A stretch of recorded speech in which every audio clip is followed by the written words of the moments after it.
Já está online também? Já está online? Ok.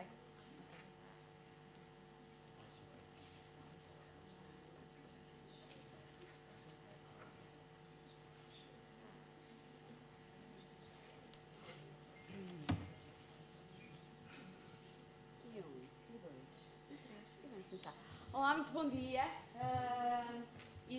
Good morning and welcome to this Textile Talk. So this is the day that we have in the programs related with the Contextile Bienal 2024. So thank you for participating in this event. And also we have this online event. So thank you also for the people that are in YouTube and in Zoom and we have also in streaming. So after we have all the record of this session. So this biennial in 2024 started in the beginning of September, and in this edition we have 100 days, and we are just almost in the middle.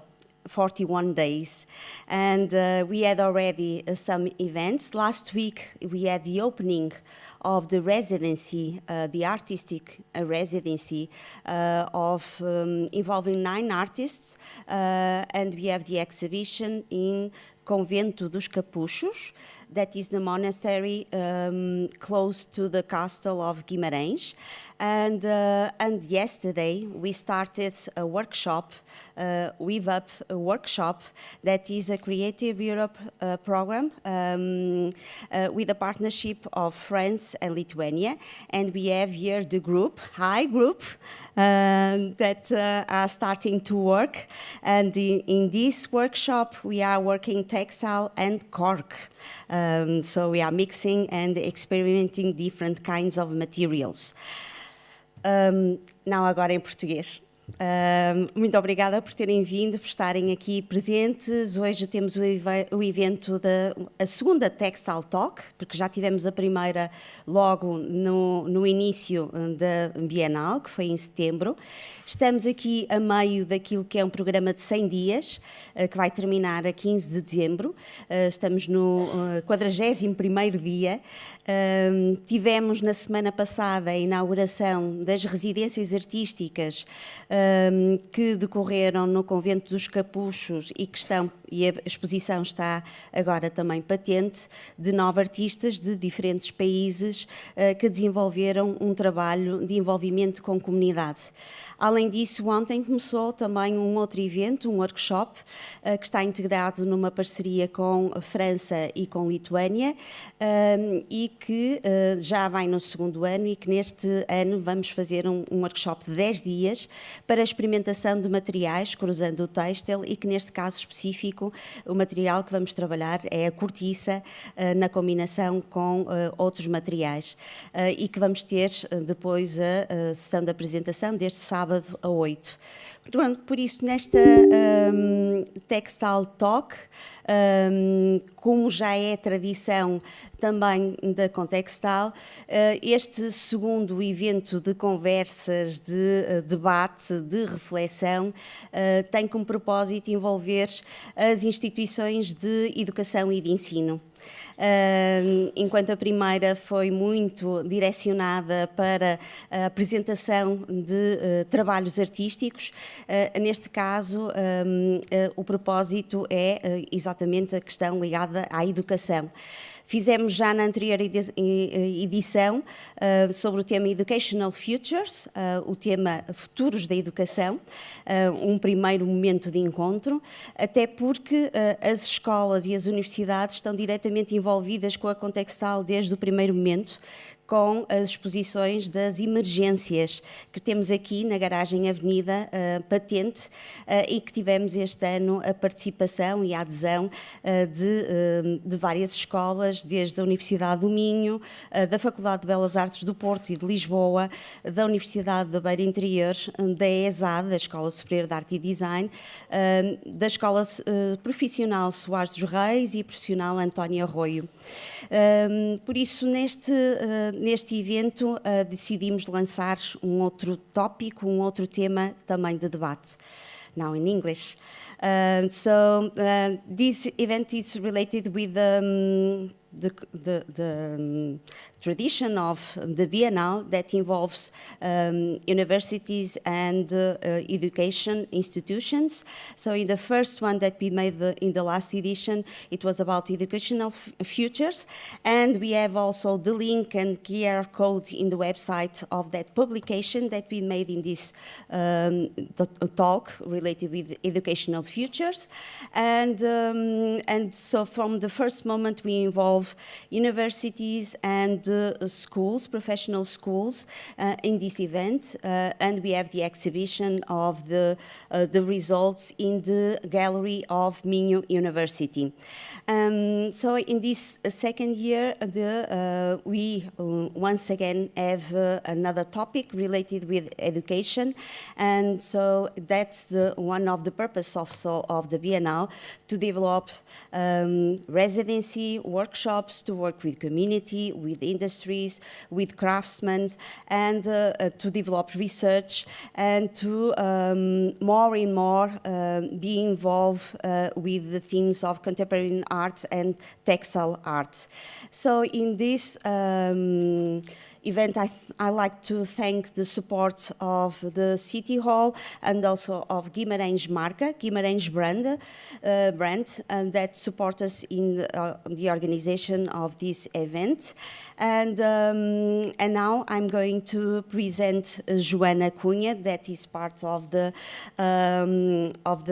group, and she's going to talk a little bit about the purpose of and the theme of this event. Thank you. Thank you, Susanna. Good morning to you all. The event is only possible because Janice Jeffries just made the team work on this idea, and me and Susanna, we all work together. Janice is not able to be here today. She's following us online, so our love to Janice for her support. The talk that we planned this year is to think about the transition years for students when they finish their graduation programs and start going up into the real world. How can we build sustainable networks that help students to promote their work in the profession? How can we help them in this transition? How can municipalities and government also work on this idea of making it possible to start a new journey as a professional? So we try to make a program that is very interdisciplinary, bringing a lot of voices for what we hope it's a nice conversation that we'll have during the day. And at the end of the day, we will have a more intimate discussion with schools. So the morning and the first part of the afternoon, we'll have our invited speakers, and Susanna will present them in a while. And then in the afternoon, we will end up with a group discussion with schools, with the students, with the audience. Everything is going to be in English, but if someone is not comfortable to make a question in English, please do it in Portuguese. We can make translations, and we want really to have your feedback and contributions so that we have a conversation and not monologues, okay? In Portuguese? I don't think it's necessary, is it? No, okay. Thank you very much for being here today. Okay.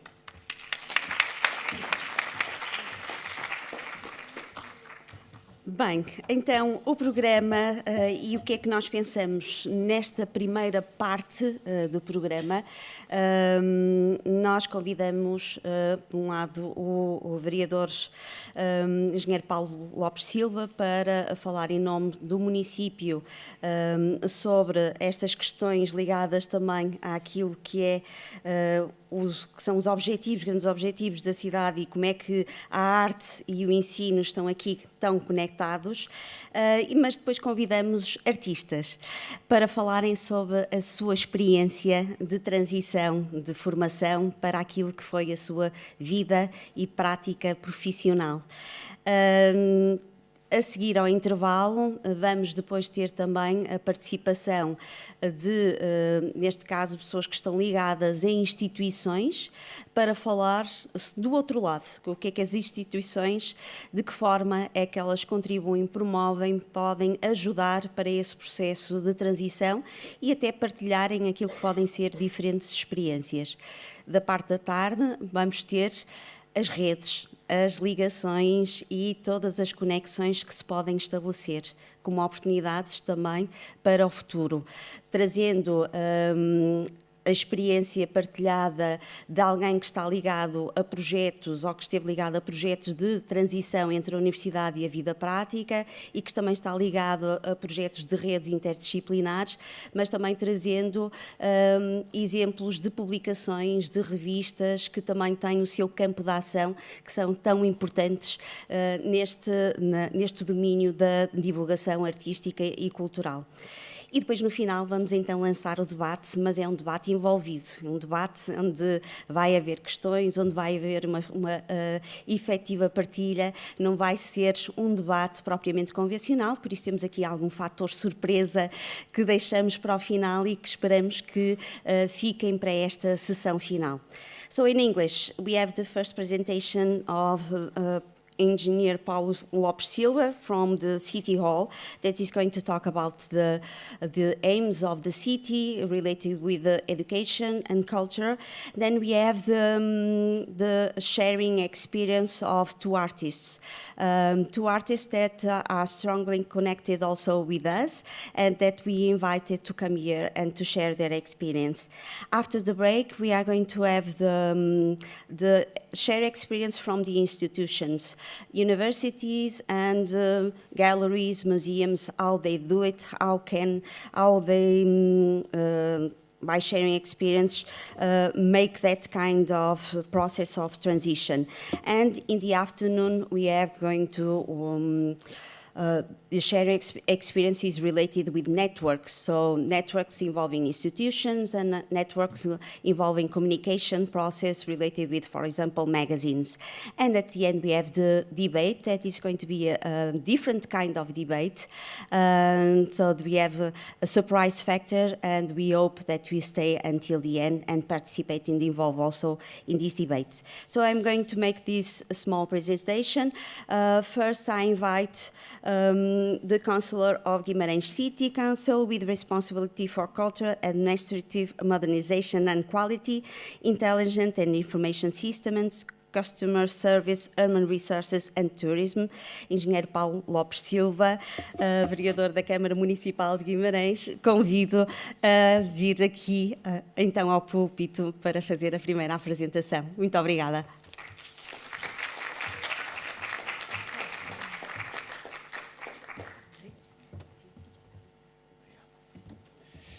Hello, good morning to all of you and welcome to Guimarães, from who might not be from our city, so be very welcome to Guimarães, to the cradle of Portugal. In this morning I would like to thank to Ideias Emergentes, to the team of Contextile, for inviting me for being here to talk about this field of development in which Guimarães I think is a very good example for the country of Portugal, regarding culture, regarding education, and also regarding what this could do for the industry that we have here in Guimarães. I would also like to thank to the team of the municipality that is developing this month of economy, in which we center the debate in the future of the economic sector of Guimarães, based on these three main dimensions: that's net zero, creativity, and innovative collaboration. And I think that these three fields, these three objectives, these three line of works that we are debating on this month of the economy, on the economy month, are very well linked to everything that we are doing on the education and on the cultural sector too. And I would like to talk a little bit more about this before I present some of the main lines of work that we are doing on education and on culture too. We have in the side of the education from main school in Guimarães, cultural education to all of the kids involved in our school. Since the first grade, we have a program that is developed by Oficina, the institution that managed the place that we are here today in Centro Cultural Vila Flor, bringing to all the children in Guimarães education linked to performative arts from one side, artisan for another, and also visual arts. And we have all the teams of Oficina involved in this, and also more than 50 teachers involved on this program, developed between 2 and 4 hours a day in all of the schools of Guimarães. And we think that this is very important, not only because we think that we can have artists here in Guimarães since the first years, but more because we think that the cultural education, the artistic education, is a way to have more conscious people here in Guimarães, being conscious about the beauty of the world, being more sensitive and be more close to all the people that live here in Guimarães, being born in Guimarães, being born in Portugal or not.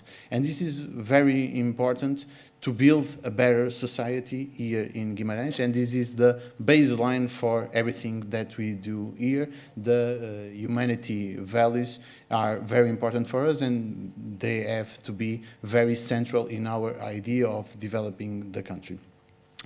In the other end, we have the policies regarding culture. And in this, we have very strong historic policy regarding the heritage, because Guimarães is World Heritage Site since 2001, and since 2023 we enlarged this site to the double of the site that we have before, regarding the area of Couros, the leather zone of the city, bringing this area in connection with the historic center of Guimarães, that is historic site by UNESCO since 2001. And we have inside the municipality team and outside the municipality team a main focus on this idea of maintaining our heritage, maintaining our buildings, but also giving them new approaches, new functions, bringing them back to the people and bringing them back to the living of Guimarães. In Guimarães, we were in 2012 European Capital of Culture, and this year was very important, not only for itself, but it was because it was the year that many important cultural projects began, like Contextile, that was in the first year of European Capital of Culture in 2012. It was the first year of Contextile, but many other ideas started on that year, not only the ones that stands until 2024, because in that Contextile is the only one that is straight from 2012, but other ideas that are now being developed in Guimarães started on that year, as the orchestra of Guimarães, the education, the artistic education in visual arts, and also on performative arts that are living 100 meters from here in Teatro Jordão, are ideas that were being developed in 2012 in the Capital of Culture. And with this state of the art and the historic introduction, we came until the ideas that we are developing now on this economic month, the net zero, the innovation, and the innovative collaboration. And the first one of them is very important to everything that I was saying before, and to the kind of municipality, the kind of city that we are developing here in Guimarães. We are very committed with sustainable development since 2013. We were finalists, and we are finalists again this year in European Green Capital, and we are part of this program, this Net Zero European program, as one of the cities, of the 100 cities that is committed with the goals with the net zero goals, in order to be there 10 years before the other cities of Europe. And this is very important because about what I was saying about what we are doing in the education sector. Because the idea of having a good way of living, a good way of having our children in school thinking about the place that they want to live, this is very connected with the environment and the idea of having a better world to live in. So this main focus on the net zero is very important for the education sector, is very important for the cultural sector, and is more important for the economic sector and for the industry, because a big part of the footprint that we have in our planet is regarding the industry sector. So we are trying to have them with us, and we launched the year before a climate pact that more than 100 companies already signed this pact and are very connected with the municipality in order to get to that goal of net zero emissions. Besides of that, talking about innovation and the future of the people that study or live in Guimarães. Guimarães was and is also today an industry municipality. We have an history linked to the textile sector, to the shoes and leather factory, to the cutlery sector, and the most part of our economic strength is today linked with this field. And what we are trying to do for many, many years in Guimarães is to have a transition on this sector, starting on the point where we were an industry that was based on man-labor power, and we are now trying to base this development of the industry on the creative side, on the more valuable side, and also on the net zero and sustainable side. So this is a transition that we are doing for the last 20 years almost, and where the culture and the education have a very important contribution to this to happen. Because when we try to develop here in Guimarães a cultural program, heritage policy of getting better on the historic center in our heritage buildings. This is very linked with the idea of transforming the economic sector. And the steps that are more important to these objectives were done since 2012, since the European Capital of Culture, and since the opening of Teatro Jordão and Garagem Avenida, where University of Minho have their degrees in visual arts and have their degrees in performative arts. But also in 2012, on those years before the European Capital of Culture, with the opening of the degrees in design here in Guimarães. They are all part of the same school of University of Minho, Architecture and Art School.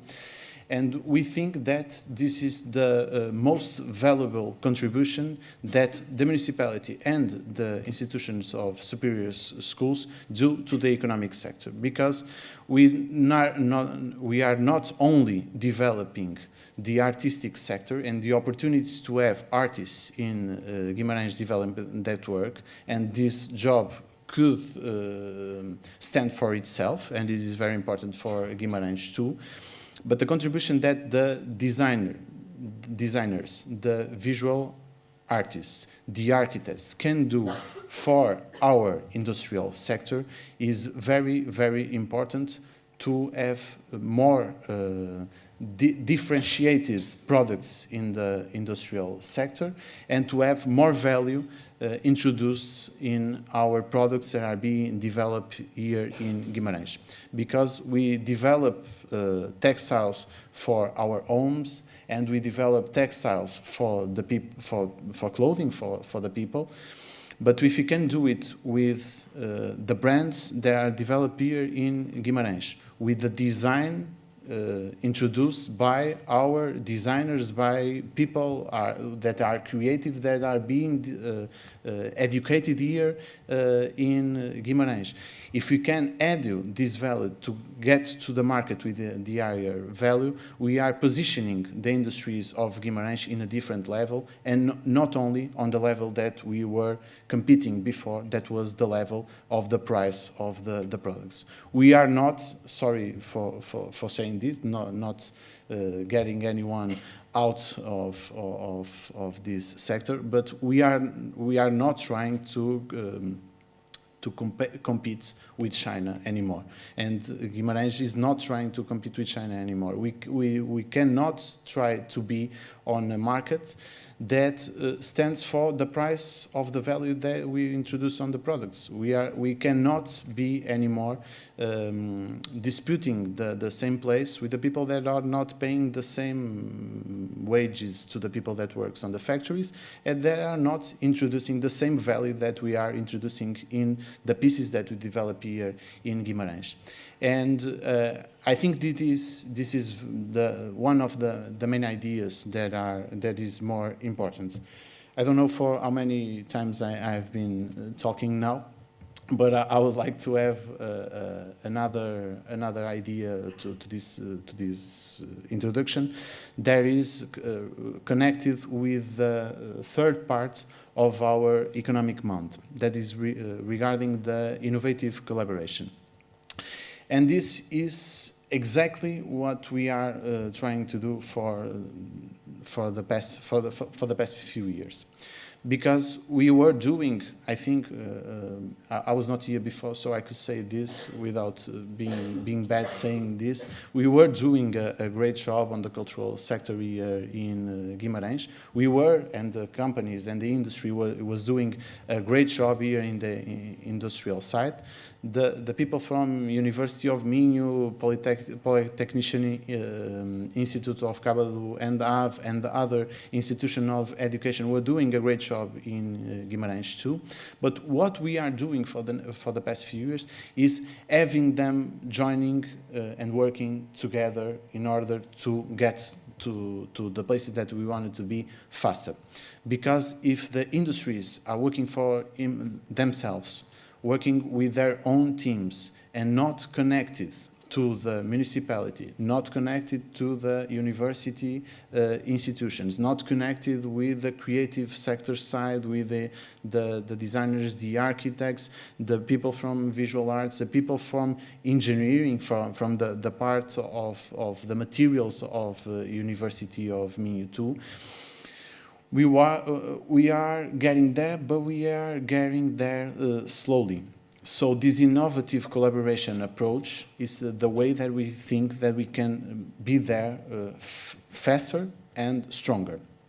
So projects, and let me have a hook to Contextile too. Projects like Contextile are very important to this part, to Guimarães, because we have in the central idea of the biennial all of this built together, because we have this kind of presentations and this kind of discussions regarding education. We have a connection directly to the industrial sector and to the companies of Guimarães, and the most part of the biennial are about the artistic projects, the artistic sector, and the innovation and the creativity all built together. So I think think it's also time to think about the future of the projects like this and what we can do for the future to be there, to get there faster and to get there stronger.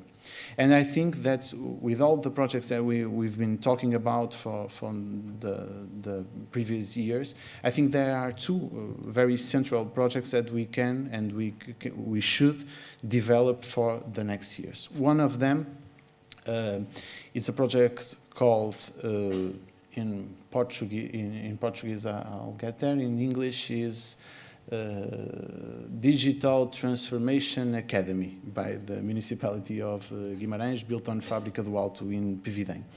And what is this idea of this Digital Transformation Academy? Is to look to the power of work of Guimarães, the human resources, the people from Guimarães, and have them upskilled and reskilled to the new ways of laboring on the industries of Guimarães. Because, as I was saying before, we are not on the same page that we were before. We have more creative, more sustainable, more digital and more technological industries here in Guimarães. And the human resources of Guimarães were not so prepared to this transition as they should be. And this is a very important transformation of the city and of the people that live in this city, in this country, that we should do for the next years. And I think that is a very central project. Another project that we have been talking about for the previous years also, and we've been discussing this with Ideias Emergentes and with Contextile, is a center that has a name for work purposes, but I will talk about it as one place that we can develop an area of innovation and development for the industries of Guimarães, that we can build them together in order to have more power in one place only, because many of the industries of Guimarães have I&D sectors, have I&D laboratories, and we are thinking about one place that we can have an I&D laboratory that could be used by all the industries of Guimarães, the big ones that have their own and the small ones that they don't have the opportunity to do that. And also in this place we can have the creative sector of Guimarães, most the visual sector and the design sector, working and having their laboratories to be there every day, to be there creative in an innovative collaboration, in the collaborative innovation way, as we are talking on this month. If you can add to this a place where the textile, contemporary arts are not only in Guimarães from 2 years, and we can have them regularly on a gallery, I think that could be another step, and I think that we can think about it. And we have now an opportunity, because on the next financing projects of European programs 2013, we have a main line directly connected to the creation sites, collaborative creation sites. And I think that is a very opportunity that Guimarães, we cannot lose this opportunity to have a place where we can have all the creative together, working for the artistic sector as itself, and also working to bring this collaborative approach, bringing this creative approach to our industries, adding value to all of the things that we are developing here in Guimarães. So I think I have talked a little more than I was expecting, but I hope that today we can have the opportunity to continue to discuss these ideas of creative sector, these ideas of getting the people from the creative sector working on the industry of Guimarães and adding value to our economy. So thank you a lot.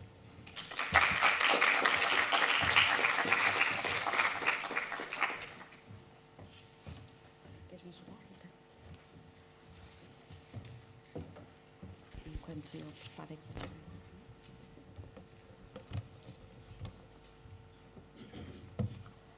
Well, thank you so much. It was incredible, this first presentation and conference. Now for something completely different, the vision from an artist. Well, Cindy Taylor, we know her since 2012. She's working with us.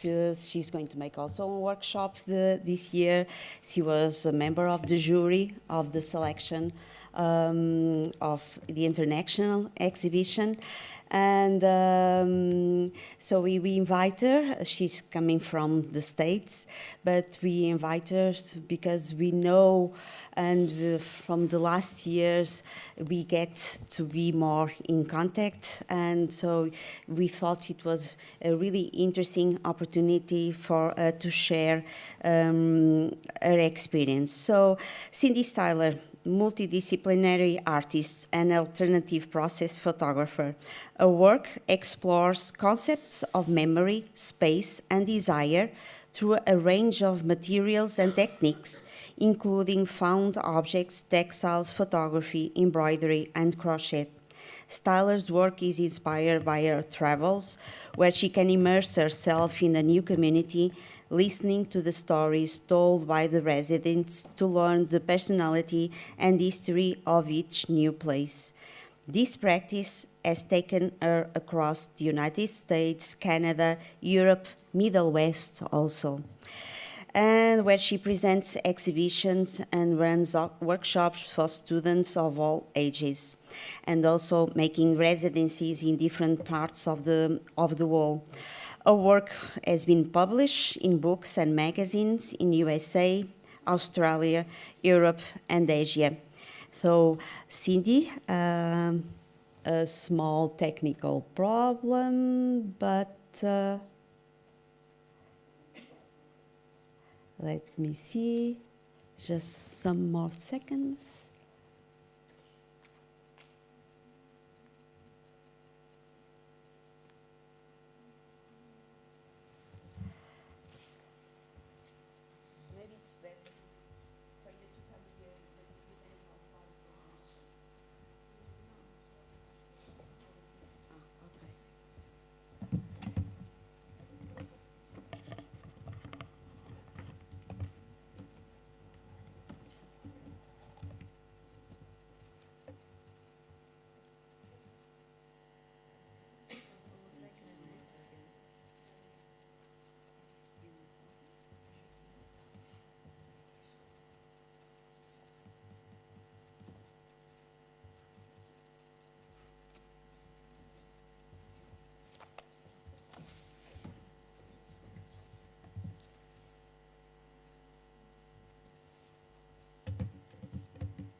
Hello. Hi. My presentation is going to be a lot different. So you know the slideshow that's going on here, it's just some experiences from the past 6 years. What I'm here to tell you about is more what the life of an artist is. My life. I'm not saying that my way is the way, but it'll give you an idea of what it's like, a career of over 30 years, what it might look like. I didn't start out as an artist. I started out in theater. I went to school. I didn't really have to worry about connections because I was hired professionally while I was still in school because I had a flair for scenic artistry and set design. I worked for years doing this, also teaching in the high school. I was a technical director for the IB program in the United States. I had started my master's program and was teaching at the university because in the US, we teach as student teachers. And I decided I didn't want to go into academia at that point. And because of the cost of education in the US, a master's degree can cost upwards of $100,000. I chose to not finish. And I continued just working professionally as a set designer, costume designer. I worked in lighting and sound as an educator, a secondary educator, and also as a technical director. Life happens while your career is going on, and I had a daughter. When she hit around 13 and no longer wanted to hang out in the theater with me, I decided it was time to stop, because the theater takes over your entire life, especially during tech weeks. Anybody who does production or has worked in theater knows this. The hours are long, a lot of times at night, and so I made the choice to leave theater, which I loved. It's community-oriented. It's a wonderful, wonderful field. And I went into the corporate world. And what I want to impress upon you with your creative education is that there's lots of avenues that you can go. Because of my background in design, I could 3D model, I understood electrical currents, so on and so forth. I got a job with a wind engineering company for a couple of years. I really enjoyed it, but because my creative desires weren't really being fulfilled, I started making my own artwork. Quietly, I had no intention for it at that particular time. From the wind engineering company, I went to a medical engineering company, and I was creating test fixtures for orthopedic implants, artificial hips, knees, and shoulders. Then the VP of the company brought me on into research and development because he felt that the questions I asked really would trigger the engineers to think in more creative ways, because a lot of times engineers are very, and I helped sort of direct the dialogue outside of the box. During that time, I'm still creating my own artwork. And then a friend of mine, this is in the early 2000s, said, you should think about Etsy. And this is how I became an artist by accident. So Etsy was in its very early days. It's nothing like what it is now. It was really just for makers at that particular point. I had, at that particular point, no digital technology experience when it comes to photography. I was still an analog photographer. I learned how to put my images up on the computer, and overnight I accidentally became an artist. I was offered shows, gallery representation. My work started circulating among celebrities. I had one director brought like an entire show of mine out in LA, and like overnight I was in magazines and books, and it was very lucky, and it was very exciting. But then it started to feel like factory work, and it felt like there were very, I felt a lot of pressure at the same time. And actually, the very first show I ever applied to or submitted work to was Contextile 2012. It was a moment where I said, let's see what happens if I actually put it out there instead of just waiting for things to fall in my lap. Again, very lucky. This doesn't happen for everyone. Etsy will not get you there now.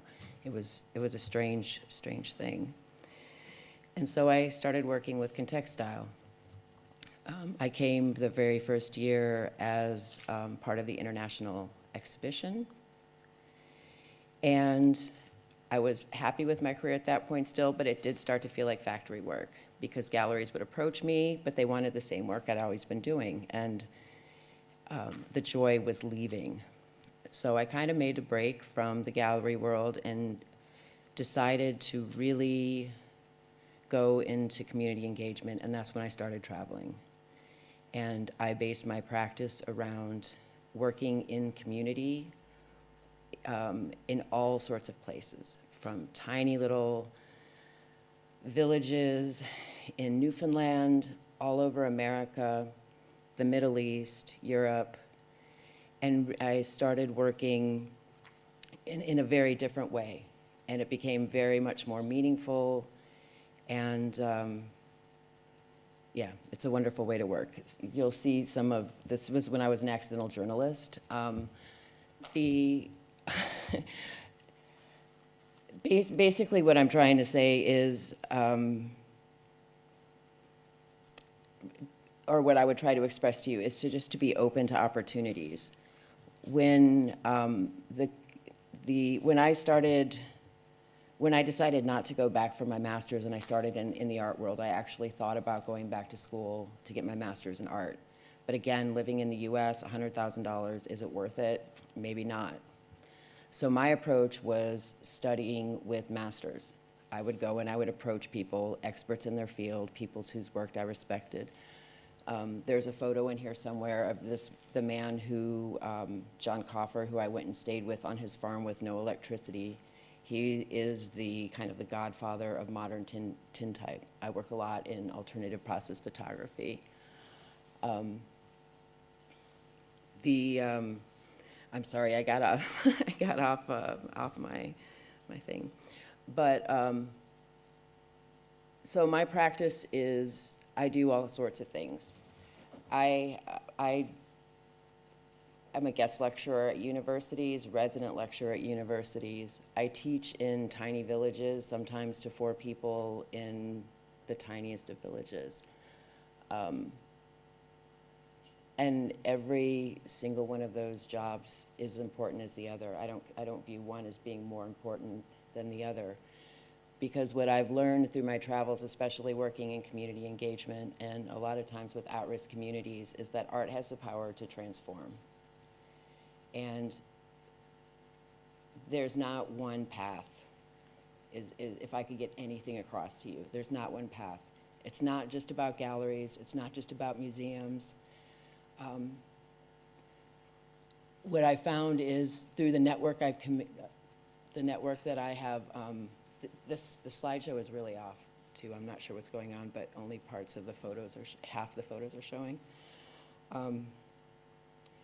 Is that through community and through network, if I could express anything to you, when you work, whoever you work for, work hard. Be kind.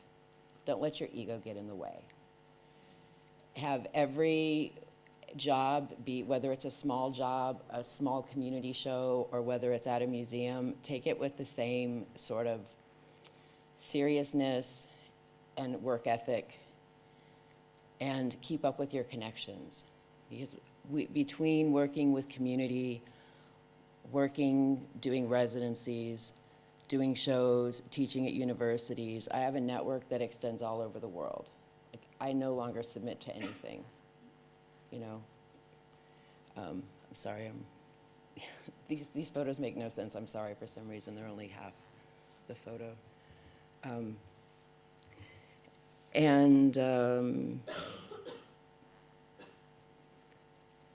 Does anybody have any questions? I'm sorry. Yeah, none of these photos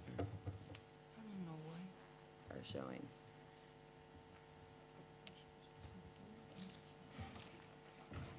I'm actually a much better photographer than this. You're only actually seeing, like, I am a photographer. I've worked mainly with like really old processes, photography from the 1800s. That's me, but only a quarter of the photo.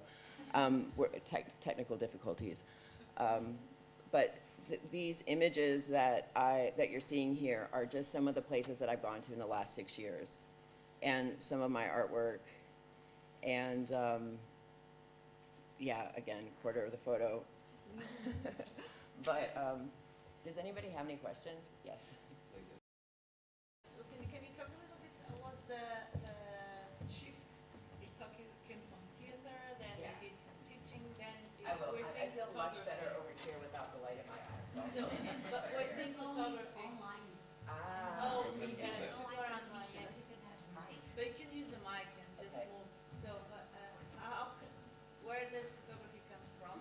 Oh, photography's been a constant. Making photography and I can talk loud. Photography and making for me has been a constant. My great. Because for people at home. Yeah. Photography and making for me has been a constant from birth. My great-grandmother taught me embroidery, quilting, sewing. Photography, I've been taking photos since I first had my first camera at 8 years old. You know, for me, like, my work is a lot about connection and memory, and that's how I connect to the world, both literally and figuratively. all my friends I've made through art. The people, for me, art, I don't look at art as a career. I don't look at it, it's my life. Photography has been a constant. Photography, I think of it as archiving. It's my way. My practice has a very archival nature to it, and I document everything. I just happen to document it in a more artistic way, I think, than other people. My love of old photography came from my old family photos, collecting them. I'm the keeper of the family photos in my family. And through working with old photos, through having my old photos, it led me to want to make them that way. And that's where my journey into Victorian photography came from. So, you know, my specialty, what I really like to do is make photos like they did in the 1850s. My cameras are the big cameras with the dark cloths that go over, and to me, oh, don't get me started on that. Like, that is my passion. That is my passion. And that's from a film that I did. Yeah, definitely. You know, photography for me, there's an archival quality, and when I take photos, my goal is to capture the essence of the moment as I feel it. So it might, like the photos that I make aren't always like what would be considered like perfectly clear or technically correct. I shoot to archive or save the moment as I feel it. And I've taught in darkrooms all over the world. I have a network throughout the Middle East that I work with. I've taught in universities, both in Jordan and in Palestine. I teach all over the US, but usually always as a guest lecturer or as a resident lecturer, because with my travel schedule, I can't take a normal job. Yeah. This was a very interesting man. I meet the most amazing people. The particular path that I chose has brought the most amazing people into my life. Like, you can't even imagine the inspiration that you get when you work in community, learn a new way of living, a different way that you're used to living, and you realize that it's completely just as valid and sometimes even more beautiful. Again, if you saw the whole photos, it would be better. Like this particular photo is one of my favorite photos I've ever taken, and it's only the top quarter. I'm not sure why, but it doesn't really matter. I'm happy to share my Instagram if anybody wants to see my photographic work. This is from teaching photography classes in actually stereo 3D photography at Beersate University. Does anybody else have any questions? Yeah.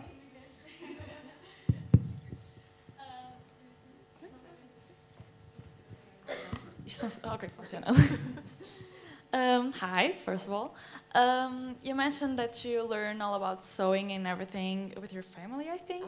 How did you get the idea of combining the textile with photography? Again, like, remember how I said, like, when I take photos, I want to create the essence of a feeling. Sometimes, in order to do that, I have to add some embroidery. To me, it was a very natural mix from the very beginning. I started embroidering photos like long before it was the trend. I would do it just at home. I guess it really, like old postcards. They did it in old postcards, which is where I got the idea, because I saw some of my grandmother's old postcards. But I just think they mix very well. And there's so many ways to mix them, so many ways to put images onto textiles, and how to incorporate textiles into photography. To make it sculptural, to do whole installations. You know, I just think it's a nice complement. You know, both have a rich history. Thank you. Hi. You said that it's important to be kind and learn to work with others, but don't you think it's a little hard to not lose yourself when you're working for someone else? No. I mean, no. This is my opinion. Again, this is my way. I find that I'm more myself in community. I find that when you're in a silo and you have a very individualistic practice, which is what I can't speak for here. I didn't go to school here. I went to school in the U.S. And in the U.S., it's a very individualistic sort of mindset when it comes to art and in art education. You think of your career, your CV, your whatever. What I find is like working in community, being around other people who are also creating, especially if it's a generous community, ideas will generate. Ideas will generate. When you're in a silo, just not too much interesting happens. It's an echo chamber in your own head. That's my opinion. You know, some people are completely different. I'm not saying my way is the right way. I would never say that. I have friends that are artists that do things differently. I'm just expressing like from my personal opinion. You know, it's, you know, my suggestion like for artists, like go on a residency, you know, go see what's out there first. You know, don't get really set in your ways. Like be open. I have been incredibly fortunate, and I realize that luck has played a big role in a lot of what I do, all the way around. But just being open, and if you see a door like crack, be curious. If it's something that you think you're interested in, go for it. You know, I've been brought to places I never thought I would go. I have met some of the most amazing people. I have worked with my idols, my art crushes. I have had so many opportunities just by being open and being curious and not thinking that I know best. You know, that's really, it's if you always come from a standpoint of there's more to learn, that you don't know it all, it's amazing how good your life can be. Any questions? Yeah. Thank you. Hello. Hi. In your pictures, in your photographs, I saw several wool fleeces. Several what? Wool. Oh, yeah. Okay, that was Can what, you share with us I some will. of your discoveries? Those are actually, it was part of an exhibition that I worked on in Contextile 2018. And that's when I got to bring my main art crush here to Portugal to work and do a 5-venue exhibition here with Contextile. It's the artist Anna Hamilton. She's an American artist who, again, I learned a lot from. She has a pretty non-traditional career as well. For an artist of her stature, she's in every major museum. That's her. I wish you could see the whole photos. That photo is actually really cool too. And it was an exhibition for 2018, and that particular, those wool fleeces are actually from a region of Portugal called Mogadouro, and we had an amazing adventure to go and get them. And it was part of her exhibition and also part of the performance that led to them being set into the exhibition. I think if you look in the eye point, they have the 2018 Contextile programs there, the catalog. And you would be able to see more information on the show there and more photographs from the exhibition.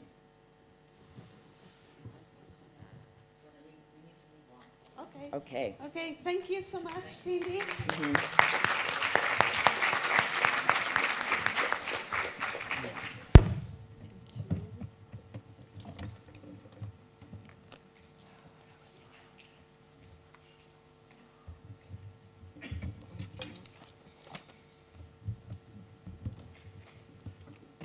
And now we are going to continue. And now we have the presentation of Susana Cereja.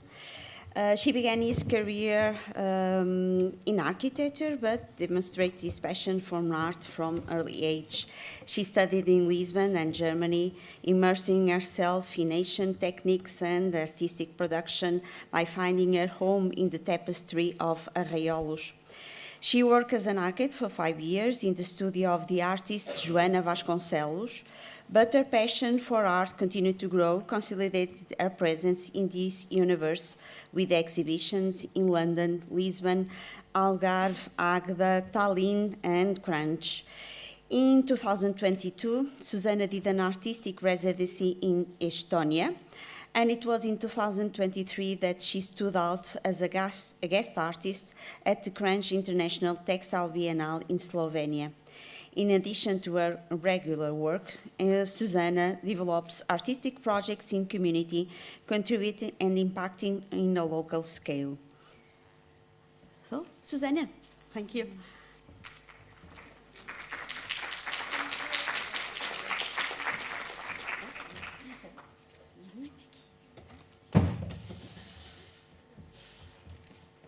Agora só falta passar para ali. Onde é que eu ponho isto? Acho que é só pôr Ctrl F, será? Exato. Hello everyone. I am Susanna Cereja. Usually when people ask, when people meet each other, they ask, what do you do? And I believe, first of all, I'm a good person, a strong character, good moral and professional ethics. And just after all, I'm an architect, illustrator, less now because I'm more focused on visual art. And for me, the rule of my work is this, a sentence of Sister Corita Kent. The only rule is work. If you work, it will lead to something. It's people who do all the work all the time who eventually catch on to things. I really believe in it. So talking about a little bit about my journey, in high school I just did visual arts. In university, I did architecture, and at the same time, I was jumping between universities. So in Lisbon, ISCTE, I studied architecture, and in Fine Art University, I studied illustration and drawing. At the same time, don't ask me how, I began working in the studio of Joana Vasconcelos, one of the best-known Portuguese textile artists or visual artists. Other studies I did engraving in Barcelona, Spain, arraiolos in Lisbon, Portugal, weaving in Tallinn, Estonia, and in the market here outside in the world. I have 5 years of experience at the Joana Vasconcelos Atelier, 5 years part-time in architecture, turning dreams into reality. I will explain you better later. And 7 to 9 years as a visual artist.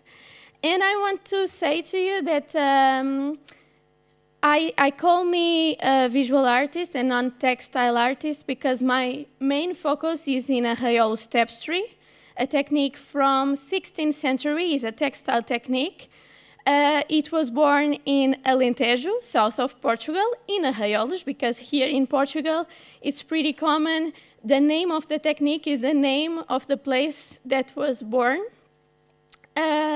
So I work a lot on this, but my real passion is this, arraiolo tapestry, but mixing, blending with other techniques and other materials. So it's more mixed media. So my life has been all of this. This is the swimming pool in Edinburgh of Joana Vasconcelos.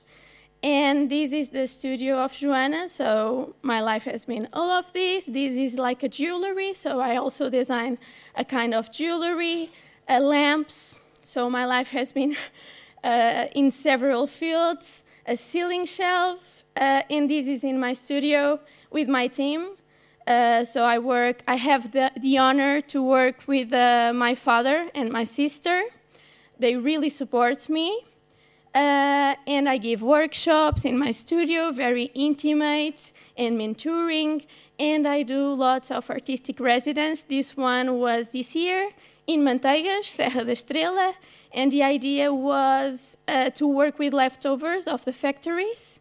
So I was in Ecolan factory, and I had to work with all the leftovers in 5 days. So I had to create something and produce something in 5 days. And it was really interesting.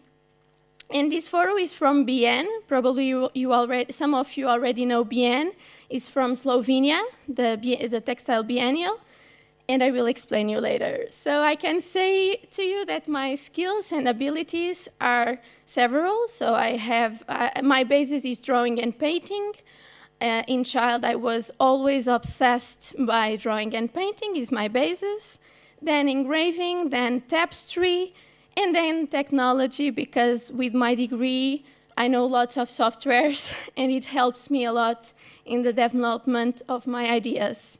And I will just show you a bit the most relevant, important projects, because I feel the words of Cindy, because you have to be open. And I was really open, and I am, in my career, and I think that's why the opportunities just came, and I accept them, and I really love a good challenge. So in Joana Vasconcelos' atelier, this was my first challenge. So I was in just the 3rd year of degree in architecture. My degree is like 6 years, almost 6 years, 5, 6 years. And then when I arrived, and I was selected actually because my final project of the 3rd year was really good, and the architects of Joana just loved it and invited me to be part of the team. And when I arrived, they asked me, so Susanna, are you able to do a Valkyrie? This big textile sculpture. And I said, okay, the software you use are not so good for curves, are not very good. But if I'm able to use the program I know, yes, I'm able to do this Valkyrie. So this Valkyrie was for Matarazzo, and the architect that was responsible to draw this kind of sculpture was in paternity leave. So I was alone in the studio with the 3rd year in architecture. But yes, I was able to do it because I accepted the challenge, and I was so happy. And the second challenge was the Palazzo Bocconi Valkyrie. Again, a Valkyrie. So I did all the 3D models, all the drawings.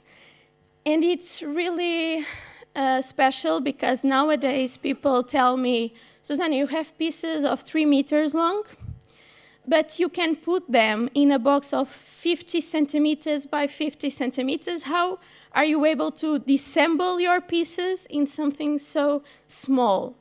And I think it's this experience, because when I drew the Valkyrie, I had to divide it in elements to facilitate the transport, to facilitate the installation.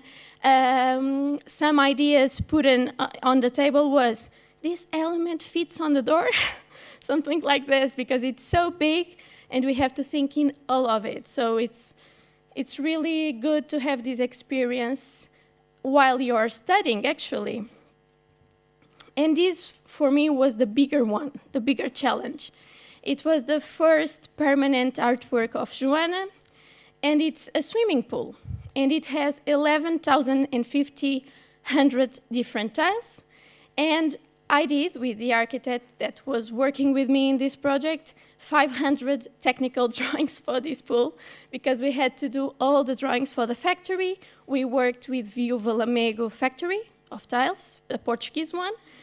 And I was the coordinator, the architect coordinating this project in Edinburgh. So I spent 3 months in Edinburgh with these 2 men, and plus another one, I hadn't the photo, working on this project. It was really intense, really challenging. And I think it's a very good experience for my actual work. So you are always the accumulation of your experience. So I think I don't have regrets. So I really loved to work on this studio. And in the left, you have the real photo, aerial photo. And on the right, you have my drawing. So it's pretty similar. And after all that, when I quit Joana's studio, I work in several things. So I quit thinking about to be a full-time artist, but then I had other challenges.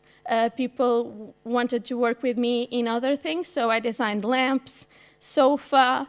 I was producer for a short movie. And now, at the same time, I was always an artist, actually. And I will explain you a bit my work as an artist. this is my atmosphere in my studio. And it's pretty normal when you are a student or when you are just in the beginning of your career. You try several things. So I remember I tried silk printing, I tried engraving. I had a flame inside of me to try several things. I tried tapestry, but my real passion is tapestry. So naturally, the universe showed that to me. This was my bigger tapestry. It's Bodicea. It's a tapestry of 300 per, so 3 meters by almost 2 meters of high. I can explain if you are interested in the tapestry, but I'm just for now showing you a bit. This tapestry is unique. It was the one that I explored most at the limit, the pixel, because the arraiolos stitch is actually a tapestry technique that the stitch is 5 millimeters per 5 millimeters with just one needle, so it's a very slow work. And Ilia has a special place in my heart because it happened because the invitation of Zala, the director of BN, of Slovenia. So she invited me to be the guest artist in 2022, in the final of the year. And then she asked me, so Susanna, I would love to ask you to do a piece inspired by the sun. And I searched a lot about the sun, the Christian links, everything, how it was represented in the history. But then I'm very emotional. My work works the emotion, the feminine, the freedom also. And I thought, no, calm down. What is the sun for me? So the sun for me is vitamin, is energy, and the sun generates life for me. And the human being that is able to generate life and to give birth is the women. So I represent the sun not as Helios, that is the god of the sun, but as Helia. And it's a circle, and it was actually an application for European Union. So I did an application that I mix slow art, slow travel. So I began this piece in February 2023 in Lisbon, in my studio. I worked with my team until June. In June, I did 4 days long a trip by train, Lisbon-Kran, Lisbon to Slovenia, alone doing the tapestry with the goal to explain at least one person per day what is arraiolos. And then I spent 3 weeks in Slovenia just finishing the work. So it was an intense experience. It's a piece that you see both sides, has a motor that rotates, so the piece is rotating at the middle of the room in relation with the sun, and it has 1,400 stitches, something like that. It's a lot. And it's a bit 3D.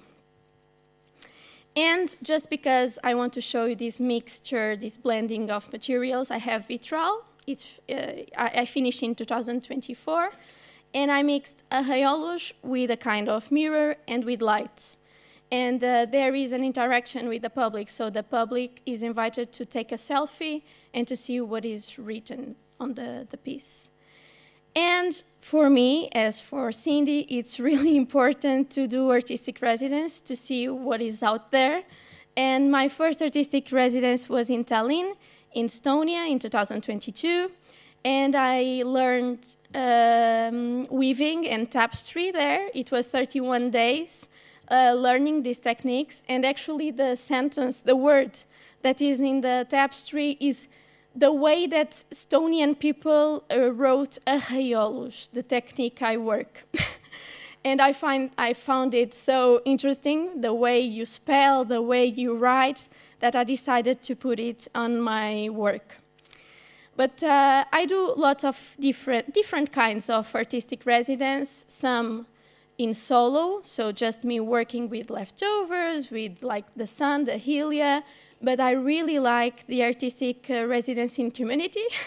So I really feel your words. The first one I did was in Torrão, Alentejo.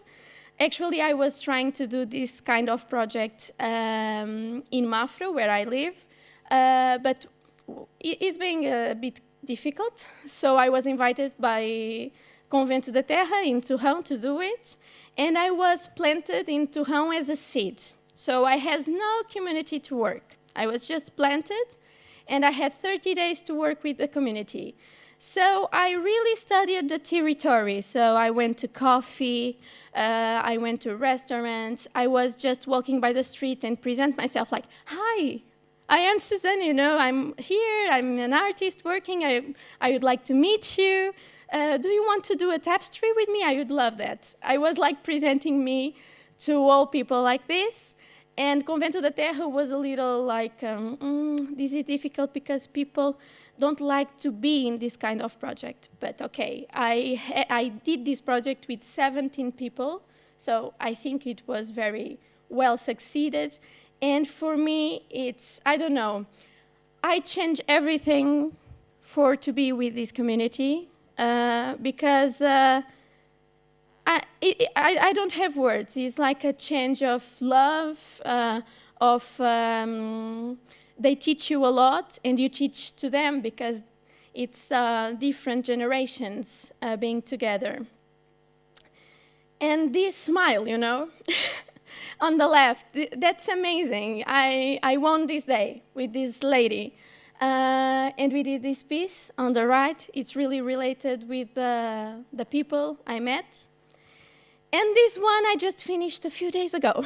So I just came now in the lunch. I will go to Coruche to install the piece I did in this residence. So I just finished now. And it was the same. So I was planted again as a seed. And I went to know people. And I taught arraiolos to 24 people. And I joined for a piece 21. And again, it was amazing. And in 10 days of intense production, we did this piece that is incredible because it's a really slow technique. And I will show you a little video of this residence because I feel it's really interesting. But I feel that probably here we have students, and we always question, but how did you actually start, right? And even after we have magazines, and I found it interesting because you said afternoon it will came magazines and everything, even with this magazine, all this press interest, I will tell you, and let me tell you, it's a struggle, a daily effort, and naturally there are still many challenges because you have to work hard, no matter what, every day. So it's what I love what I do, it's my passion. It's impossible to do another thing, but it's hard work. But I have a recipe, and the recipe is resilience, persistence, and dedication. And be humble. Humble é humilde, não é? Humble. Among others, but we all are capable beings. So I believe hard work, if you're talented, if you're resilient, patient, you have to be patient, you will get it. But where did you actually start? How did you get into the art circle? And where were you noticed for the first time? And actually studying a lot, going to art and craft markets. So in 2017, I began an art and craft market on the streets. And I know that for the galleries, sometimes there is some prejudice about this. But actually, it was the place where a curator came, just met me, and invited me for my first solo exhibition in Lisbon. So it was worth it for me. Visiting exhibition, meeting people, entering the networks of other artists that do the same as you. And like everything, it involves hard work and not giving up, because I think that some artists just don't achieve what they want because you have to work a lot, and sometimes people give up. But if you not giving up, you will achieve the good things. And I will just show you the video. I think I can, because it's short and I think it's really special.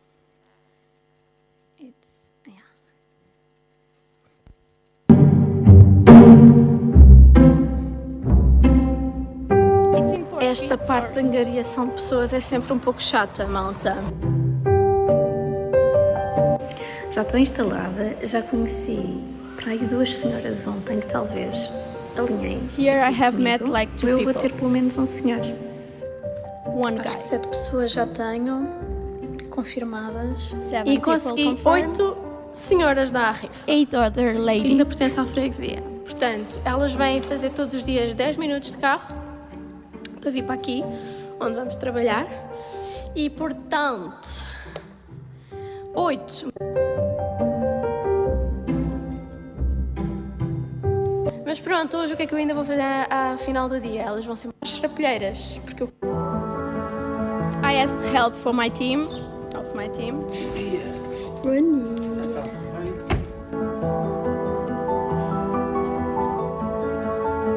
And they were super committed with the work. It was incredible.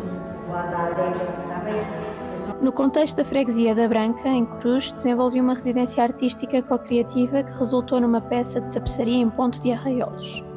Estive na Branca 13 dias, os primeiros dias de angariação e os 10 últimos dias de intensa produção com os 21 membros da comunidade local que decidiram fazer parte deste projeto.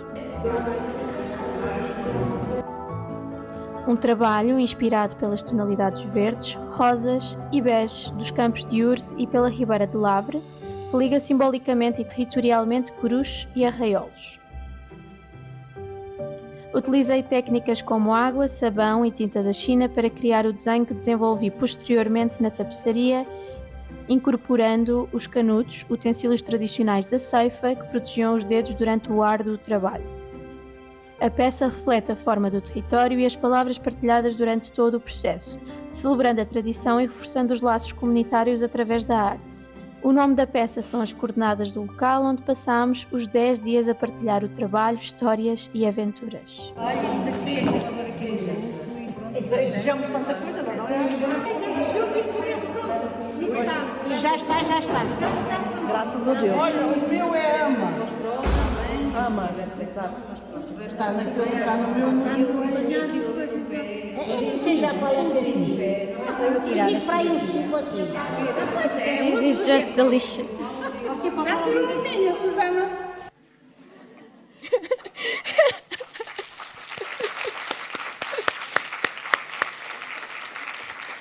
Thank you very much. This is a piece that is actually mine, but of the other participants also. It has a little bit of each one. And if you have any question, just feel free. Short question, because we are a little bit late. We are going to have a coffee break. Yeah?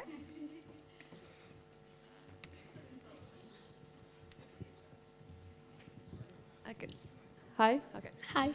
I just wanted to know if you're doing something similar for people like with our ages range, because I would really like to just like a little workshop just to know the basic, because I think it's a practice that's going out of style sometimes, and it's a shame. Yes, actually I didn't explain, but I began to explore this technique for the first time in 2015. And in that season, I told my best friends and family, I will do art with Arraiolos, and they laughed a lot. Like, what? You're crazy? No, you will not do that. But now I do workshops, and people like 18 years old to 80 years old want to participate because they see the art I'm producing. So I have this kind of workshop, but for example, this one is open to all the community. This one, I had just 10 days, so it was very intense. In the last days, some people appeared and asked to participate, but we had no more time. But in Tuhon also was opened. In Tuhon, I had the range of 45 years old to 82. And here I teached a girl of 23 years old, but she had no schedule for participating in the recipes, but it's always open. So if you want to follow on Instagram, sometimes I just share, I'm here, I'm there, and I'm teaching the technique. So you are free to participate. Thank you. More questions? So thank you so much. Thank you. Susanna, let's go. So let's have a coffee break in 50 minutes. We'll be here, maximum. 15 minutes. Yes, thank you.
let's start the second session. Now we are going to have Sofia Vitorino. Sofia is going to talk a little about her professional roots, a little bit like Cindy, how she made this path through her journey. Sofia is doing currently her PhD in history with a specialization in contemporary history from at University Nova. She has a scholarship from the Foundation of Science and Technology for the research in the PhD. And the research is around the relationship between the colonial thinking, contemporary art, and cultural institutions.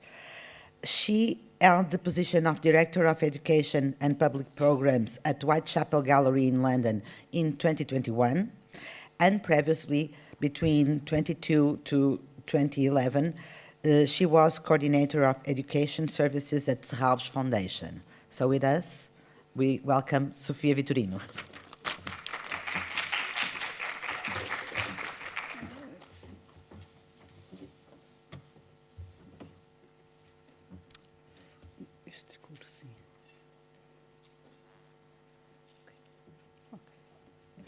Bom dia a todos, muito obrigada pela vossa presença. Pediram para fazer esta apresentação em inglês, portanto falo-ei, e queria só dar as boas-vindas e dizer que é com imenso gosto que aqui estou, agradecer à Janice Jeffries e à Joana Cunha o convite para estar aqui hoje convosco, e acho que vai ser promissor certamente os diálogos que já começaram a surgir com as anteriores apresentações. Dito isto, passo então agora ao inglês.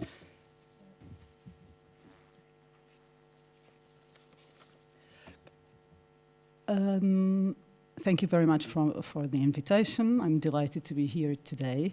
I have a text because it's the first time, in fact, that I'm blending and presenting 20 years of my professional working life.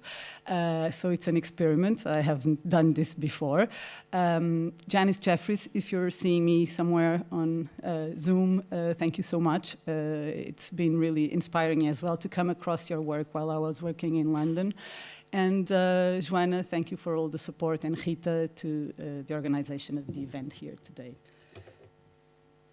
So I was asked to reflect on my journey and professional experiences, how opportunities came about, and also how I established networks, connections, moving countries, and what it meant, this kind of local and global circulation. And then, of course, something I identify with a lot with Cindy and Susanna, is the collaborative artistic and curatorial practice, which has occupied 20 years of my life as well. And last but not least, how institutions can support students transitioning to the professional world. I will speak of this last point more in relation to my own practice and how, in a way, I've always worked with artists in materializing a program while working in institutions. But I will begin a little bit before that. So my background is in social sciences. I studied culture and communication in Lisbon. And one of my early formative experiences during the time I was studying was, in fact, an internship that I did at the education department of the Carlos Gulbenkian Museum. So this was in the mid-90s, probably. And then later, as I was finishing my degree, at the time, the degree was like 5 years old, 5-year-long duration. And so it's in quite a kind of an expansive period. But on that final year, we were supposed to do another placement. So the Carlos Gulbenkian Museum was like halfway through my journey on the degree. And then the final year placement, I thought I wanted to go abroad. So I proposed to my university whether whether I could apply and try to do an internship at the European Commission, which now seems very removed from what I did later, but in fact it wasn't that much. So I was very fortunate that I applied and got a scholarship to pursue my internship at the European Commission, and so I moved to Brussels, and I worked in the exhibitions department in the Directorate General for Information, Communication and Culture. And what was interesting about it, it was that this was the year before Expo 98 in Lisbon, which, as you probably all know, was a major world exhibition that kind of changed the face of Lisbon. And what was happening at the European Commission at the time was that in the exhibitions, fair and exhibitions department, they were planning the EU presence in Lisbon. So I was working with the person who became the director of the pavilion, which is still there, in fact, is Torre Vasta Gama.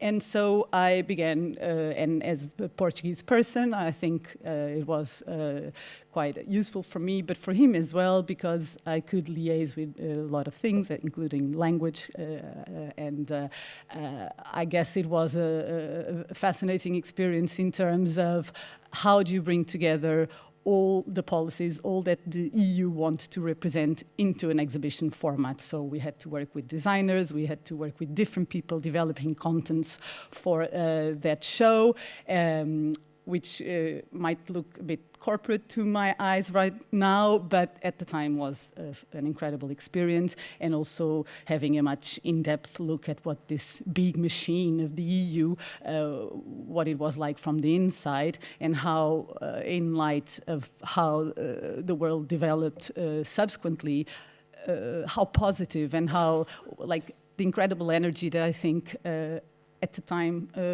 my colleagues and I, because we were 500 students from different countries in the European Union, all together initiating this internship at the same time. So I think there was a lot of optimism at that time. I'm not sure if it would still be the same, but this was a very, very formative experience. Then this internship turned into what became my first job, because I was asked to continue working at the pavilion in itself. So there I was in charge of being a kind of project manager, and I helped transitioning from the Brussels proposal and setup to the final exhibition context, mediating with all the team, which were in fact of young people and students, my age at the time probably, or a bit younger, who were the team of mediators working on site. So I was like the liaison person between the organization and this incredibly intelligent and smart group of people working in this field. In terms of how do we get to do things that we do, I would say that sometimes is by chance, because I remember in my role there, I had to be responsible and organize what was a big event, the European Union Day, as all pavilions and countries had to organize. So it was a massive concert with the European Union Youth Orchestra and a very famous conductor. And I had never in my life organized a massive classical music concert, so I just had to do it. And I learned with the people that were in Teatro Camões doing it, and I kind of produced and realized this concert, and it was quite an incredible experience, like learning in action. And I guess that's how it has been in my journey so far. After working at Expo 98, I thought I wanted to continue my studies, and I applied to this FCT scholarship to pursue a master's at Goldsmiths. So luckily I got it, and I moved to London to do a master's degree in sociology at Goldsmiths, and this master focused on contemporary cultural processes. But what attracted me was the kind of transdisciplinary nature of the program, because this program was delivered across 4 departments: anthropology, sociology, media and communications, and English studies. And it felt very different from the experience that I had here in Portugal. At Goldsmiths, I also had the opportunity to study with people that became quite crucial in my thinking.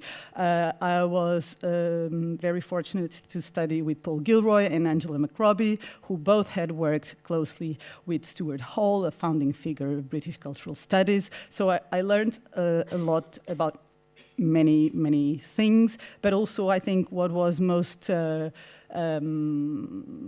think, revolutionary was the vibrancy of London's cultural life and scene, and the access to exhibitions, to performing arts, and to all this thing that makes the fabric of the cultural world there. And of course, this was the late 90s, so there was still echoes of this phenomenon which came to be known as YBAs, the Young British Artists, many of them coming also from Goldsmith's generation, who were adopting an attitude quite bold in promoting their work, in dealing with the media. And so this was also part of those years for me. I also, as I was reflecting for this talk, and maybe I'm taking a bit too long on this point, but it turned out that there were two courses on that year that really had a fundamental importance to my future work in contemporary art institutions. And these two courses were one led by Angela McRobbie, titled Contemporary Cultural and Artistic Practices. Sounds very grand, but it was really hands-on and exciting intellectually. And another one on politics and difference by Paul Gilroy, who in fact I had the privilege to study with again now in the context of my PhD 20-something years later. So it's also interesting how then in your professional life this kind of serendipitous networks and people and connections re-emerge at and I should equally make reference to like this annual lecture that was delivered on that year, 1998, by Stuart Hall, which with extraordinary brilliance led us across decades and decades of intellectual history, just as if he was telling us a story. So I returned several times to the notes from that lecture, and up till today I look at these notes as some kind of very precious thing. Then, back in Lisbon, I worked for a very brief moment for the Ministry of Culture. I think in Lisbon at that time there were no jobs being advertised, and I'm not sure it has changed that much, a little bit maybe, but I think it was a word of mouth thing, and I got to work in this for the Ministry of Culture, for this department in the Portuguese Institute of the Performing Arts, where we were thinking about how to decentralize arts and culture just from Lisbon and Porto and make it kind of travel. So we would receive artistic proposals of different artists and try to place them in a network of programming, of cultural programming across the country. This was like a short experience, about a year, but it was also very interesting. Sometimes you learn by what you do not want to do or the way you do not want to do things. So my time at the Portuguese Ministry of Culture taught me that, how I do not want to do things in a certain way. So then I decided to embrace a more kind of freelance perspective, and I was working for a while, like for a year or so, in a gallery called Quadrum, which was a very iconic gallery in the 1970s in Lisbon, and at the time had an art critic leading its program. He's called António Cerveira Pinto, and he needed a kind of assistant, so I was there assisting in the daily management of the gallery and doing some freelance work for Gulbenkian and Culturgest, doing some gallery talks to the exhibitions. Culturgest was starting to have a stronger visual arts program because it began with a greater focus in performing arts, and so I knew António Pinto Ribeiro because I had interviewed him as part of a final year research paper, and so I started that connection in terms of like freelance gallery tours related always to contemporary art. And then on that kind of 1 or 2 years, I also embracing this freelance side of life. I was working as assistant to an artist, Julião Sarmento, and this was also quite important to the following step, which was my work at Serralves in Porto.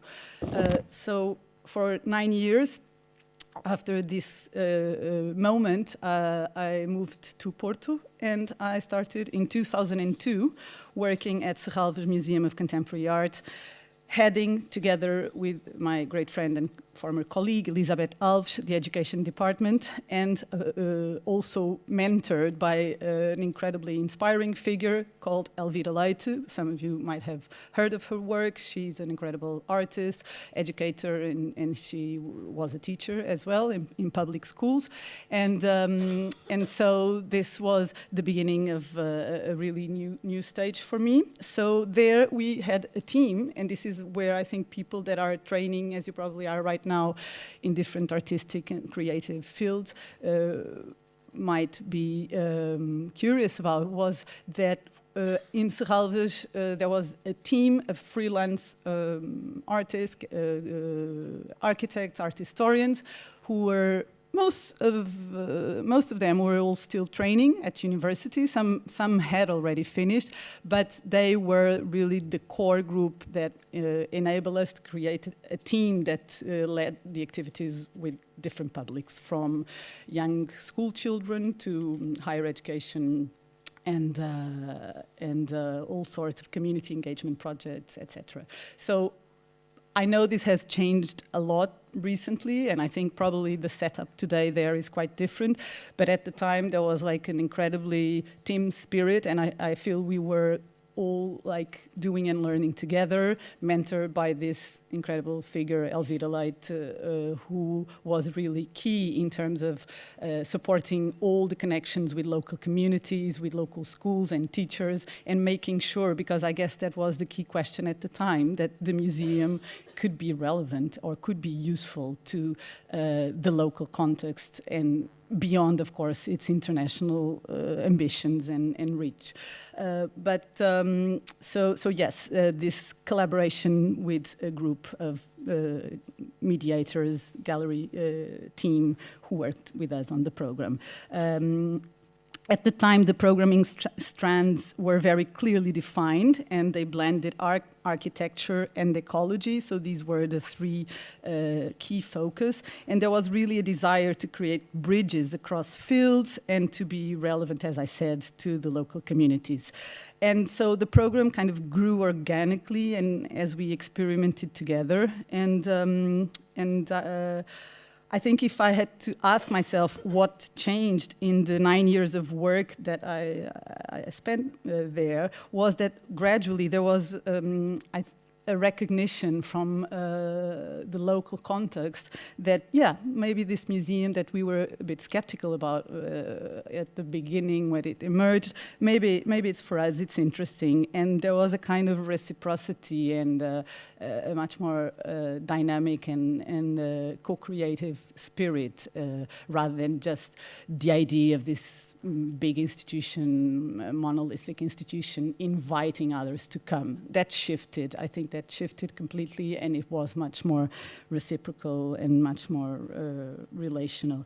Yet, as I was asked to mention challenges as well, one of the challenges, and quite complex challenges, was in fact the pressure from the institution of wanting to grow and more its audiences. And so I think from a programming perspective, we really had to balance how we would do this. And I think the way we managed to cope with that was really by having kind of micro-scale, very experimental, smaller projects in a small scale, and then, of course, be together with our colleagues from the performing arts and the exhibitions team to participate in those big events like festivals, annual festivals and other big events. So a balance between micro-scale, experimental, small, and then the larger numbers of visitors coming in, but always committed to the same kind of rigor and of focus in terms of why we were doing the things we were doing. And I guess the level of debate and the intellectual debate within this team made it for me really really special. So.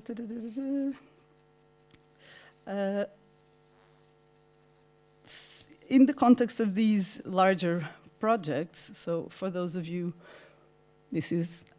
I brought this image because, as I told you, it's the first time that I'm speaking about these two contexts between Porto and London, and I think the contrast between like the beautiful whiteness and the greenery of this picture is so different from the busy Whitechapel High Street where my subsequent home would be. So I thought it was kind of fun to see the contrast between these two places. Then in terms of highlights, if I had to highlight projects over this period of time, I think I would choose the annual projects we did with schools because what I feel was achieved was this incredible network of working with artists, emerging artists, with teachers and schools across mainly the north, but sometimes with some excursions into other parts of the country. So we published all these projects, annual projects, with Elvira Leite in a book that is called Serralves Projects with Schools. And then a very special project because it corresponds to the final one in which I worked. And I think at this stage there was already an interesting shift in terms of conceiving the educational side of things, not just as something siloed in this specific area, but much more intertwined with exhibitions, was this project in 2010, titled To the Arts Citizens. And To the Arts Citizens was an exhibition that was realized as part of the celebration of the centenary of the Portuguese Republic. So it opened in 2010, and it addressed concepts of activism, citizenship, democracy, utopia, through the work of 31 artists and collectives, all evocative of the complex relationship between art and politics. What was special to me about this project was the fact that it really occupied the museum, but not only the museum, also the city. It created a context for the production of new works.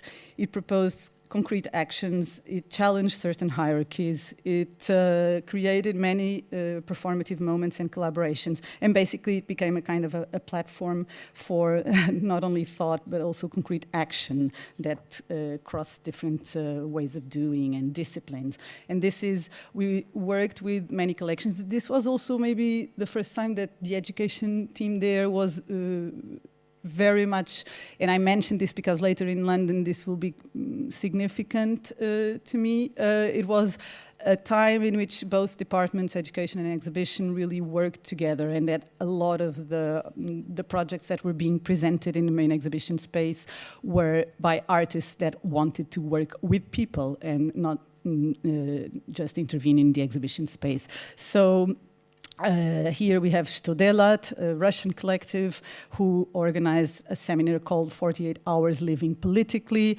And so this involved from exercising outdoors in the early morning to staging plays together and co-conceiving plays together, having meals together. And here, as I look at this picture, I have to mention another very important figure, Regina Guimarães, who also led one of the workshops as part of this program, and who was also a very important presence in Serralves, also with her program together with Sagnail on cinema for young people.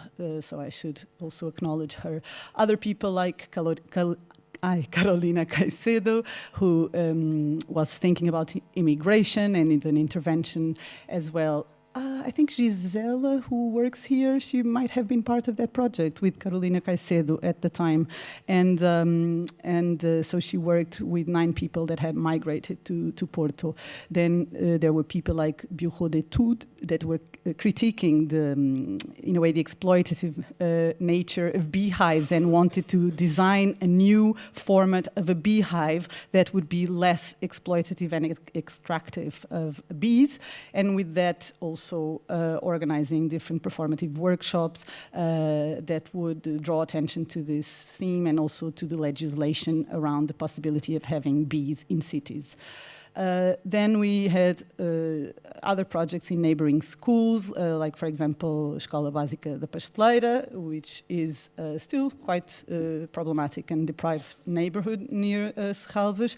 And there we worked with artist Rigo 23, based in San Francisco at the time, to draw a mural, and to draw a mural in collaboration not only with the teachers and discussion with the younger kids from the school, but also with young people that were working with an association called ADILO, Associação para o Desenvolvimento Integrado de Lourdelo do Ouro. Desculpem, é um bocado comprido, mas era este o nome da associação.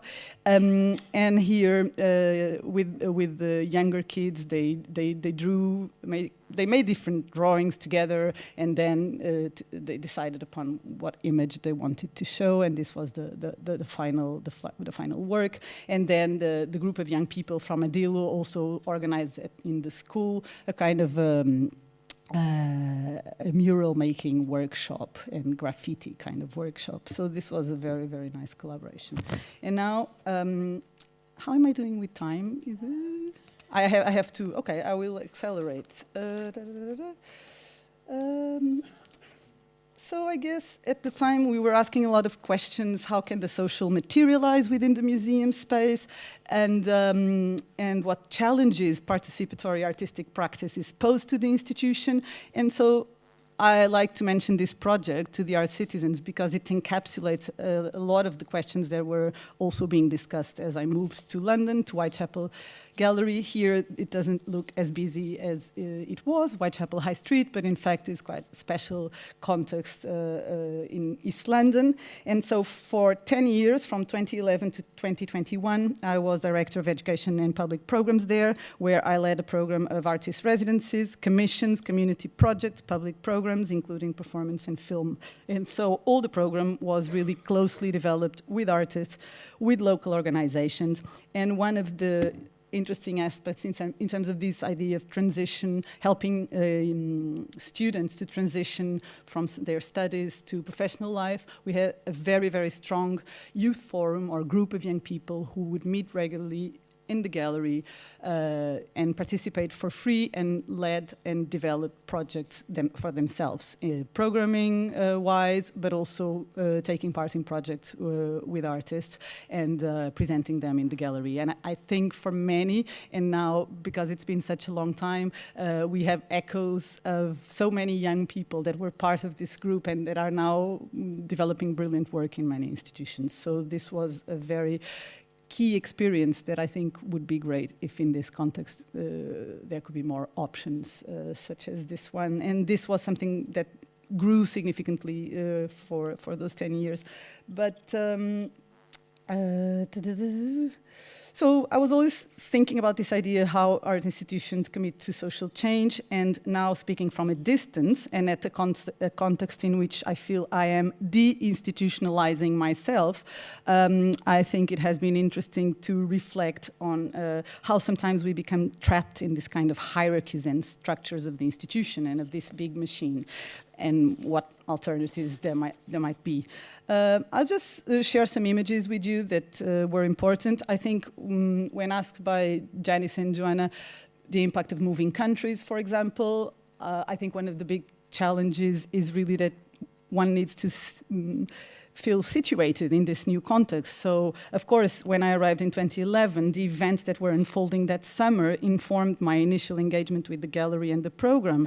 And these were like the echoes of the Arab Spring, the social unrest in many of the London boroughs.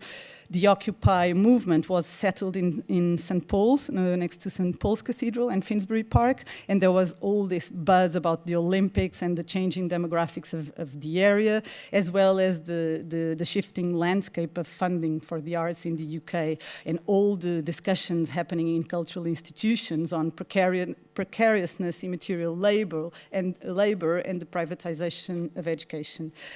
So just to give you a sense of what the debates were at the time. So my initial research to get a feeling of how do I begin to develop a program was really to look at the archives, and I was very inspired by a set of exhibition practices that really began quite early on in 1956, as you can see in this picture, to question the kind of idea of single authorship, and by proposing a more collaborative or cooperative model. So the image on the left is of a show realized in 1956 called This Is Tomorrow, which became a kind of key exhibition in the history of the institution and beyond because of the collaborative model it set in motion.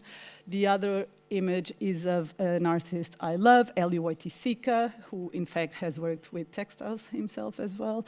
You might have heard of his Parangolés, but he created a really groundbreaking show by inviting people to take their shoes, to participate, to just play with materials, and he coined this term Cree-leisure, blending the idea of Creoleness and leisure. And so this was a quite radical show that inspired as well how I was thinking of the connections between participatory practices and an education and public program. And then Stephen Willets, who is considered in the UK and beyond like the father of socially engaged art, how he also did a very important project with an estate. So basically he did a project called Concerning Our Present Way of Living, and he worked with residents of a public housing estate, investigating the living conditions of the population locally. So I should mention as well two key historical and very shaping moments for me, which was to learn how radical Whitechapel had been in the late 1970s by creating this education department that was working very closely with artists in schools, and how a person called Jenny Lomax, who led the program, was really radical in how she developed that focus. And so, interestingly, years later, with my colleague working in the archives, Naya Yakumaki, we've co-curated this show titled Exercising Freedom, Encounters with Artists and Communities from 1979 to 89, that looked at how artists that had, as younger artists, collaborated with the education program, had developed their practice, and how much that work in the education side of things had shaped their practice or became their practice as artists. Another aspect that I think it's quite crucial is to think of space. So, for example, this project, which was titled The Street, happened before I arrived, and at a moment in which the gallery was undergoing massive refurbishment, so there was no space. They were shut. And so for, I think, a 3-year period, the program was in the street, and they had to engage with different shops, with different contexts of the local surroundings, to work with artists as well, reflecting on the conditions of locality and local knowledge. So this became this project, and is materialized in a book called Gallery as Community. Then again, the idea, once the gallery reopens after the time without a space, how this commission of an artist called Goshka Makuga, exhibiting there this tapestry of Picasso's Guernica, how she proposes a setup that can be used and like hired by the community for free for their community meetings. So this is a very simplified version of this project, but you can find out more online. And then the other innovative aspect was that at this point, the education department started to have their own spaces to show the outcomes of working process. Now it seems a bit, I don't know, anachronistic that this would even be a question, but I guess the fact that the education department had the centrality of showcasing the work being done in the spaces of the exhibition was quite transformative and significant for us. So all the projects we were doing with artists engaging with the program were being shown or had some kind of materialization in the space. This was the one by Goshka Makuga related to that commission, but many more followed. Another curatorial initiative, because in London at this point there was huge discussions how to work more collaboratively across education and exhibitions. of course, theoretically, after Bourriaud's relational aesthetics or Claire Bishop, artificial hell and hells, there was all this sense of the educational turn or the social turn where the boundaries between these spheres kind of diluted. So this exhibition, again, was an example of that because it really proposed, it was co-curated across exhibitions and education and wanted to ask these questions of how are artists working to enact some form of change, thinking as well of alternative economies, the environment, and this notion of enacting concrete change. So in the picture you have Theaster Gates, who has a socially engaged practice, as you probably all know, and so we installed, and I was directly responsible for this project, a kind of pottery studio. We worked with London Metropolitan University that had ovens and ceramic experts, and we also worked with the people from Theaster Gates Studios in creating this space.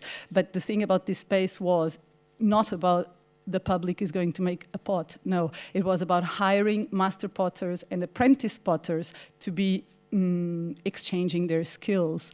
And so it was more about the performance of labor, and this was what was happening in this space. And then there were a series of performative events with poet Zina Edwards coming to read poems on labor to the makers as a kind of a tribute to their work. And of course, this generated a whole series of programming parallel to what was going on.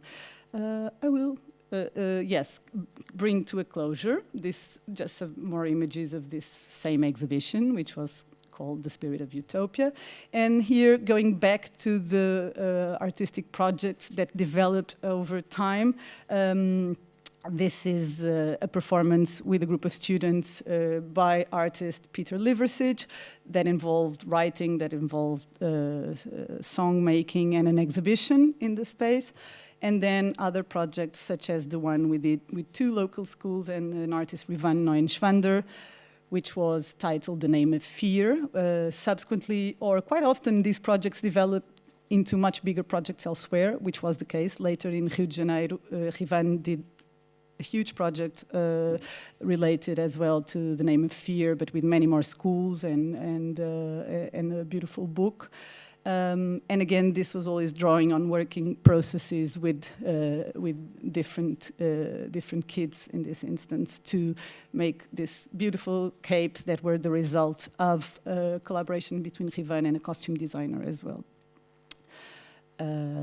Interestingly, again, this kind of connections re-emerged later because then Rivan had a show recently in Serralves, so we were able to reconnect at that point where she was presenting a film called Eu Sou uma Arara, which was made in collaboration with the filmmaker Mariana Lacerda. And finally, Michael Karikis, another connection that comes from London to Lisbon. We worked intensely in this project over a year titled No Ordinary Protest as well, which culminated in a film production. And interestingly, Michael is now based in Lisbon and has been showing, and we had the chance to develop other collaborations. And then last but not least, a project we did during lockdown with our group of young people, or a selection of them, not all, the Youth Forum, which was called Home Living Room, and really thinking about the lockdown and its impact in their lives and ideas of home and what home and belong means. But basically, we had the opportunity to work in different kinds of workshops, but the final aim was really to produce a show together. We had access to a collection that enabled young people to curate a show in the space, so they learned different skills about exhibition making with our technicians from the gallery, and we did all of this remotely, which was incredible, and ended up by installing the show, which was a photography show, and them creating the podcast and all the things that go with making an exhibition and making it public. Thank you very much. I hope I didn't want to say too much. Maybe I did, but as I said, it was the first time I was blending the 2 parts of my life. So thank you. And if you have any questions, feel welcome to.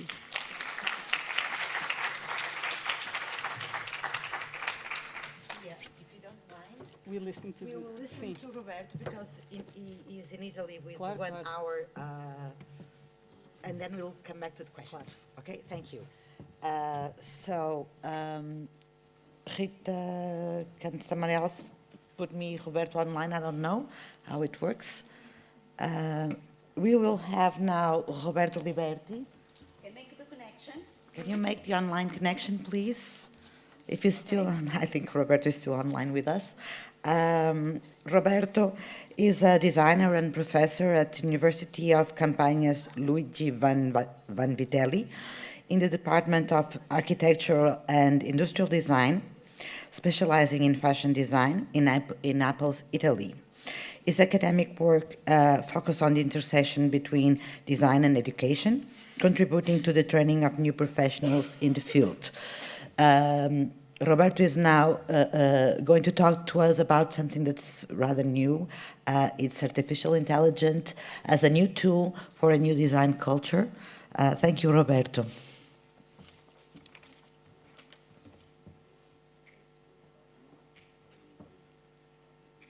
Do we have Roberto online?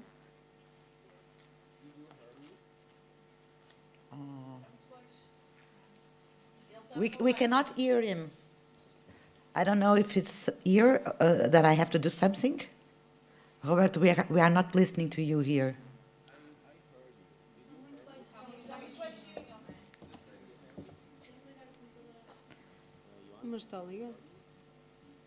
Roberto, we are not listening to you.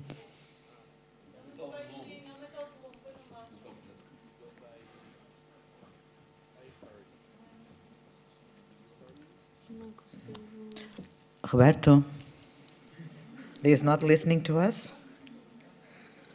Mas está no. E agora?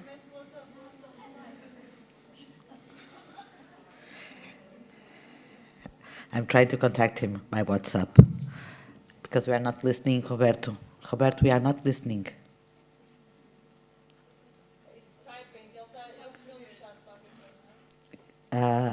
I don't see the Zoom here either, so I don't know if someone up in the regi can help me.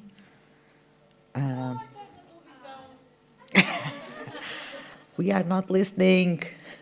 Not listening, Roberto.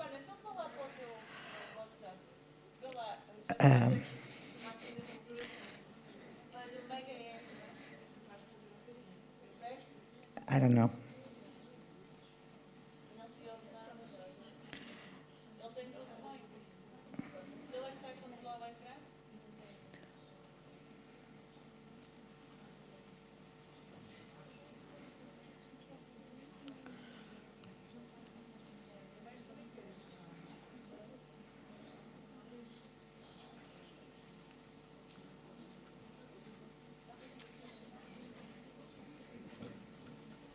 He hears us. I don't hear him.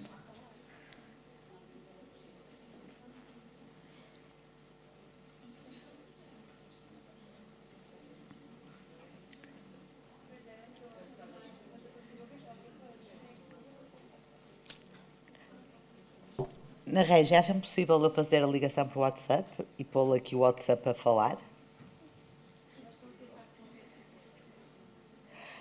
Okay. Because he has classes.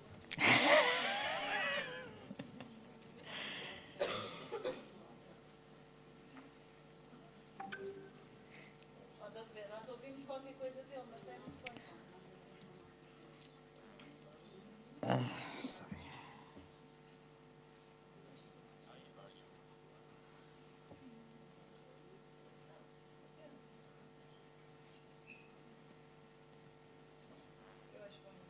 I'm going to try it to WhatsApp, right?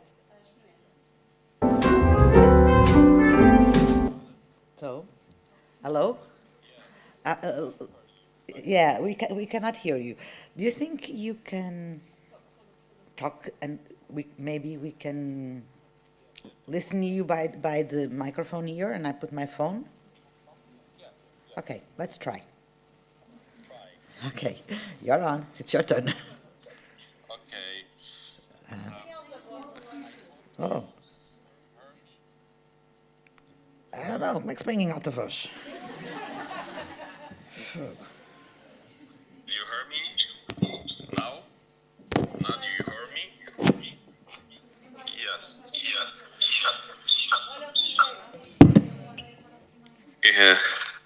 digital is not perfect. I'm sorry. Did you hear me now? I think yes. Yes. Okay. Okay. Perfect. Okay. Today I would like to talk with you about the transition and the twin transition. So eco sustainability transition and digital transition, and artificial intelligence are new tools, as you say. And so the idea of where we start with my university, because I teach with a bachelor degree of design for fashion and a master degree in fashion eco design, design of innovation, is to work with students and with a different company, in particular with the leather sector, that help the students and the designer to work with AI. Intelligence artificial is right now a new step that we would like to understand, to work with the designer, with what I call transition designers. So the idea and the current technological digital transition are enable new ways to visualize the image thanks to the new kind of system and software we use, in particular Midjourney. So how the technology condition help the industrial processes is the question that we have in my university. So we are finding the development and the experimental application through the generative design and the 3D representation. And we use for that reason a lot of digital software as Claude 3D or Lectra. And the idea of new artificial fashion landscapes that we are working on with, in particular, leather sector. And sorry, is to work with software as Midjourney that you can see here, and thanks to the has used to other data-driven approach. The most interesting design are that we use is Midjourney, DAL2, and Firefly, and this is the three questions that we used to have to the three paradigms for the artificial intelligence. The first is the majority of participants found it useful to be able to visualize artificial generated models for design purpose. The second one is how to visualize the image for the work of the designer, for the transition designer. And the third is the how to use the AI as suggestions for the initial design phase for the students. So we work with this DFT. There is a digital fungible token. There is a connection between students and company that work in leather sectors. For example, this is a degree, fashion master degree thesis that we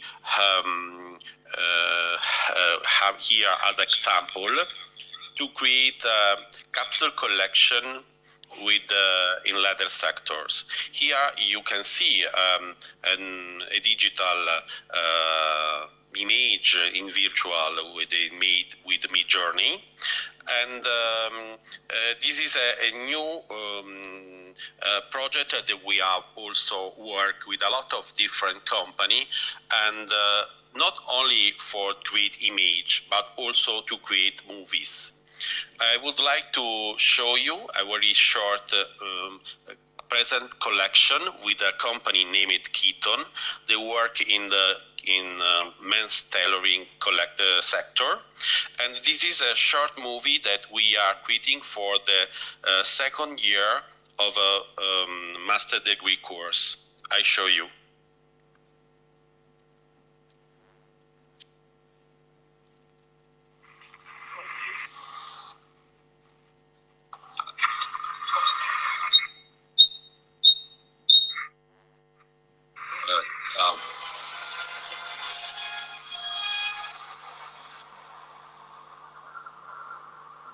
This is Cooper. Can you hear me?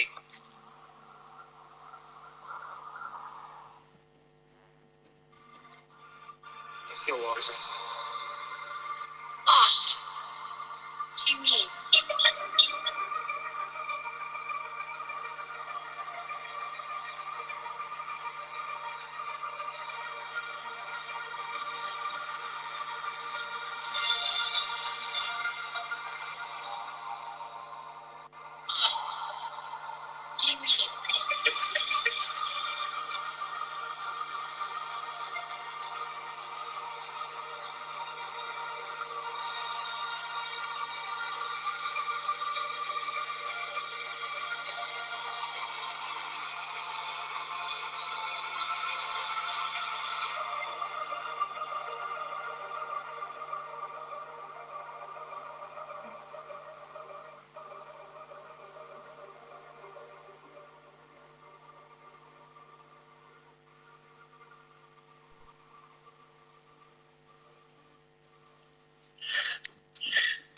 This is a new kind of possibility to work with the company to present the capsule collection, in this case, to create also a video scenario that traditional was made with a different program, but thanks to Midjourney, thanks to AI, it's possible to create a realistic virtual collection to present to the company.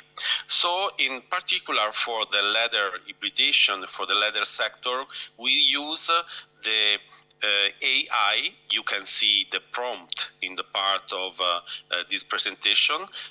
They are made in Midjourney, and that we use to create a real leather manipulation with the company. This is the part of virtual, and now the manipulation, the handmade manipulation, and the tools of AI is in the hand of the designer to help to create something new. Here you can see in part of the scenario the tools in AI. There are some things you are in connection with the real part of the leather manipulation. So it's interesting, the designer and the students that work with AI have the possibility to have in less time the real prototype to create something that is in connection with the real prototype. So prototyping. So this is something that come from the scenario of the AI.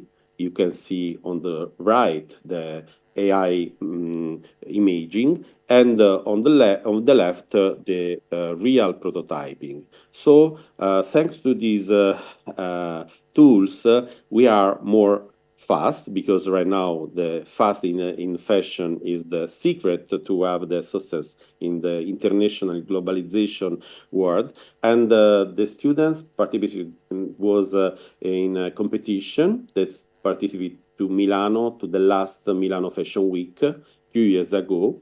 And in competition with other students, there are a lot of other companies. So it's interesting the idea of new educational challenge by the virtual AI. So the second and the last example is the Conscious Leather Design Academy that we presented this year, 2023, 2024.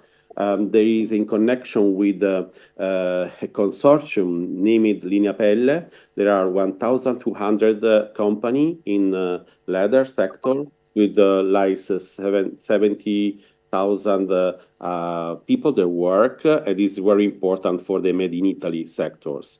So we create this connection with Officina Vanvitelli. There is a structure of PhD students, bachelor degree students, and master degree students with researcher of Vanvitelli.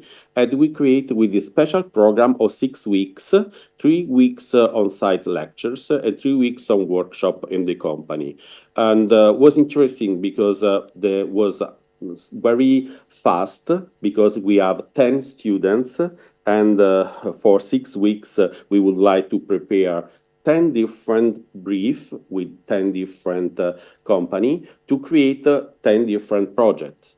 So the scenario was the mutation, and thanks to the AI, we create some texture examples that are in connection with the real, because thanks to the AI, we create a real experimentation to the digital printing that we have in our university. And this is the two step. I can show you this video. This is the last, the conclusion of the Leather Academy, that we, with virtual reality and augmented reality and artificial intelligence, we have changed the project approaching the defining a new line of design to learn about the new generation designer, to offer different tools for the students. I can show you the different process with this video.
This is the idea of the academy. This is a special program, very short because it was only of 6 weeks. And we, starting from the AI project, we create a real project in the leather sector. And we present the Leather Academy in Linea Pelle last September in Milano. And now we are approaching to take the exposition in next month in London and after New York, because the Linea Pelle is a fair. There is a start in Milano, but after going in London, after New York. And it was interesting because we involved 15 different companies in the leather sector, 10 different students, 10 different teachers, and 10 different PhD students in that work. And to create from the AI, that was some things that was the new tools in the hand of the students of fashion designer. There was students of a master degree to create some real project. This is one example. of the project number 1, because here we are not a lot of time to show all the projects, but this is the example. You can see on the left the AI project that we create for one project. For each project, we create like 100 different image in AI with different prompt. So this is the new figure of a prompt designer. And from that virtual image, we create a real image that you can see on the right with a company. The name was Officina of the district of leather in my region, that create with the Swarovski and with the 3D the real leather. You can see how it's similar the image of a virtual in AI and the real project. So it was interesting because it was we not waste time, we not create a lot of prototype, so it was very fast everything. So this was for me my last slide. I'm very. If you have some question, it's okay for me. Thank you, and thanks for inviting me. I'm sorry for the problem, in digital problem. Can you listen to us? Yes. No, you can disconnect your phone because we are hearing you from the computer. Ah. Sorry, I sent you a message, but naturally you couldn't do two things at the same time. So, any questions for Roberto? Just, yes, you have questions. I'm going to go with the microphone. And then I'll ask Sofia to join us also for questions. But I know that you have classes, so we'll just... No, I have time. Don't You have? care. Okay. 15 minutes, 20 minutes is okay for me. Okay. Can you hear me? Yes. Okay, I understand how AI can make things easier and quicker, but I wanted to know your opinion about how some people believe it's a little problematic to use AI in the artistic production, since AI is fitted by the image of actual humans and real human artwork. Yes, I know that we have some problem with AI. In my university, we have a course of legal fashion, because the problem sometimes is the property of image of AI. I think that, in my opinion, in design world, the AI is a nice tools in the hand of the creative people.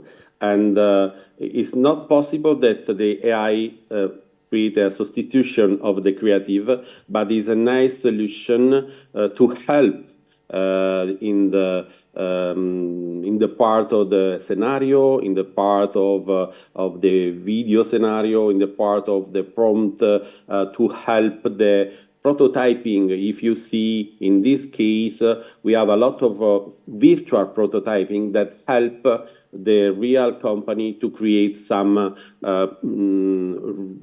virtual prototyping without create real prototyping, with less use of energy, with less use of electricity, so of water, because when we talk about twin transition, we work with a real company. So I think it's very interesting to work with AI in the world of the design approach, of product design, of fashion design. There is a very nice connection with the production. But sometimes it's problem in the world of artistic, but depend how use the AI. I think this is my opinion, and I think that we can't close our eyes and say that this is not AI, because I think it's very nice solution sometimes that can help the creative, but not substitute the creative. Thank you. Any other questions? Also for Sofia, if someone has questions? No, I don't think so. No questions? Everybody is eager to go to lunch, Roberto and Sofia. I'm sorry. Yes, I know. It's very late. Now we have a question over there. Just a second. I don't know if it's for Sofia or Roberto. Roberta, can you talk a bit more about the prompt designing? What does it mean in your opinion? Because quite often the ideas come from a process. So if you're an artisan, for example, you kind of have to experience how the material behaves for you to learn what's possible, what you respond to, right? So it's quite often it's a mistake that is quite, so to become a prompt designer, where does your imagination come from, basically? Is it from from other images that you've seen? Or, are we kind of entering the upward spiral of strangeness? I think that the prompt designer, I know that in the US there are some university of prompt designer or prompt engineering. There are two different figures. So in my opinion, I work with the prompt design, not with, for example, the students of the bachelor degree. I don't use AI with bachelor degree because I need to with the students, have at the beginning the methodology, the traditional methodology for the creation of the scenario, because you need to know the real methodology to create a project for product design or in fashion design. But in master degree or with PhD students, you can work in the prompt designer. There are the prompt are the keywords that use to create a new image. So it's not easy to create the very nice prompt words to create a real image. So you need to talk with AI to create the real image. So it's not easy. Normally, you see this work that I show you, we spend like 4 months, and after 1 month on the software, we try to understand how to create the real prompt. So the prompt design is in connection with the culture of the designer, with the story that you are around the pictures, and about the culture. So if you are a very nice story, you have a very nice prompt design, and you have a very nice prompt image. This is, I think this is, I have not changed, for example, my methodology of approach of teaching only in last year, because 2 years ago we talked about metaverso, about DFT, about NFT. Now with AI, we don't talk more about metaverso, we talk only about AI, because it's free, because it's very easy to find it. Also, for example, there are the part of Photoshop with the AI. No, my master degree students work in Midjourney and the Photoshop AI with a lot of connection with different software that use prompt. So I think this is one of the tools that we need to work also for the designer of the future or designer for the present to learn more about prompt. So I have not all the answer, but this is my opinion for sure. Thank you, Roberto, very much. We need to finish, okay? You want to make a question? Yes. Okay. Because sorry, I was looking forward to ask you, and I didn't want to miss the chance. The question is for Sofia, right? Yes. Okay. Can you, if you think of one example of a community engagement project that worked, in your personal opinion, like you personally thought, this is what it should be? Because, like, community engagement has become a bit of a swearing word in many ways. It's a requirement quite often in a very sick UK political system, to the artists now, to cure the society. It's also kind of a ticking exercise quite often internally in how you apply for funding, how you get it. But to the degree that I didn't believe it works. I didn't believe the concept works of community engagement. I've experienced one that completely impressed me. It was here in Portugal, in Alentejo. So I was thinking, do you have an example that you personally, over the years, your career is amazing, that you sort of thought, it doesn't have to be the most important, it's just what you personally felt? Thank you for your question. I still believe in this kind of collaborative project, I have to say. And if I had to pick two projects that were really, I think, relevant and transformative, I would mention the work, for example, done with Abi Feijó here in Porto many years ago. He's a filmmaker, he works in animation, and worked with different school children of different ages.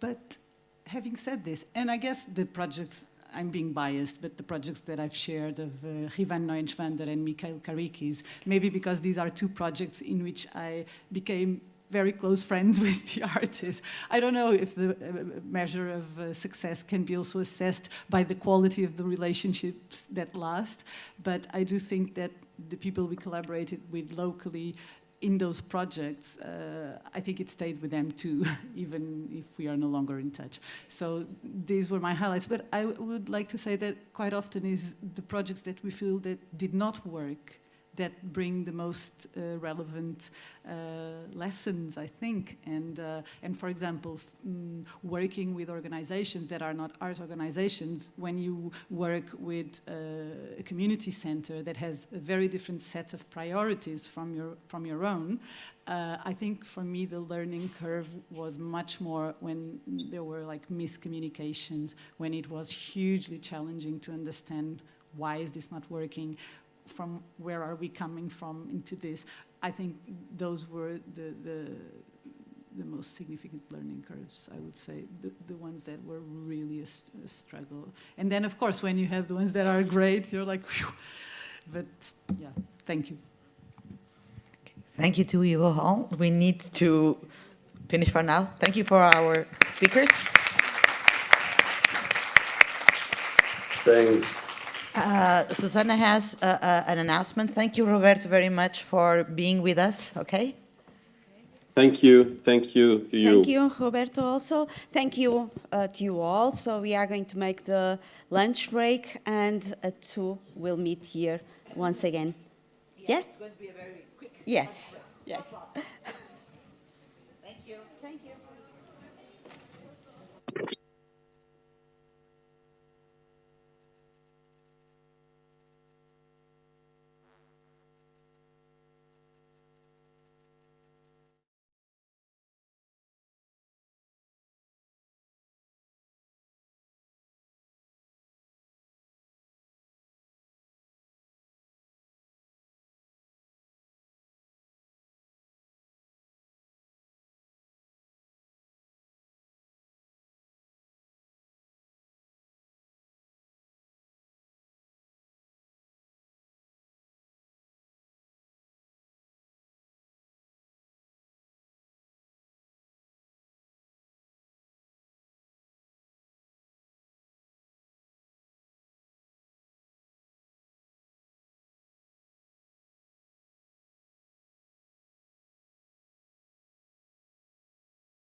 esta tarefa difícil pós-almoço, mas o café pode ter ajudado, até porque também temos esta sessão a ser transmitida por streaming, que está online, e por isso também temos as outras pessoas que estão a assistir. So good afternoon. I'm going to restart the session, and so now the first, the theme in this afternoon is about interdisciplinary networks, and so the presentation is with Vera Sacchetti and Federico Duarte, that is here. Vera is going to be online, and so Vera is a design critic and curator based in Basel, Switzerland. She works as curator, researcher and editor, and coordinates international design and architecture projects. She graduated in communication design from Faculty of Fine Arts in Porto and has a master's degree in design criticism from the School of Visual Arts, New York. Federico, with a degree in communication design in Lisbon, a master design criticism and a PhD in curating from the Birkbeck College and Victoria Albert Museum, is a critic, curator and lecturer at Fine Arts School of Lisbon, and has worked as a designer in Malaysia and Italy. Both co-founders of Fazer magazine propose an innovative approach to contemporary design, exploring how this discipline shapes societal transformations through a critical and multifaceted perspective. So thank you so much, Federico, and I invite you to come Obrigado. here. Hello, hello. Hello, hello. Hello, Vera. This is the first time we've been like this. Hola, hola. So I'm Federico. Vera is in Basel. We are talking about Fazer, what brought us here. So the presentation is in Portuguese because we already had this sort of defined, but we will speak in English. So this is a Fazer, which for those who don't speak Portuguese means to do, is the magazine we always wanted to, or we wanted to start, or we wanted to start a design magazine since we both studied it. When you listen to our short bios, we studied in the same master program in design criticism at the School of Visual Arts in New York. From me between 2008 and 2010, and Vera between 2009 and 2011. So we always tell this story. When I left in 2010, I said, okay, so you finish your master's, and then we do our magazine together. It took us 13 years to do the magazine, but we did it. So we started a year ago. Actually, we were invited by Cultugest to curate 2 exhibitions, which are part of this cycle of exhibitions called Território. And these exhibitions are held at 2 galleries, one in Lisbon, the Fidelidade Art Gallery, and one in Porto, the Cultugest Porto. And we said, when we were invited to do the exhibition, we said, okay, we're going to do number 1 in Lisbon, and then number 2 in Porto. Those are the 2 issues of the magazine. So, and this was an experiment in. It was an editorial and curatorial experiment. So each exhibition was the magazine space. So here you had, for example, one of the biggest topics was and there are images of the spreads of the magazine further on, which is the design of political propaganda in Portugal. And this was the very first article that anyone really did about the design of this one object, which is defines the Portuguese landscape. Portugal is unique in Europe that political parties communicate with their citizens all year long. And no one had ever written about it. No one had ever interviewed or even identified the designers of now the 8 parties in parliament that put these things in public space. And this is one of the examples of how many of the topics that we decided to explore. And then we took many different routes. So we wanted to talk about design as a verb. This is also the title of our first editorial, and it was on the wall in the first exhibition. And to really, and as magazine editors, we also wanted to bring other people to work with us, which is the beauty of being an editor. You invite people to write an article, like we invited this one guy to write, who's a copywriter and one of the best people in Portuguese Twitter, and he's also kind of an orthodox wine critic. we wanted him to write about this one designer called Rita Rivotti, who's a very famous, very non-famous designer for designers, but a very famous designer in the wine business. She's a award-winning designer for the wine industry. And then so we invited him to write about her, and he said, well, I appreciate the challenge, but I don't like the wine, the kind of wine that she works for, which is like kind of this more mainstream industrial wines. So he wanted to write about the revolution going on in wine. So we ended up choosing 50 wines from all over the country for the exhibition. And he wrote about the challenges of Portuguese wine and how design communicates those challenges. And then also another commission that we made was for a Brazilian designer and writer called, an editor and publisher called Teresa Bettinardi. We invited her to write about what we thought was a polemic that no one was talking about, which is the Portuguese Design Award, the award for book design in Portugal. It has been attributed for 5 years, but kind of the same books get the award every year, kind of, artist books, photography books, even though the award is supposed to cater for the whole publishing industry. And so Teresa wrote, we argue it's the best text in the first issue of the magazine. And she talks about going to Torre do Tombo because this is an official national award, and all the books that enter this competition end up in Torre do Tombo, which is a national archives, by the way. And then so she made a selection. We made a lot of infographics that tell the story, that give some information about what are the kinds of books that were awarded and what kind of competition this is. And then we had many other segments of issue number 1. I don't know, Vera, if you want to talk about issue number 2, or then we go to some of the spreads. Maybe I just want to add, hi everybody, by the way. I just want to add that, this first exhibition and this first issue of the magazine, which you can see here, they were basically our kind of manifesto to the world, sort of setting the bar at a certain level about what is it that we want to talk about when we talk about design. So clearly we want to talk about process and not products or outcomes. We want to talk about design as a verb. So design as a series of acts that have an impact in society, that shape society to a broad extent. And that was really the challenge when we talk about our first exhibition and our first issue, is to really set up that context. And so basically what we have is, here are a few spreads of the magazine.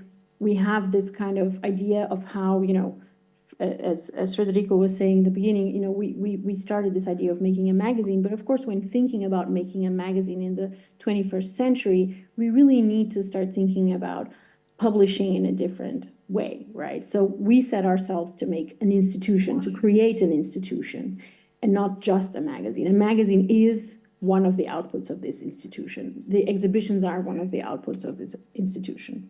But in the way that we framed Fazer 1 and Fazer 2, the first 2 issues of the magazine, and here you see a couple of the different parts of the magazine. So here's, for example, a feature, which is an interview in first person with the designer. Here's the article about wine that Federico was talking about before. Here is you can see a variety of articles here. Here, for example, a larger investigation on labor conditions in architecture and design, and how is it that in Portugal unions and syndicates have been shaped and have influenced the labor conditions in these two professions. Reviews also, and here the review that we were just talking about the book prize. And actually what we wanted to do was to kind of set an objective for ourselves for what is it that an institution can be. And in the case of the magazine, what can a magazine in the 21st century be? And for us, it was clear that the magazine cannot be just a magazine. So there can be a print product, which is a print product that exists, but the print product has to be accompanied by something else, always by another format. And in the case of Fazer 1 and 2, or 1 and 2, that format was the magazine and an exhibition. And the exhibition also had a public programming, and the exhibition also had a variety of events. The exhibition sought to really go in depth into the topics of the first issue. And here is an image of the second exhibition, which took place in Porto. And here, you know, we didn't have to sort of set the context for the first time. We could firstly think about a more specific topic for issue number 2. And we really talked about this local context as an important topic. I don't know, Fred, if you want to say some words about that. Sure. So when actually thinking about institution, because this is also the remit of the conference, is we wanted also to understand how can we contribute to the design context in Portugal, because this is a magazine in Portuguese. It's a magazine for Portugal in the Portuguese language. And we often get talked about, like, why don't you do this in English so it becomes more international? I'm like, no, let's do this in Portuguese and actually have some content that is actually translated into Portuguese, because we believe that matters. And then there's an audience, especially, you know, students, young designers that don't get their work shown, and also they also don't understand that, you know, if there's a public sphere that we want to contribute, this is the way we want to contribute to it, and not just make, you know, a magazine with, you know, famous people and rich people furniture. So, for example, one of the topics, so we want to go have a bit more of a local aspect. So we did this article called "Made in Portugal," which is about the Portuguese textile industry. So it's very close to where we are now and very close to Contextile. So we commissioned Graziella Souza, who's a researcher in fashion and a teacher at the Faculty of Fine Arts, Faculty of Architecture in the fashion design program. And so what we wanted her to write about was how Portugal is the ethical China. So how it is, it's a nice place to, you know, French brands or Swedish brands like this. So that white T-shirt is the white T-shirt I'm wearing now. So I did this on purpose. So we have a one. So it is asked from a Swedish brand called Asket, and it costs 70 euros, but it's made in here, just around the corner. And then we had one from Zara. We had one from Isto, which is a Portuguese brand, of course. And we had one from, and the most famous one was from Sunei, which is this Italian brand, and it costs 140 euros. They're all the same T-shirts, all done in cotton. One was done in wool from Impetus, which is from not very far from here as well. So our idea was to have 10 artifacts, 10 T-shirts, which is the basic element of our wardrobe. It's also a technique we learned from Graziella at Portugal Excels, which is knitting, malha. And this article goes to show, and we really invite you to, you know, buy the magazine and read the article. It goes to show that how Portugal is still in this supplier trap. So we don't have enough, because there's not been enough investment in design and creating brands and creating an awareness of, you know, ethical production. And Isto, for example, which is a menswear brand, we actually believe they do that quite well. But also that some of the foreign brands that produce in Portugal, some of them are integrating Portugal in their own narrative. So it's cool to manufacture in Portugal. And this is one brand called Drapeau Noir, which means a black flag. It's a French company. And the owner actually lives in Lisbon. The photo shoots are done in Portugal, etc. So it's also interesting how this culturally, Portugal is not only a supplier, it's a supply that we want to talk about, but it's still not, it still works in a very low margin business. And so there's the design challenge there that we want people to know about. And then one of the big articles, which is the title, the title page, the cover page article, it's called "The End of Cork," O Fim da Cortiça, and it's about how you know, cork quadrupled in price 2 years ago. There was a scare because there were 2 bad harvests in Cork because of the drought. So the cork quadrupled in price, and there was this scare in the market. And we were talking with a designer called Tony Grill, who's an experienced designer, product designer, works with cork. And he told us, like, designers like him that worked with cork, were faced with having to make things with less material. And also that the fact that cork, it takes 30 years for a cork tree to produce cork, the bark for the cork, and it takes 9 years for the cork to renew itself. And there's only so much cork trees that we can plant. I mean, there's actually infinite cork trees, but it's just, we need to plant them. So it's not just, you cannot raise production overnight. So the article is a reflection, and we selected a few artifacts they're all design artifacts. Is a reflection on why is cork used? Why is cork, for example, a trap for Portuguese designers? Because it's identitarian at some point with Portugal. and how it's also cork is used as greenwashing. You know, Tony was telling us how he's been approached by the car industry to have, you know, 1 millimeter skin of cork on the dashboard, which doesn't do anything there. It's just for, you know, companies to say that we use cork. And so these are the kinds of things that we also, some of the articles are, of course, provocations.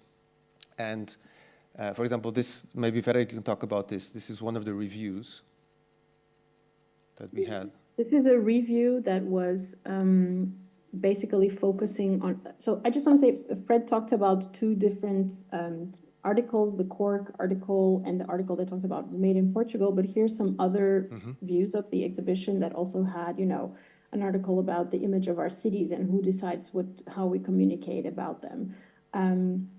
Here's something interesting that we can talk about briefly afterwards, which is about what is being made in the Portuguese design schools, because this is something that is unknown outside of the schools themselves. And here we selected through an open call a variety of projects of recent graduates, of students in Portuguese design schools, but also Portuguese students that are also studying abroad. And with this, we really wanted to change the perception about what is done in Portuguese design schools, to put it in relation to one another, because there is no understanding of how the output of these schools relates to each other, and also to try and think about innovation and innovation in design as something that is directly connected to what is made and produced in design schools in our country, or by Portuguese students in other countries. And this is something that is an idea that we continue to work on, and it's an idea that has been very inspiring to us, to kind of change the conversation about what is it that innovation means and what does innovation means as it connects to education. But maybe Fred will say a few words about that in a second. I want to talk about housing. Housing is such a pressing issue. I mean, all over the Western world, I would argue even all over any part of the world that has been living in capitalism for the last 50 years, I would say that housing is one of the most pressing issues in our current moment. And in Portugal, certainly, it is a hugely pressing issue. And here we kind of exploded an infographic on the wall as a device inside the exhibition to showcase the lack of investment in accessible and affordable public housing done by the state in the last 70 years. So which is, of course, the line that you see underneath, which is like basically the amount of public housing that has been constructed by state and the amount of housing that has been constructed by private capital on the top line. And you see the disparity is absolutely jarring. We also try to inspire new ideas for how things could be made. So we have a section called It Could Have Been Different, in which we talk about, in this case, about how would urban planning be if children were at the center of the way in which we design our cities. And maybe hear a few words again about the works of the students and this section of innovation, which was a very big part of our second issue, both in the exhibition and the magazine itself. Sure, and so, which is also one of the things that one of the ways we want to branch out of the magazine as the written format or the object. So we have this ambition to make innovation as an award, and we have already made some efforts towards public institutions and private companies. So we are now working on a proposal for a very interesting private company to sponsor what we want to be the national award for design and innovation, which is essentially a student design award. It's a graduate show of Portuguese design and architecture that we want to start next year. So we'll keep you posted on that. And we will still want to make, we actually want to make this, we want to be quite ambitious with this. And also understand when we talk about being an institution, so a magazine works out in a system. So we as a design magazine, we work, for example, the design museum, are an institution as a design museum is an institution, as a design school is one. The Portuguese Design Center, the older people in the audience may have heard of it, but it was an institution created in 1985 that was abolished in 2013. Design has not the Portuguese state has no representation for design since 2013. If you want to talk about design in the Portuguese state, no one will answer the phone. So, and this is a problem because there's no design strategy, there's no design culture, And we want to contribute to that. We want to actively contribute to a debate regarding this topic. So here you can see some spreads of the second issue of the magazine. So you also here get an idea of how broad and varied the amount of content that we try to look at is always. And here you see, for example, how something that was made visible in the exhibition through an exploded infographic that took over an entire wall also can exist in a graphic support of a magazine. And again, talking about issues that are pressing societal issues, because for us, design is something that is fundamentally connected to those pressing societal issues. And this, if you can just go back to the app, because I think it's an interesting case study. So we found out once on LinkedIn that a few Portuguese design projects that won a few design awards, and this is one of them. This app is called Dia, and it was developed in Porto by a company called Significa. It's it's an interactive design studio, and they won a ton of awards. But so we wanted to understand how did it work. How it's an app, it's a fertility app, it's a fertility tracker for women that's focused on the British market. So we commissioned a British design writer, India Block, to write a review of this app. What's interesting is that the app was discontinued even after it was still winning awards. So it's also begs the questions like, sure, so the design effort does deserve to win awards, but the app doesn't work anymore. And actually, we also invite you to read the text from India, and we want to question that. How are the awards, which is also an institution, as I mentioned, how do they create this idea of success? And this is something we discussed, that was talked about during the morning, and so we also want to talk about those issues. But then we also want, we had this BTalk, so we were invited. It's very broad, so it goes here from a discussion of how awards are given in design, also a discussion as well about women's fertility and how apps that are empowering a tracking of women's fertility are also at the same time not empowering, because they basically continue to push the idea that women should reproduce and they should still be vehicles for reproduction, which it's a very traditionalist view of how women should function in society and what their role is. But at the same time, we also have articles about the design of the BTalk and why is it that this is such a successful design from a taste point of view, but also an aesthetic point of view. Yeah, and this was also one of the ways. Yeah, sorry. We also it's one of the ways that we challenge other critics. So Ricardo Dias-Velner is a food critic. So how do you challenge a food critic to write about design? So this is also one of our goals. This is more student work, some of the student projects that we had, and these are two images of two of the T-shirts we have shown. But these are promotional images used on the respective websites of Isto and Drapeau Noir. Yeah, we're continuing to work on Fazer. Fazer it comes out every 6 months, and we're quite deep in the preparation of the third issue of Fazer. And with the third issue, we are really trying to push for a thematic issue. So we're really trying to look at a topic from a variety of perspectives in a very focused way.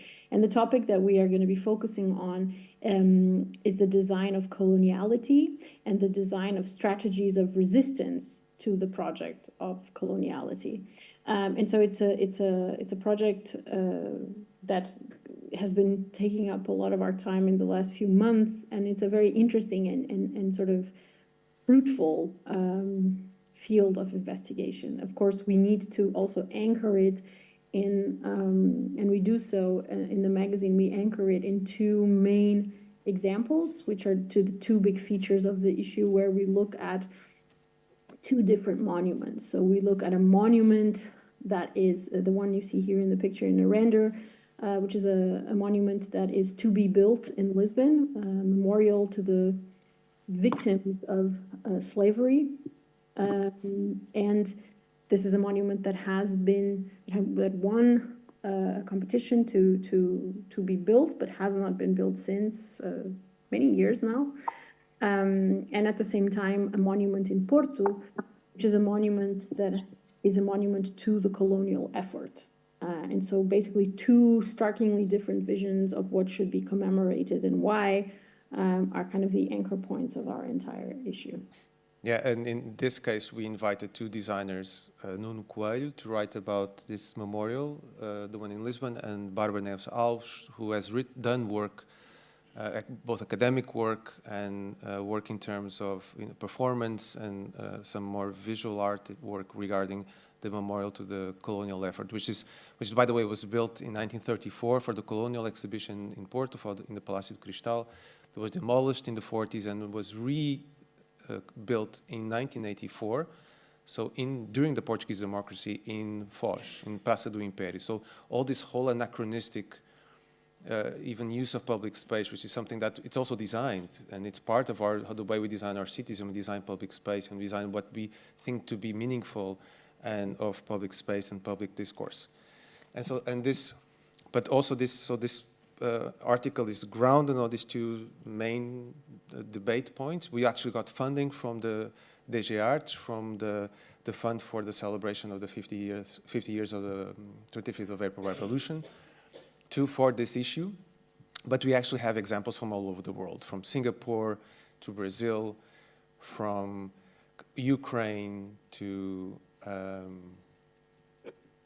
the United States. So we have different magazines. We're going to have a visual guide to a podcast. We have a bunch of interviews, and we were actually quite excited to understand, also to really spread out the idea of coloniality, to understand how we have a very interesting article from Ukraine and the whole colonial effort from Russia. We have the section that could have been different. It's going to be dedicated to Palestine, which is a game that was designed by a designer and a poet about the countless futures for Palestine, countless Palestinian futures. So also to understand, and then to really discuss a lot of the different threads that that go through design and how designers are implicated.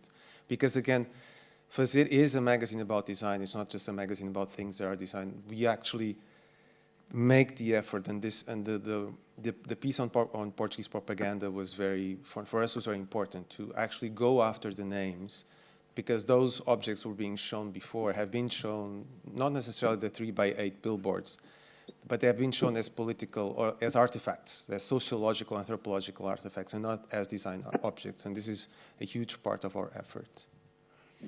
And so to finish, right, we also want to talk about another challenge that Ideias Emergentes has placed us, which does not have a slide yet, which we were invited to be the curators of the international exhibition of the Design Triennial in Covilhã, which we're all invited to attend. It will take place during the whole season of spring in Covilhã, so 21st of March, 21st of June. And our approach for the exhibition is, in one way, to talk about these two kind of interweaving strands, which is bioregional design, so a design approach that takes into consideration the potentialities but also the challenges of each territory, and an idea of design as a situated practice. So the fact that you design with a specific set of resources, cultural effects, but also this idea of who are you and where are you as a designer. Yeah, and this is our next challenge after Fazer number 3, and we're very excited about it. And it also kind of brings forward what is it that we understand is the role of an institution. So we are very excited to know that we can do this magazine, we can do these parallel formats.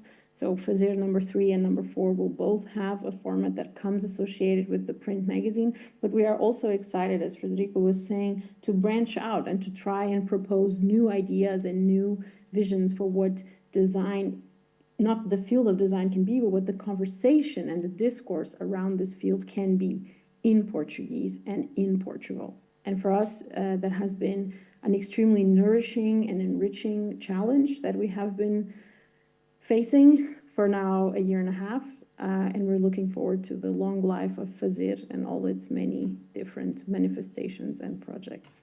And we hope you guys are part of this. So come follow us on social media. Buy the magazine, because this is also part of what you do. It costs 12 euros, and it's not that expensive. So thanks.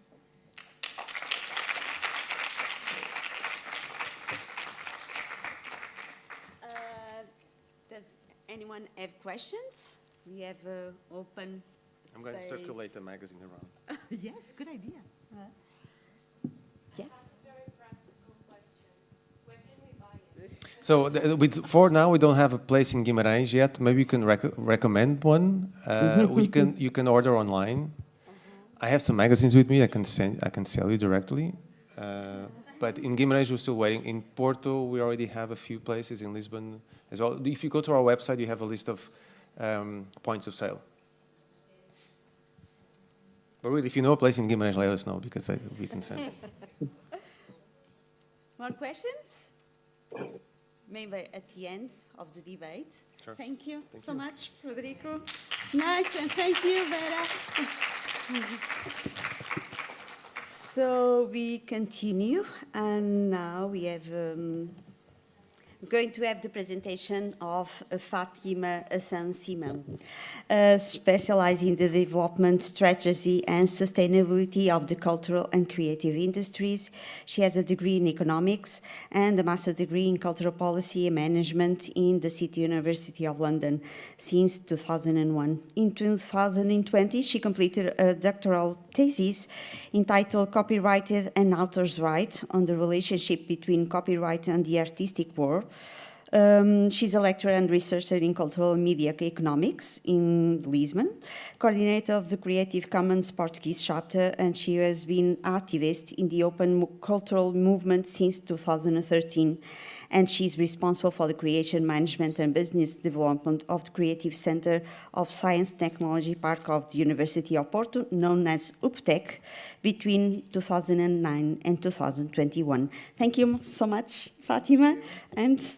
Okay, thank you very much. That's already 5 minutes of my time for the presentation. I'll try to be brief, but I brought something that is a bit intense because I thought, considering the theme for today, I had to do a little bit of theoretical background. I'm out of my waters here. I'm an economist. Sorry for the design of the presentation. It's the best I can do. Yes, I'm going to talk about this thing of networks and how you can work these networks to improve your professional life or to find your way in your career, which at the point you are at, probably you have no idea. I didn't have also. So before I start with my own pathway, let me tell you a little bit of theoretical context. So we're going through a change, which you're all feeling very intensely over the past 60 to 70 years. Economically, we describe this change more or less like this in a very concise way. So we've been under an industrial model for many, many years since the Industrial Revolutions, which was of this very much vertical model, like the companies had to have everything inside, like accumulate as much tasks and functions as they could internally. And we've moved into this digital era where we have a more horizontal model. We're looking more into external factors and creating networks instead of like thinking of the firm as a static entity. This digital transformation comes from technological innovation, of course, the internet, computers, all these things, and this leads to this idea of creative destruction, which is the crumbling of old-fashioned structures and replacing by new ones. And in this moment, the digital revolution has led us to this. A lot of network working, a lot of uncertainty, and the need for a lot of flexibility to navigate across these pathways.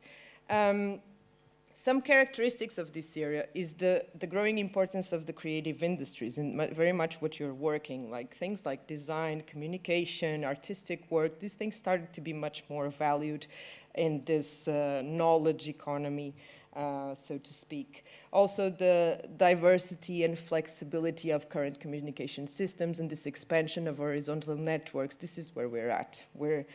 With continuous technological transformation, now we have AI, who is again disrupting all the model, but still in this networking or externally outward-looking context. one thing that is characteristic, and I think this might be of interest to you, considering the time of your professional life you're at, is that nowadays these more horizontal firms, they privilege these dynamic teams very much more than the job descriptions, and sometimes you can see that through their publications of opportunities for jobs, like they want you to do everything. Like they don't know exactly what they want from workers, and you look at that and you're like, okay, I have to be a genius to work on everything they're requiring from you. But this is because markets have become a lot more complex and they require a lot more of cooperative work.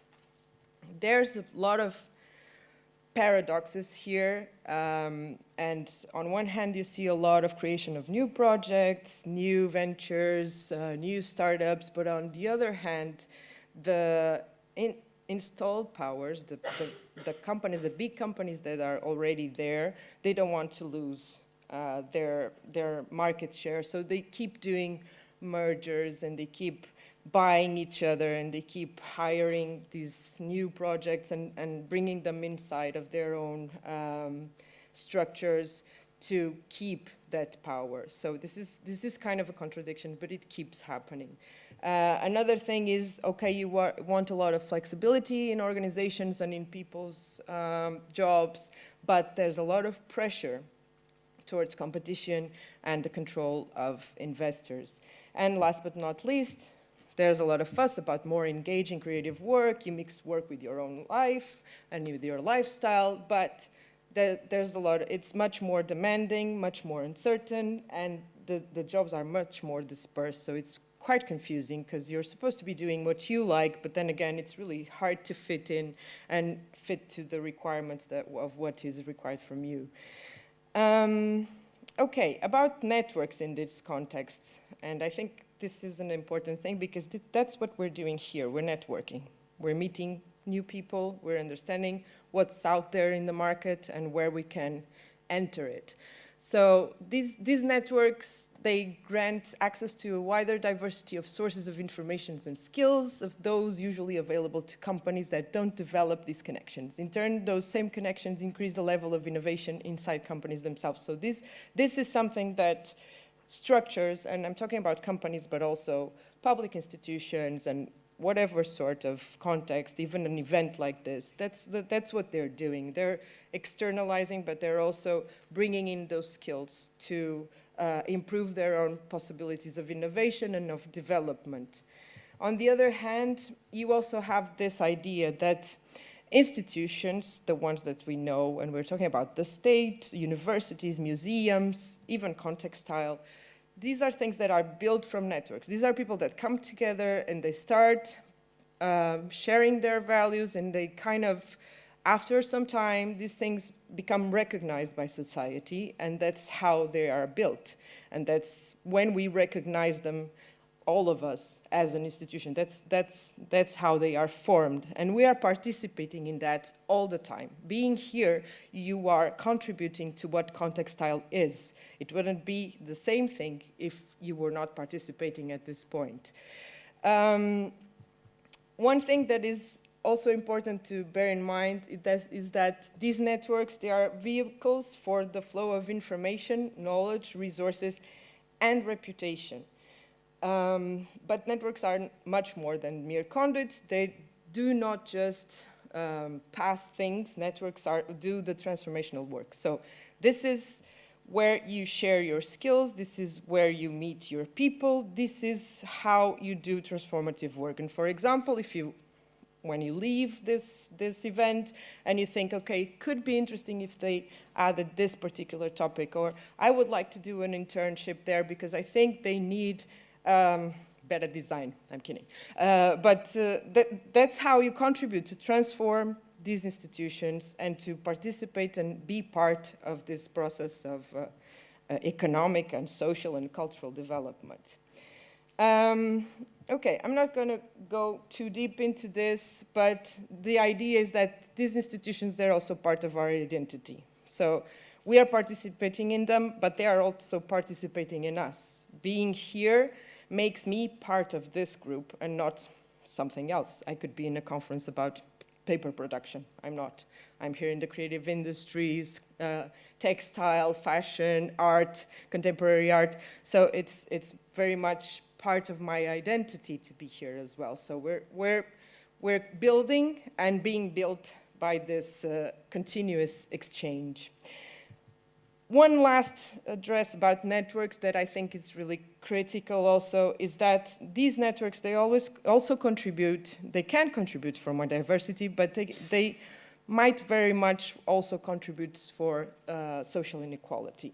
And this is because of a phenomenon, I'm not going to go too deep into that, called the network homophily, which is we tend to connect to people that are somehow similar to us in values, in cultural background. So we don't risk much. Sometimes we tend to speak to people that already speak our own language. So this is something that we need to be aware of. And if we really want to grow and innovate and participate in creative and open-minded projects, we need to bear that in mind and try to connect to other contexts, other languages, other ways of doing the things we do, namely textile design or contemporary art.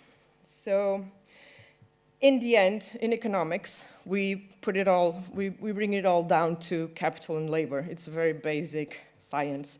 I'm not going to debate too much about this. I hope that the presentation becomes available to everyone, because if you need to consult it or explore more these topics, can be interesting to you.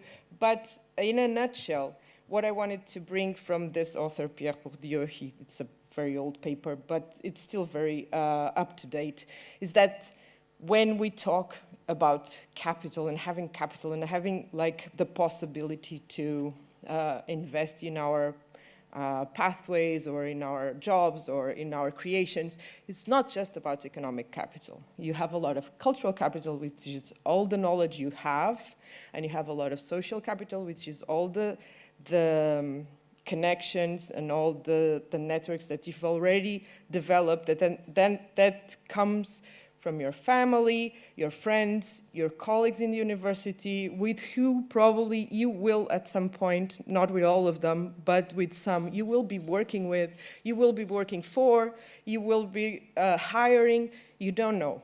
Like, all of these people here might be important throughout your professional pathway. And again, if you want to explore this deeper, then you can read this in a more detailed way.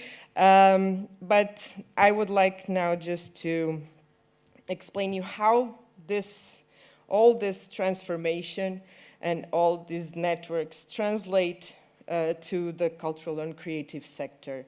And I've been working a lot through my whole professional life in a thing called creative industries. This was something that was invented politically because it was convenient, and because it was convenient to stop talking about culture because it had a very social connotation. But it's a result of these changes in digital technologies, in institutions that are more market-oriented, and in globalization. And there's a lot of definitions about this. It keeps changing. Now we call it the cultural and creative sector. It might change again in a few years. Don't take it too seriously. It keeps moving. But again, it is the sector where we are participating somehow. And in terms of market structures and dynamics, this is how it translates. This is an example for the cultural sector in the US, an old example, but from a very good film, which I recommend you to watch. But it's pretty much this. You have a lot of small agents that then are hired or do partnerships with bigger structures. These bigger structures are merging or even connecting to even bigger structures, and they kind of associate in organizations to lobby, to influence political decisions, to influence the way the laws are written. So we're all participating in this somehow. Some are stronger than others to do this, but we're all part of this. What happened in the digital era? This, chaos. So a lot of more companies coming in, especially the big tech they're merging a lot with creative industry sectors. So you see like Apple having iTunes or having Apple TV, or so you see that this has become much more complex. And you have a lot of individual agents, more and more, coming in the market because there's a lot of schools, universities that are offering these services to the market. So it becomes tricky. How do I fit in this mess? In terms of the relation of the authors to this market, and if we look to this graphic like from the top, this would be something like this. So you would have like the creators in the middle, and then a whole bunch of agents that come after that kind of prevent you to reach your final clients or your final audience or the people you want to connect to or to work with. And in terms of the number of individuals, where there's a lot of creators and a lot of artists putting out their work, but in terms of power, they have very, very, very little power when it comes to economic terms and negotiating contracts or negotiating how you will do your work, how you will take a reward out of your work. So it's the networks. They play a really critical role here, because the more you trust the people you work with, the better all this thing works out and the better you will be doing your own work, but also enjoying it, which is like why we study what we study, right? Well, not me. Economics is not that fun.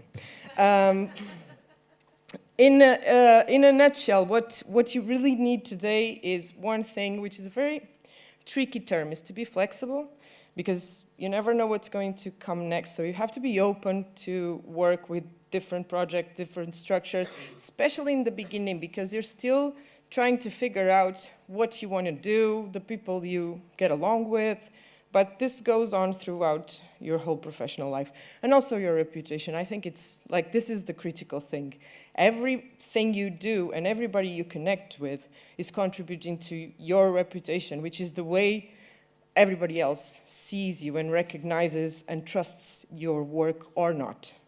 Okay, and this is valid for yourself, but for everybody else. So if you one day, by chance, you work with somebody that you haven't heard that well about, or you're kind of, you don't really trust their ideas, well, you might as well just move to another project, because it might not be the person for you or the ideal partnership for you.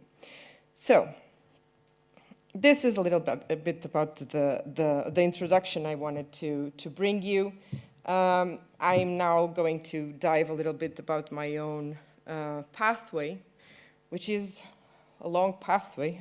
Okay, so I'm 43, so don't get too impressed about what's going on here, because there's a lot of years of experience here. Yeah, hi, I'm Fatima. And this is my pathway. It started in economics. I was miserable in economics. I didn't know what I wanted when I decided what I was going to work with, but I knew I wanted to be connected to the cultural sector and the arts. My family was not very much into that, so I ended up, okay, I'll go to economics. Leave me alone. But it ended up well, because I found out that there was a place for me in this sector. And so I went specializing in cultural and creative, in cultural policy and management for a master's. Much later on, after a lot of years of working, I decided to do my PhD, but this is pretty much what has been going on. And one of the main and probably most important experiences I had was my work as a development director at the Science and Technology Park of the University of Porto, which is a structure that hosts startups and young projects and helps them putting them in the market. And at the time, we also invited innovation centers from big companies and tried to put it all together, put them to work with the university, building this networking environment to somehow make it easier for the young projects to succeed. My baby there was the Creative Industry Center, which was pretty successful, and we managed to support a lot of the companies that you see now in Porto operating in the cultural and creative sector. And it was a very exciting project. I managed to participate from scratch, like defining how it was going to work, to selecting the projects that were going to be there and mentor them and be their business development partners somehow to help them thrive. And also within this context, I had experience in coordinating the School of Startups, which was an acceleration program. And acceleration, I have a lot of issues with this term because it was, the idea of the program was to give tools and skills to these young entrepreneurs that came from very different backgrounds, tools and skills in terms of company management and communication and how you communicate to your clients and how you structure a project that is recognizable by the market. So this is very much what we did. We didn't accelerate anything because it takes years for a company to actually be in the market and be recognized and build a reputation also. So this helped me from this program we did a lot more, like specialized programs, specialized schools of startups for the sea industries, for different parts of the country. This one was one developed in Arouca. This other one was developed in partnership with Famalicão. Another one with the Santander Bank, they had a more international thing, and we were also participating in that. We also collaborated with Serralves and Superboc Group in the creation and the development of the Creative Industries Award, which doesn't run anymore, and a lot of other more European projects and programs that we developed, the Arts and Humanities Entrepreneurship Hubs, which was a program dedicated again to artists that wanted to organize their projects. This other Makers Exchange was again a project that was dedicated to work with makers and product development designers that wanted to experiment new things and propose new projects to the market, and other things like, for example, this series of interviews about the relationship between or how artists are already managers. So we invited a few artists to explain how they integrate things like planning, like audience development, or budgeting, so innovation in their own work, because sometimes you already have the skills, you just don't know and don't define them that way, but you use all the things that you need in terms of management and economic concepts even. So it was quite an interesting project to pursue. Another thing that we were involved in, and I'm still connected to them through other projects, is the Creative Hubs, the European Creative Hubs Network. This is something that I invite you to look at, because there's a lot of different hubs and creative centers and cultural centers that are related to this network that might be of interest to you, namely in the textile front. Things like the entrepreneurship support for creative workers in the University of Évora was also an interesting program.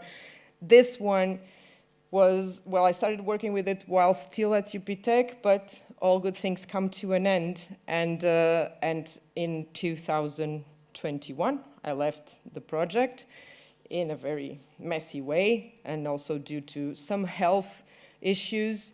And I continued to work with some of these projects afterwards. So this is, again, it's very much about the reputation you build while you are working. Like it's not just about the organizations you're part of, so beware of that as well.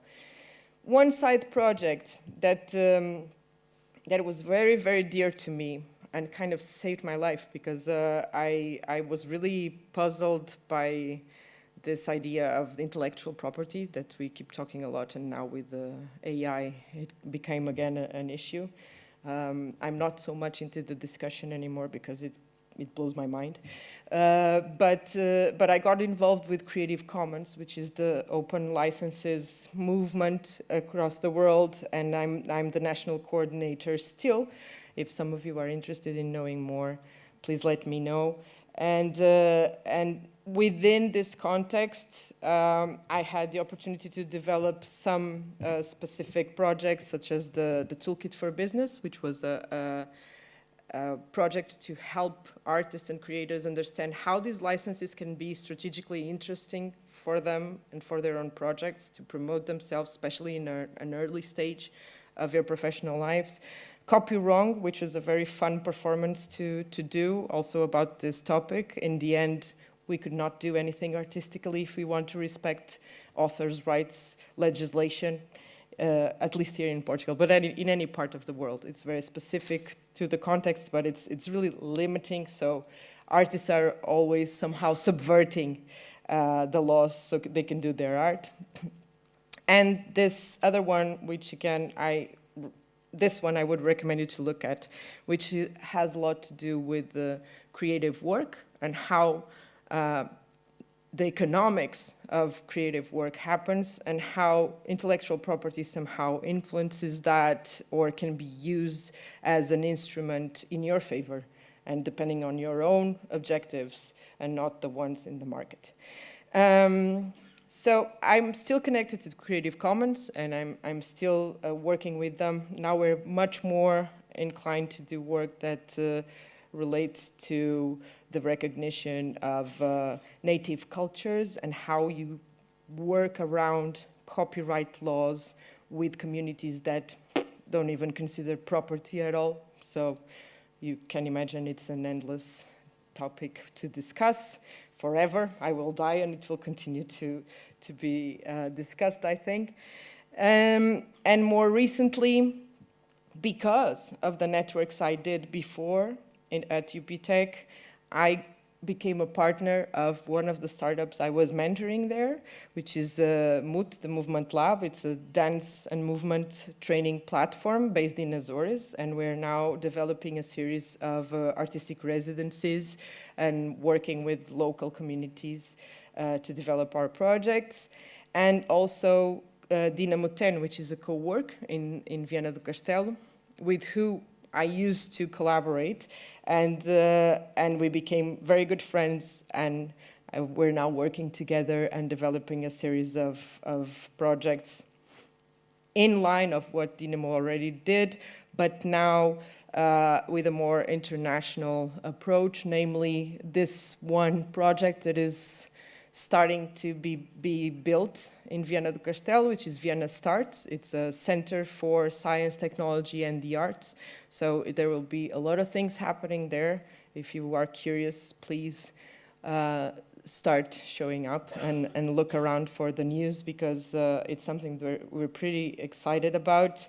And also things like projects related to this new concept of the new European Bauhaus, which has a series of funding schemes and lines to support creative projects and more international collaborations. And last but not least, I wanted to show you also one of the maybe key institutions or structures in the European Commission to look for European funding for creative industries and cultural sector, which is the EIT for Culture and Creativity. EIT is the Economic, Innovation and Technology Communities from the European Commission. They have a lot of them, one for digital, one for food, one for manufacturing, and more recently for the culture and creative sector. And this can be a good entry point for you to find trainings that you would find interesting, programs where you want to engage and build your networks, and even sometimes get funding for your own projects. But please remember that it all comes down to capital and labor. And don't forget that even if you, what? That's okay. Even if you don't, well, I'm an economist. I'm sorry, I'm limited to this. But even if you think sometimes you don't have the conditions to do what you want to do, you always have them, because you always know somebody that might help you with that. You always know something that somebody else does not know. So this is more of an empowering thing, because we're very used, and the narrative is very much aligned with financial terms and how you get the budgets and and it's not just about that. Okay, value is not just about money. Money is just a way to translate value, but there's a lot of other things that you have already at this stage of your life that you can use to build up your projects and do good partnerships and engage in good pathways for your lifetime. And there's also a lot of opportunities. The paradigm changes that we're going through, new technologies, new collaboration practices, but also these things also have a dark side, like everything in life. And there's a lot of things like the market concentration, regulations that are becoming tighter and tighter, the problems about the wars we're living, climate change, everything. These are all things that are very dramatic, but there's a huge opportunity for all of us to participate in this and try to make things a little better, and above all, also to enjoy ourselves while we're doing what we're doing. So yeah, that's all about I had to say to you. I hope I was in time. Yeah? Thank you. I don't know. Do you have any questions? Do you have any questions? You do. I see. We can talk on the lunch break, or on the coffee break, if you.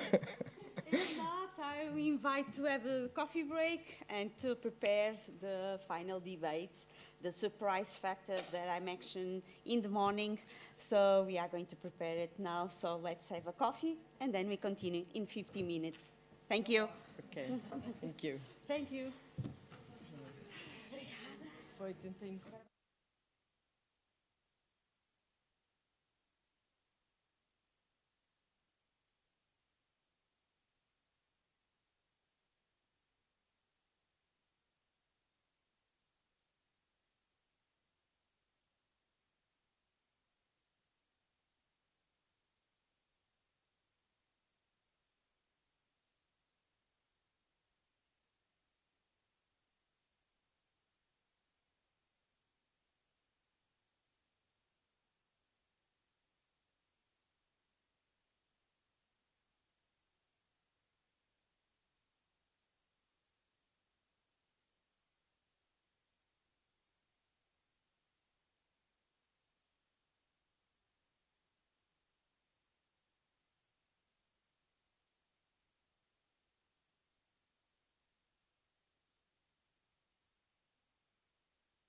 and Faculty of Fine Art Porto with Domingos and Ruth. I'm just saying a few words in Portuguese, then I'll pop into English.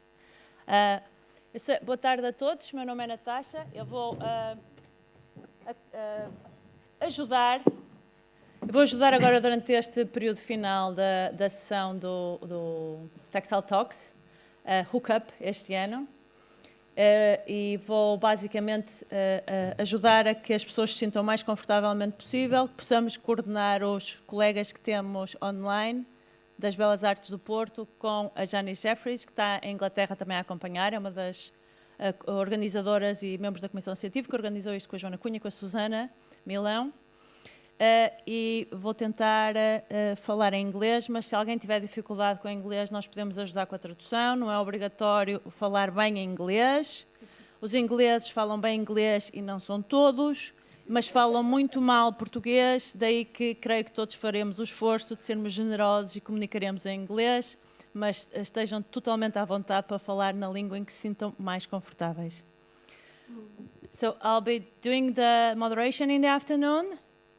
I'll do the full presentations now because the idea is actually not to do any formal presentations. So the organization kind of sent the schools a few questions and they organized themselves and prepared themselves as they thought it was interesting to present their work. So this textile talk, this part B or side B of the textile talk in Contextile, it's an idea of or the visual idea of the engagement that Contextile has in the territory. So it's, as you know, one of the branches in this Biennale is also an exposition, an exhibition with the students' work. So it's very, very young artists that participates in this part of Contextile. It's called Emergências. And Contextile has also been really engaged in involving people that live in the territory of Guimarães, in the north, and people that are interested, as they are, in textile. But this idea of having young artists showing their work means that probably if they're young artists and young students, there's a school behind all these projects. And we are a very, very poor country, not as poor as many others, but we are struggling with our economic capitals.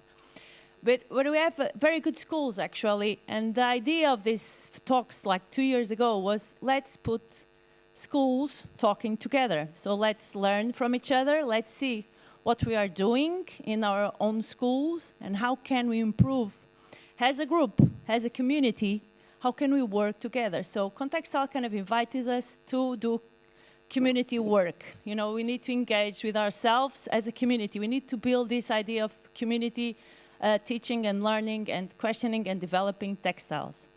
One of the interesting things about these sessions, thank you all the orators in the morning, Fatima and so on, Cindy, and Susanna, she left, I think, we have people from design, we have people from economics, we have people from architect, we have people from visual arts. So it's kind of brought this possibility of working textiles in different ways, but also most of people are culturally engaged and culturally involved. Actually, if I would do the presentation of all the people that are sitting here right now, all of them are artists. Either young artists or student artists or teacher artists or cultural mediator artists. So I think this is very, very, I want to thank Contextile for this organization because I think it's very, very important to have the moment to network together and to see what we are doing because we are doing the same stuff, different ways, and we really need to know how we are working as a group. So from School of Art, Architecture and Design, we have Monica Faria. She's an artist, researcher in our Lab 2PT Center, professor in visual arts, and she's responsible for the textile laboratory in the school. We have Maria João Torrado. She's a young artist, visual art student, also in the School of Art, Architecture and Design, and Ana Leandro, artist, cultural mediator, visual arts graduate, and she's doing her master's in visual arts intermedia. From school, Faculdade de Belas Artes, Universidade de Lisboa, I forget the name in English. We have Susana Pires. She's also a visual artist researcher at CEIBA, Center for Research and Studies of Fine Arts, and she's professor of tapestry in that faculty. We have from ESADE, Escola Superior de Arte e Design. You need to help me. So I have Joana here and Helena, but I don't have, no, I have Anna. Yes, and where's Helena? Helena's in the audience. Do you want to join us? No? Okay, okay. So can I do your presentation also? Okay, so she's a painter, illustrator, and she teaches in fashion design at the school. And Joana, fashion designer, also professor in design research. And Anna, fashion designer, and she's professor and also coordinator of the fashion design degree. Well, we are a pair. Good, good, good. And from UBI, we have Rita Salvado. She's a professor also at the school. So everyone here is a teacher and a professor, so they're all engaged differently. We have students, thank you. Rita is Deputy Director of the Wool Museum, which is Museu dos Lanifícios, and professor at University of Beira Interior.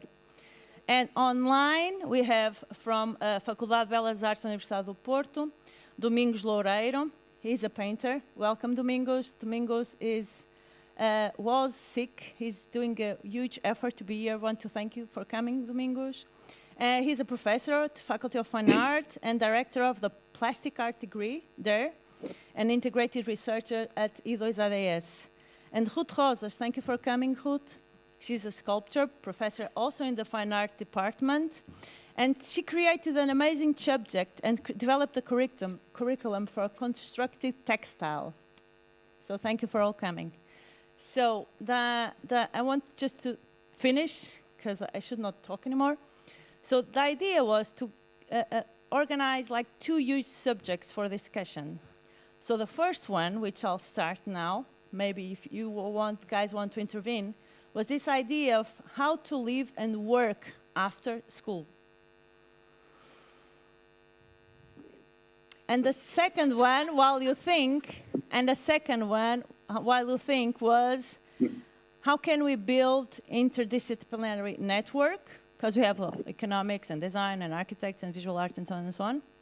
So how can we build interdisciplinary network? And how does this help future generations for artists and creatives? And also, as an institution, we have Museu dos Lanifícios here also. How do we engage public programs? How we develop a parallel curriculum in museum education, in informal learning and environments? How we develop new collaborative works?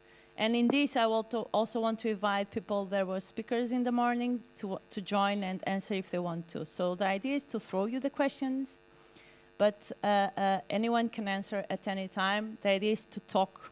And if you have questions for people that talked in the morning, you didn't have the opportunity to ask them, please do so now. So thank you.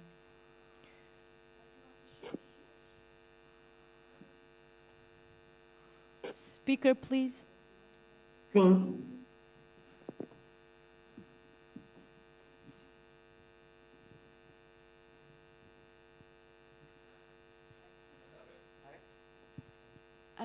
So can you hear me? So this is kind of a broad question, how to live and work after school. It's not really related to the questions that we were sent.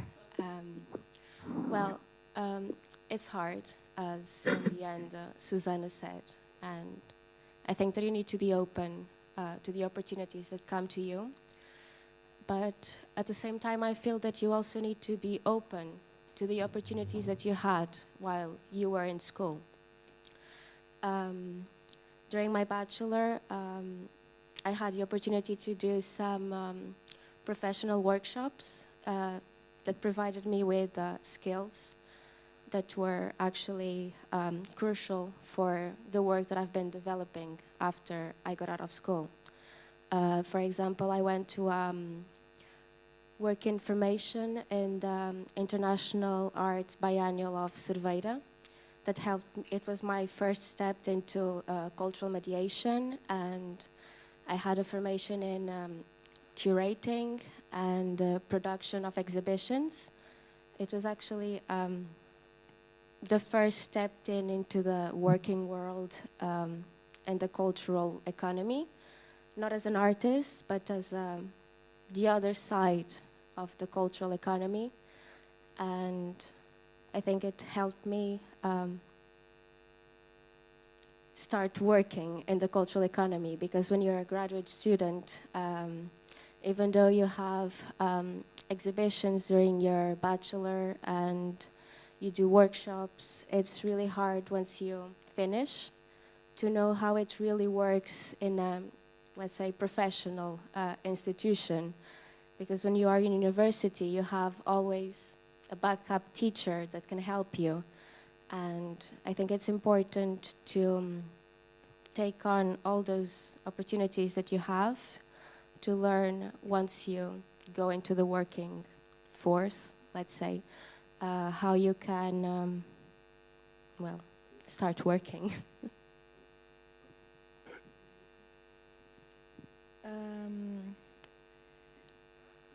My answer is that I don't know, because I'm in the second year of the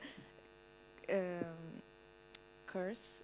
So I don't really know what is going on yet. I'm in a bubble. I have all the opportunities. I think I want to stay in everything I can. I participate in all the opportunities that a school give me, but I don't really know what I can do after this. So can we go from there? So what opportunities does school give to you? How do you think this is important? Yes, I participate in a exposition of the final semester that gave me the experience to show my work, and I think that is very important. The other experience are only as a spectator, but I think that is very important, because before we do the things, it's important to see what is going on, and I think that school give this opportunity. I'll say. So, I think when we were talking about this opportunity to invite students to be here and, saying their experience, we invite Anna, which is already out of the bachelor, is doing a master, and also Maria João, which is in the second year. They participate in the Contextile. This is one of the opportunities that students have is with this partnership. So we can start from there. But also, as a teacher, sometimes we build curriculum and we build extra activities, and we are searching, when we are doing that, when we are making, here in our school, we have 6 encounters of work between teachers, the beginning of the semester, to talk what we have, going on in the city that can be interesting to involve students during our class or after class, and let's try to motivate them. And we work around the territory, yes? So then in the second semester, at the middle of the semester, we have another encounter, meeting, work to try to understand what is going on, if it's going to be, if they are involved, if they are not, why. And we sometimes, because sometimes we have no time to listen. And at the end of the semester, we try to do that again and try to improve next year. So, because we have this methodology, but it's, you know, from a perspective of the professor, we were talking about the perspective of the students, and now they are a little shy because we talked too much before we are here, and they have so many experience to share, but now they just blocked a little while. So after school, we have a lot of, you know, things going on, and you can watch people after school, you know, like we have recently a conference, a meeting, help me please, about autonomy of the autonomia dos artistas, which invite people, artists, to go to the school and talk to you about what are they doing, how they fight, how can they work. And you were there last year and you are here this year. And at the end, they were talking with all students. And for us, it is something, for me as a teacher, you know, I feel very proud because I can give this opportunity to the students and also to participate in Contextile. It's an opportunity for we build together as a collaborative way and participate in a international biennial and exhibit our work, even know that I can, you know, make mistakes.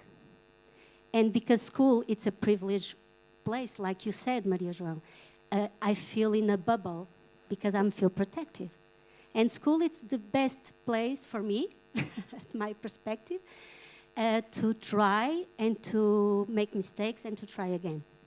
So yes, we are here. I know you are just 2 students, but we really want to listen to you. You know, you don't have to have the right answer. You can make us questions, you know, because we like our jobs and we like to talk about art, and we think we are always studying, even if we are teachers. So please, teach us something, you know. You can talk later. I don't feel like we have to answer right now. We can just, you know, so yeah, let's open the table.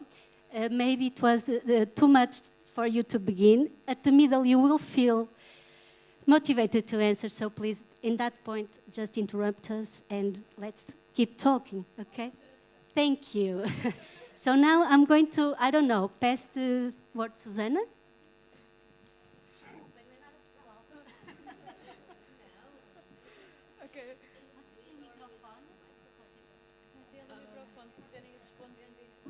Okay, so just... I think I only continue what Monica started, and... What? Tá? Ah, okay. Sorry. I just continue something that Monica started, and I think this is, all of you will have the same question, but one thing that changed in education, especially when I remember when I was a student, and now in, I think, our generation of teaching, we have the preoccupation to go to the students and have this. Outside from here, you have lots of things to do. And we do lots of exhibitions with the students, but however, in our, for example, in fine art schools, we have like an open day with the students, with the work of the students all around. The teachers invite by themselves curators, galleries to come to see the work of the students.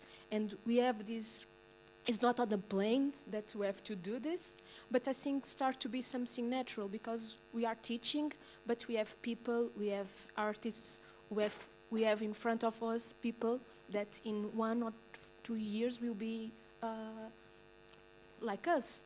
So I think in education, in special, I don't know if you agree, but this starts to occur, to happen naturally.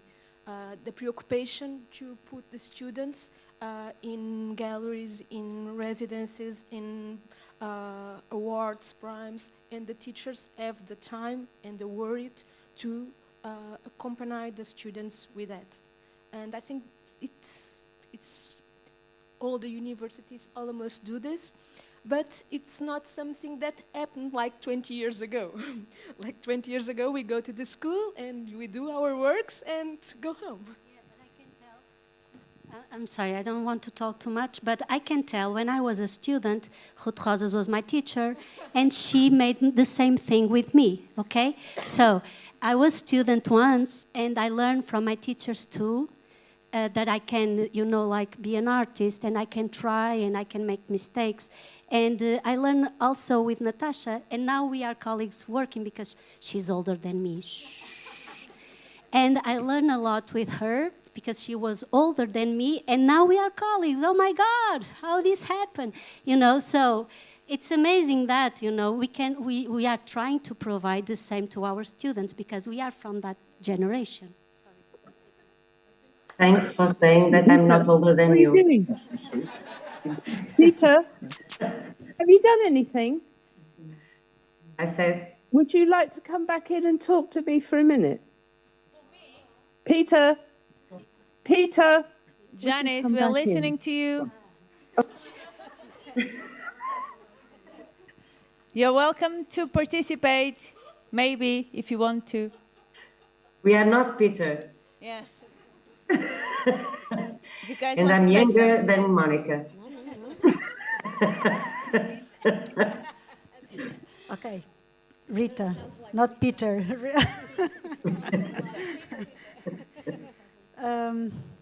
Well, I think I may contribute, but please know that I am not a professor in that sense, in artistic, with this, the same artistic approach that you are discussing.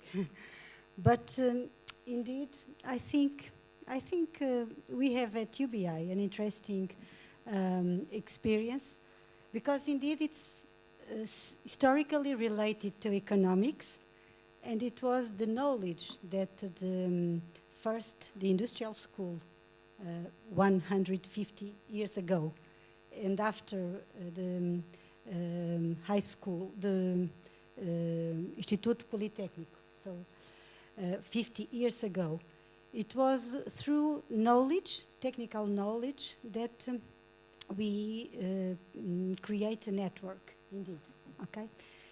But then I think create a network, it's a challenge, and then maintain or put dynamic in that network, it's a different challenge. Of course, I think this network I'm talking about shares a lot with your networks, techniques, and so many other things, methodologies and so many other things. So maintain, then afterwards, maintain a network. I think it's a very big challenge, and I think it's based on actions, events, as the one we are here, and Fatima was talking about that, important to create community, to create a network. But then I think there is maybe a principal keyword that was also said when we, in the early 80s, we start discussing smart cities, and then Charles Landry, a specialist on smart cities, later on, he said, okay, but trust is a key word, because I think in these networks, and to work together, we have to trust each other. And I think Fatima also referred it before. Trust because we share different approaches, we share ideas, and we have to trust that together we will build something that we don't do it alone. So I think be at school and be after school, it's a different challenge. At school, we can give dynamic with these programs, with these activities, and at Covilhã, at UBI, we have the Wool Museum, also contributing to these programs, cultural programs, with these dynamics. But then after school, I think it's a different challenge, and I don't know, maybe later on we can think how to continue and how to do to grow on these with the share and grow along with the network. But can I ask something? So what kind of opportunities do exist within your institutions that help this transition? So how do you, so you have these design courses, these textile courses, these art courses, what kind of opportunities there are, if there are any, that help them do the transition? I am not aware of something, maybe, but maybe I am not so well informed, but I am not aware of something special to do that transition. I think we invest a lot on create an ambience of proactivity, entrepreneurship, being active, organizing things, so and involving students on that. And that is something that we, like it's contagio. We do it and we mobilize people with us on that. But then it's something that if we feel good and we realize ourselves with that experience, but I don't think the school is following. Maybe Azad has some thing to share. Together, yeah, we'll share it. In Azad, the school. Like this, sorry. The school came from the city hall collaboration, so we really have this extension, like a lot of these examples of the Matosinhos City Hall and this kind of collaboration. So we have been working in different extensions of the school, not to have this idea we are students inside and the workforce outside, to make the transition that could be more natural. That's the way we all work more and more, this fluidity. So we have these extensions related with the research, like is that idea, but we have in Mercado de Matosinhos, the cluster, that we have this relationship with our students, but also, of course, with all the artists that are local, that just have to be from Matosinhos. Sorry, if you are not go to live in Matosinhos, we have all these dynamics. We have but good also fish. for students and former students that are not in Matosinhos, but they are connected to the school and the community also, yes. Yes, more extensions. We are always working on the program of Casa do Design, that, as you know, is a museum. So it's possible to integrate the experiences, different experience of schools and the students of the whole staff in structures that are already outside. So what is this inside school and outside school? I think that these extensions are really important, first of all, to take these barriers of what is also the protections could go beyond if you are not a student, that have these relationships. And we always try, for example, in fashion design, as you know, there are a lot of contents when they are inside the degrees. So we think that the contents, not because there are number 1 or number 2, that we don't really like contents of fashion design, is not so much because of this kind of number 1 or number 2, but are really good opportunities for the students to make projects that they are protected, because we as teachers have a small team that can support their experience. And that, I think that it's really a good example for them, because we make all these support projects they have their first opportunities outside, because if there is, for example, when it was not anymore in Portugal fashion, the bloom, they are in a professional workplace, but they are inside the protection of the teachers, all the staff that can help them, not only with the experience, but also with some means that can really improve their performance. These are also, but more things, let me see, the cluster. Yes. Do you want to speak about the cluster? Yes. It's kind of a project that we are re-implementing now at ESAD. It's a fish market in Matosinhos, for those who don't know the place. And for a long time, ESAD chose the projects to be there. It was a creative hub or a creative cluster. But now that project, it's being directioned only for former students. Like that graduated like last year, and yeah, and it's a big opportunity for them to have a place, a workshop, to show their work, to develop their work, and to be part of this community that I think ESAD is really connected to in the city of Matosinhos. But also our inside programs in the school and the extra activities that we also promote. We have the Fashion Talks program, where we invite professionals from the area, but not only designers, but people who work in different fields, still in fashion, of course, and design related, but like styling, fashion production, fashion photography, and even in terms of design in specific segments of the market.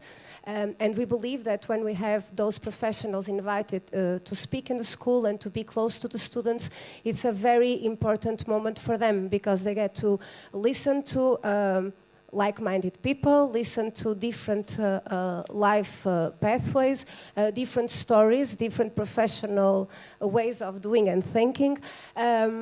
And also, I think it maybe decreases a little bit that anxiety that they feel, and I believe you feel also, when you are finishing and graduating, right, and going to the market and start working, and so and maybe they can ask a lot of questions, and I think it's very positive to enhance this relationship with the working market. And also the workshops that we promote inside the school. I think I'll pass the mic, because she has a great workshop that also promotes this community sense of... And then I'll pass the word. This kind of workshop is called a Roda, and is an upcycling workshop that we started inside. But I think that one of the cool things is that was for everybody, for the staff, teachers, students of different areas, and it worked well, better for the other areas than from the fashion students. They didn't really want it so much, but all the teachers and the staff were. It's really interesting to see, because the project is always changing. I know that we all have challenges, and we feel it. We feel the challenge inside the school, like in the professional area, and they are really a mirror of all the speed that we all feel, and all these dynamics. So the workshop started with to the school, and then we are trying to make some connections outside, because we felt also that in Matosinhos we have a lot of organizations like Laboratório pela Cidadania that were invited us to collaborate, because they have a group of elder people that are always looking for new techniques and things to learn, like make hands-on, make things. And then now we are making together. We tried September, and now we are trying to match agendas because it's hard, the schedule of the school and outside, but to make together this kind of workshop, and also to change different techniques, because as you know, elder people know a lot of things, so it's really interesting for us inside. So let's see if it is a good way to also open more, not just this academic or more technical, isn't it? Because we are from that area, more open, and this is one of the things that also can put students more aware of this social impact that they work, because sometimes it's the words that we give it. We are making things that are more instinct. We don't do always this kind of reflection of what it meant, isn't it? So, but in a reflection, we can see that we are really trying to also work this social kind of awareness and this area, yes. So. Okay, thank you. So what about you in Fine Art, Porto Domingos? Do you want to share your strategies, or do you think that, because there's an interesting issue in Portugal between university and polytechnical graduation, so what is our role as universities, or your role as a university teacher in this engagement? Should there be a more hands-on technical approach to this, or a more oriented career making for young artists, or not? Yeah, hello everyone, and about those two questions, or about these two perspectives, I think both are correct and both are important, of course. When we prepare a student to become an artist, we expect that he can be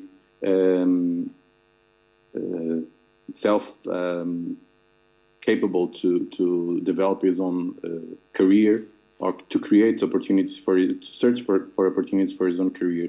And of course, this is a traditional perspective that continues to be in the minds of some colleagues. So we are trying to change. In 21, we changed our degree to our bachelor in fine arts to become more focused on these professional issues. And of course, we gave special aware to the areas, workshops and the studios and technological aspects. The second direction that we considered as important is the research that is so important right now, and it's not only teaching, it's developing research. And when artists are developing research, they are developing sometimes their own work, sometimes they are developing different directions or different approaches about new media, new supports, or reuse old traditions or old materials. And this is something that we see in our school, and we see in other countries too. A lot of students being taking more care and more aware to these old techniques like wool, glass, ceramics, textile in general. And it's interesting to see how this could be an important motive to develop their own territory. For just an example, around our faculty, there are lots of studios and ateliers from groups of artists, and it became so interesting and so important that Câmara do Porto now decided to create a Creative Porto program that give attention to all these areas and to promote the attention about this relation, co-working, proximity, dialogue, well, a lot of things. What is interesting is to see that the school can prepare students for more entrepreneurship, as some colleagues said, but sometimes we have to tell them how to be capable to search and to understand that everything is possible if they are motivated. As an example, we had this participation in Contextile as a side exhibition, dans le toucher. It's funny because it's in French, because it's the exhibition from a project, international project from Erasmus, that connects 6 international schools from Porto, Bruxelles, Montreal, Canada, Bratislava, Saint-Étienne, City of Design, et Tétouan. And what was possible to see in this project was called Arts and Crafts aujourd'hui, was that there's a lot of elements that are being discovered and treated by the students this moment right now. And this was interesting to see the dynamics that were possible to create between the schools. So I think we should give the tools to the students to become more aware of the ability to become entrepreneur. But in the same way, they have to be, we give them the tools, some technological tools, of course, and most of all, conceptual or way to think in a critical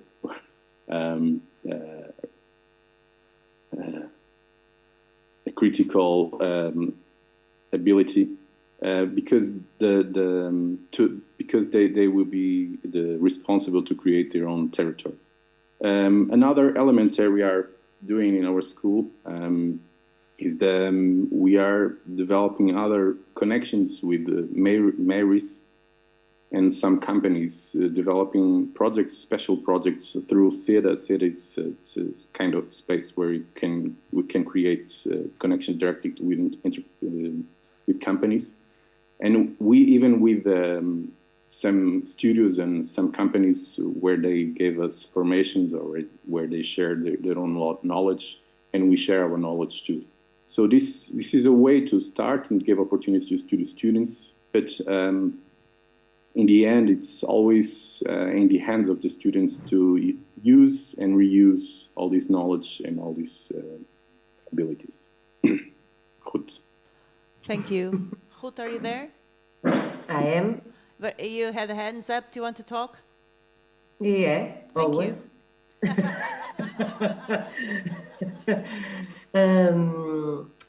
About the questions and about what Monica says, only because she refers her experience in FBAUP, and I imagine that she reminds that they work a lot.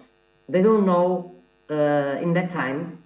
They don't know what is going to happen in the future because we don't know now too.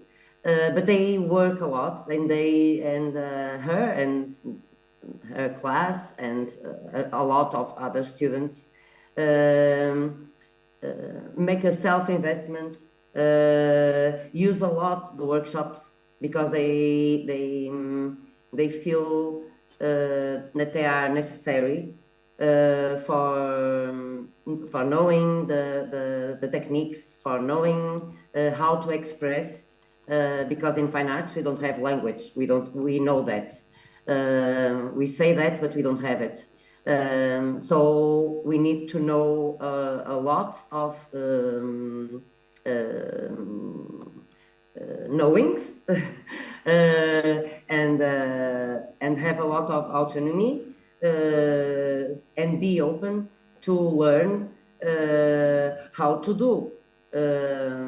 How can we express ourselves using materials, using techniques, and then try to make something with that. We don't need to be technicals, but we need the technique and we need the materials to express ourselves. So that's one of the things that I suppose it's very important till today, and more than ever. More than ever because in 20 years or 30 years ago, in the final of the courses, a lot of, or most of the students be professors or teachers, and today it's not like that.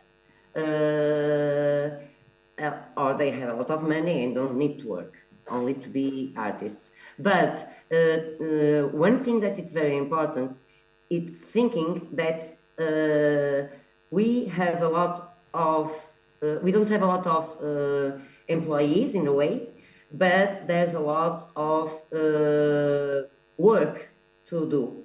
There's a lot of work in traditional skills that are almost dying.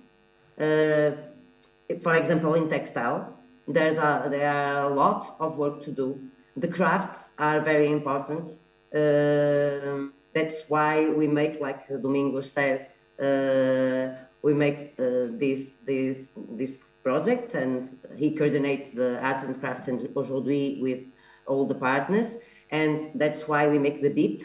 It's very important to be and to know how to do the things, to prepare the work, to show the work, not only to send the work and put in the hands of the others to do it, because it's not okay. And there's a very big wall, very dark, that needs a lot of young people for restore, for don't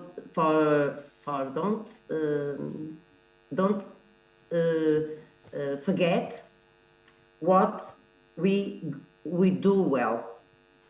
Not the artificial intelligence or the phones or the social media or something like that. For that, we have a lot of people, but they are not specialists. People that know things, know really the specialist knowing, and to teach and to make small or little industries, or to pick up the oldest people to continue what they done, to work with the traditional way, because it's very important for the future of the human being. So we try to make it in fine arts faculty from Porto. We have a lot of workshops, but we understand, or we feel sometimes that the subjects and the conceptual way have a high level, but it's impossible to have a concept without an idea and without a way of put out what we think and what we imagine. Okay. Hello, Ruth. I'm Susanna. Hello. No, I'm going to put a question from the audience. It's interesting that you said that students before were different from now, because the opportunities related with teaching maybe are more difficult or impossible. Well, I think it's different. It's completely different, because at the moment in Portugal there's a lack of teachers. And in the secondary school, and I'm going to mention this because I'm also from the organization, there's only here now at the moment the presence of universities, but it was supposed to have the secondary school and the professional schools also here present, and they could not be present because they cannot justify the classes, and because they have lack of teachers in the school. So the secondary school at the moment in Portugal, because of all the problems of educations, with even no longer with the elderlies and retirement. So now things are a little bit different from some years ago, because now also I think the situation is changing all the time. And so what they are, when they start the school, and I remember we also had that. When we start at the end, everything is changing all the time.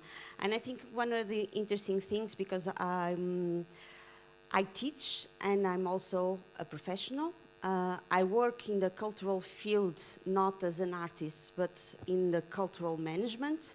And I'm a teacher of architecture, but I maintain always my practice.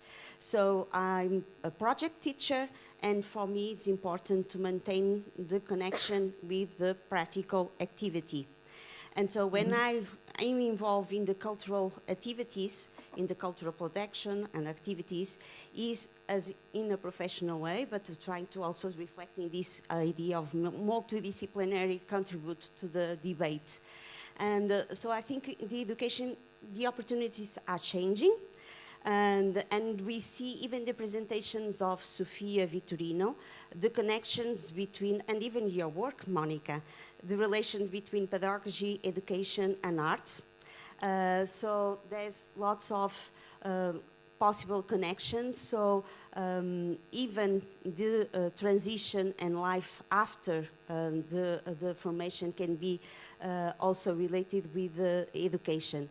Another thing that I wanted to say is a kind of provocation of the debate, and I'm going to invite Cindy to talk about her experience as a jury of the Biennial and about the thing that she reflected some hours ago.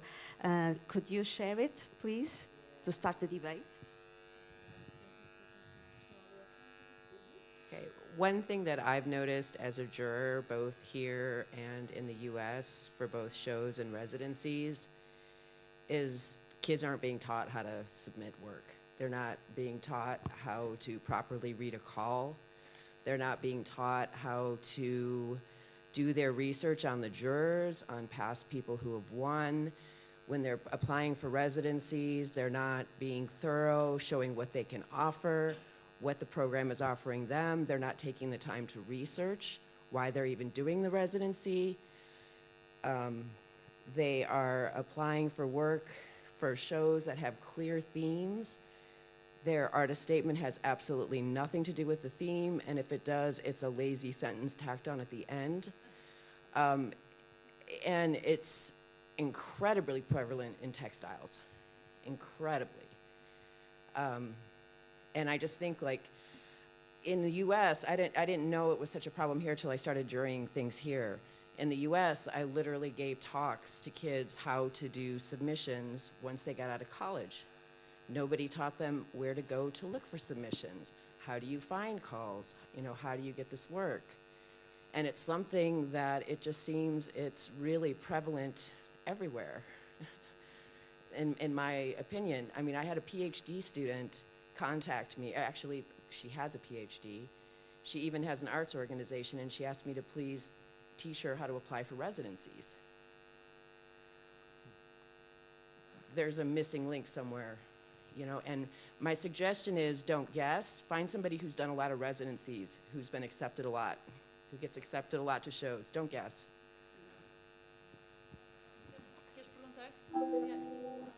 Is there a question? No? No, ela não está a ouvir. Yeah, that's a hard one, but can I just give an example? Yeah, so in Germany, if you go to fine art, you know how to apply. You know how to do a portfolio. You know how to do residence. You know how to put your stuff out there. If you go to France, you know how to be an artist. You know the theories, you know the techniques. So where's the in-between?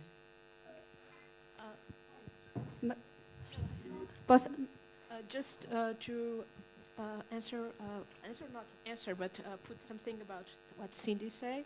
I think it's, of course, I know one reality. It's not for all, but all the time I receive emails from old students. Can you please help me how to apply? Or can you see my portfolio is okay? Or can you read and text me how to do it?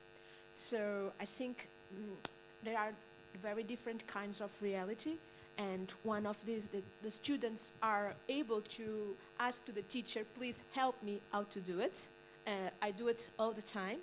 But of course, there are another kind of students who don't have so courage about that, but also is a question I think is more related with the end, but you have lots of students or young artists who are all the time, they believe that be an artist is all the information that is in Instagram, it's enough.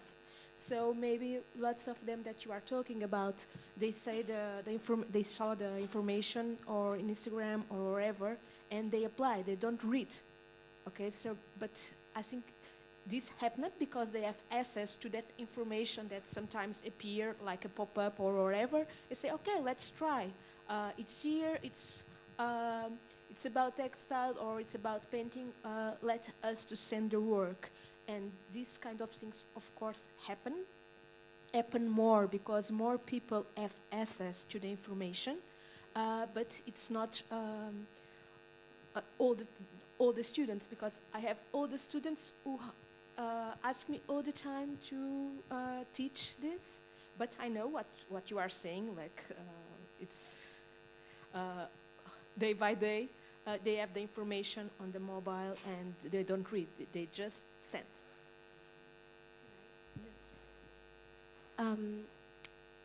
As a former student of a Bachelor in Arts, I didn't have any information on how to apply to grants. And I asked the question to the universities, since we are forming artists, young artists, and you want them to be successful, shouldn't we learn how to do it?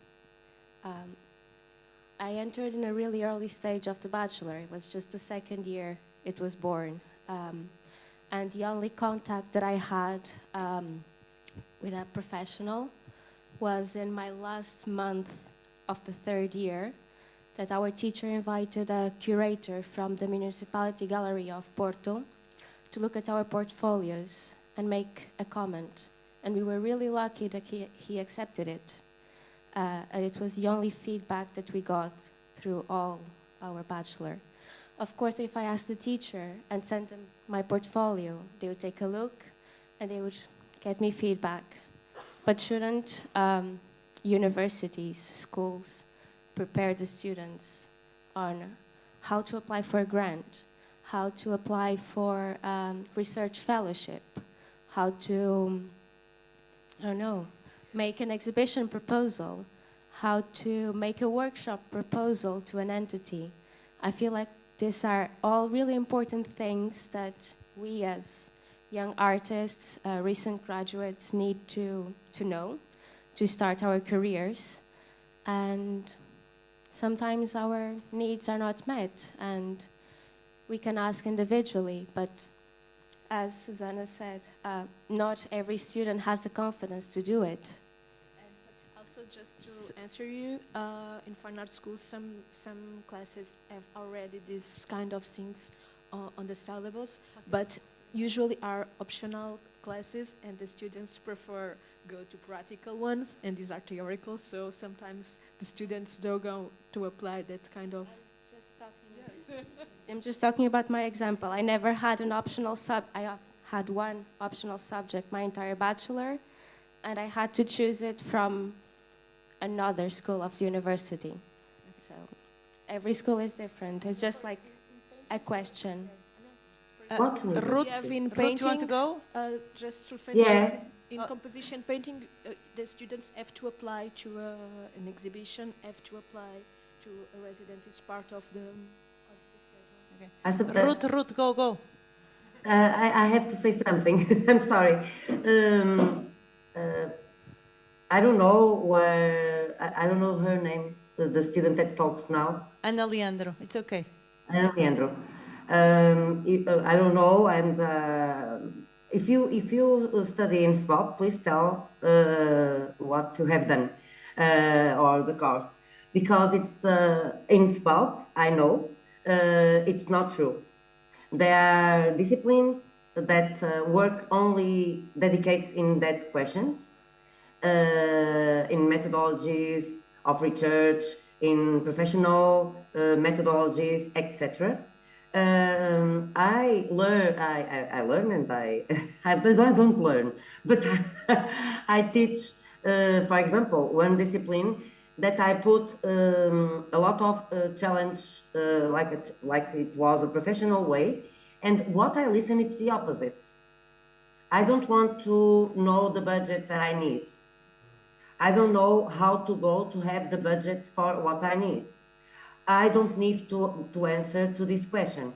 I don't want to make a synopsis. I don't want to make this. So I don't want to work and now another way, I don't want to talk about it, but I suppose it's important to put, to say, if you don't have optionals, if you don't have, if you don't learn something, so for all the students, you need to ask during, because the question sometimes it's that you don't ask, and you don't read. You, in general, it's not a particular thing, but a lot of students don't.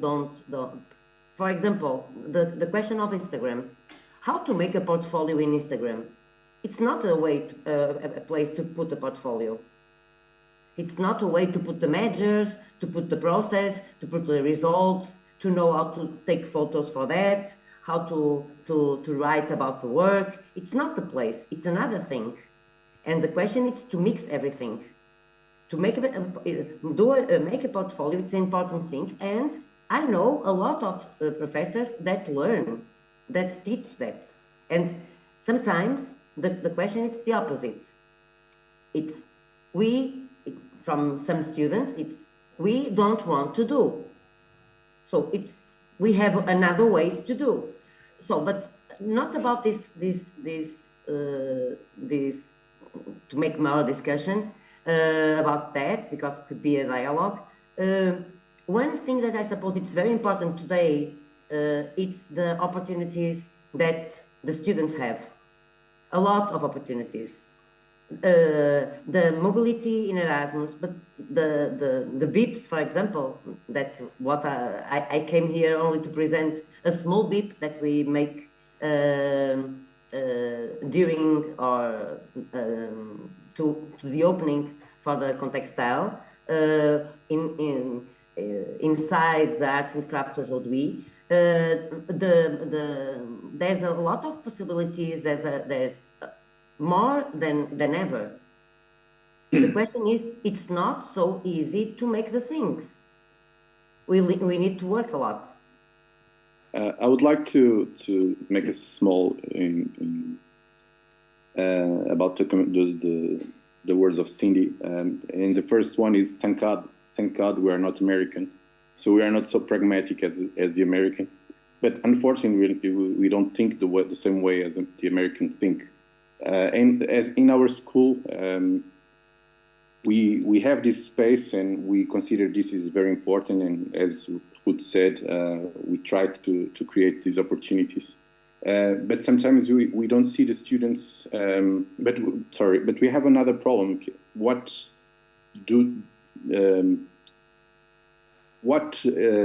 It's not only to make a portfolio; it's what they will put inside a portfolio. So we have to teach what they create to put inside a portfolio, and then the portfolio. I think the portfolio should be the second level. But it's important to tell the students that they should be able to have the elevator talk or the 1 minute talk to convince the ones that are around to understand the importance of getting noticed, and to understand the very well the space where they are submitting the applications. But I think sometimes the students, they have some lack of immaturity. It's saying, I mean, it's not only the fault of students. That's why I start with this joke about, unfortunately, we are not like the Americans. The question is, Portuguese, they have always some lack of saying this is the best. It's something, it's very different from Spanish people. They say this is fantastic. In Portuguese, normally they never say fantastic. They say, oh, this is interesting. And when they are present themselves, they try to not to use these arguments. As an example, I was helping a student to make an application to FLAD, Foundation of Luso-American for Development. And I wrote a letter for her, and the letter was very objective, saying you have to give the scholarship to the student because she's really great, and you have to. Of course, I explained why, but I told this. And she was quite surprised at why I said that. And I said, Americans, they think this way. They didn't listen if you're not focusing on this. And of course, she was very good, of course, but she got the scholarship. But it's something that really needs to understand the territory and the people that we are facing and how to present ourselves in this context. And of course, what Cindy said should be taken with very attention for all the schools inside and for all the audience, because this is an element that we will face a lot in international competitions and international exhibitions and events. And sometimes it's just a way of changing the mindset to become more pragmatic, saying what is really important, to explain how our work is great and how our work is good. So thank you, Cindy, for saying this. Thank you. Can I just add something? Because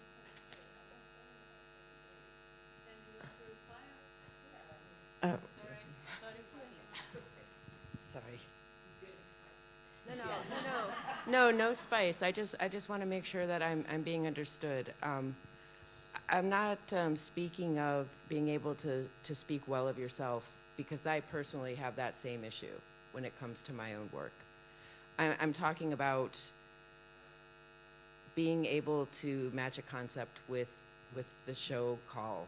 I'm talking about doing research on how to find an appropriate call. I'm talking about finding where to find calls. It wasn't a commentary on Portuguese. I'm talking this is worldwide.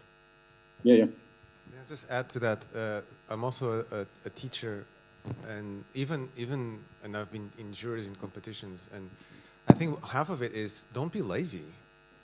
Because I'm sorry, you're just being lazy, and university should teach you many things. But if you're not lazy, I mean, if you're lazy throughout university, be lazy through your life. I mean, the thing is, you can always say that if you spend 100K for your education, you tend maybe not to be lazy, or maybe you're filthy rich and you can be lazy anyway.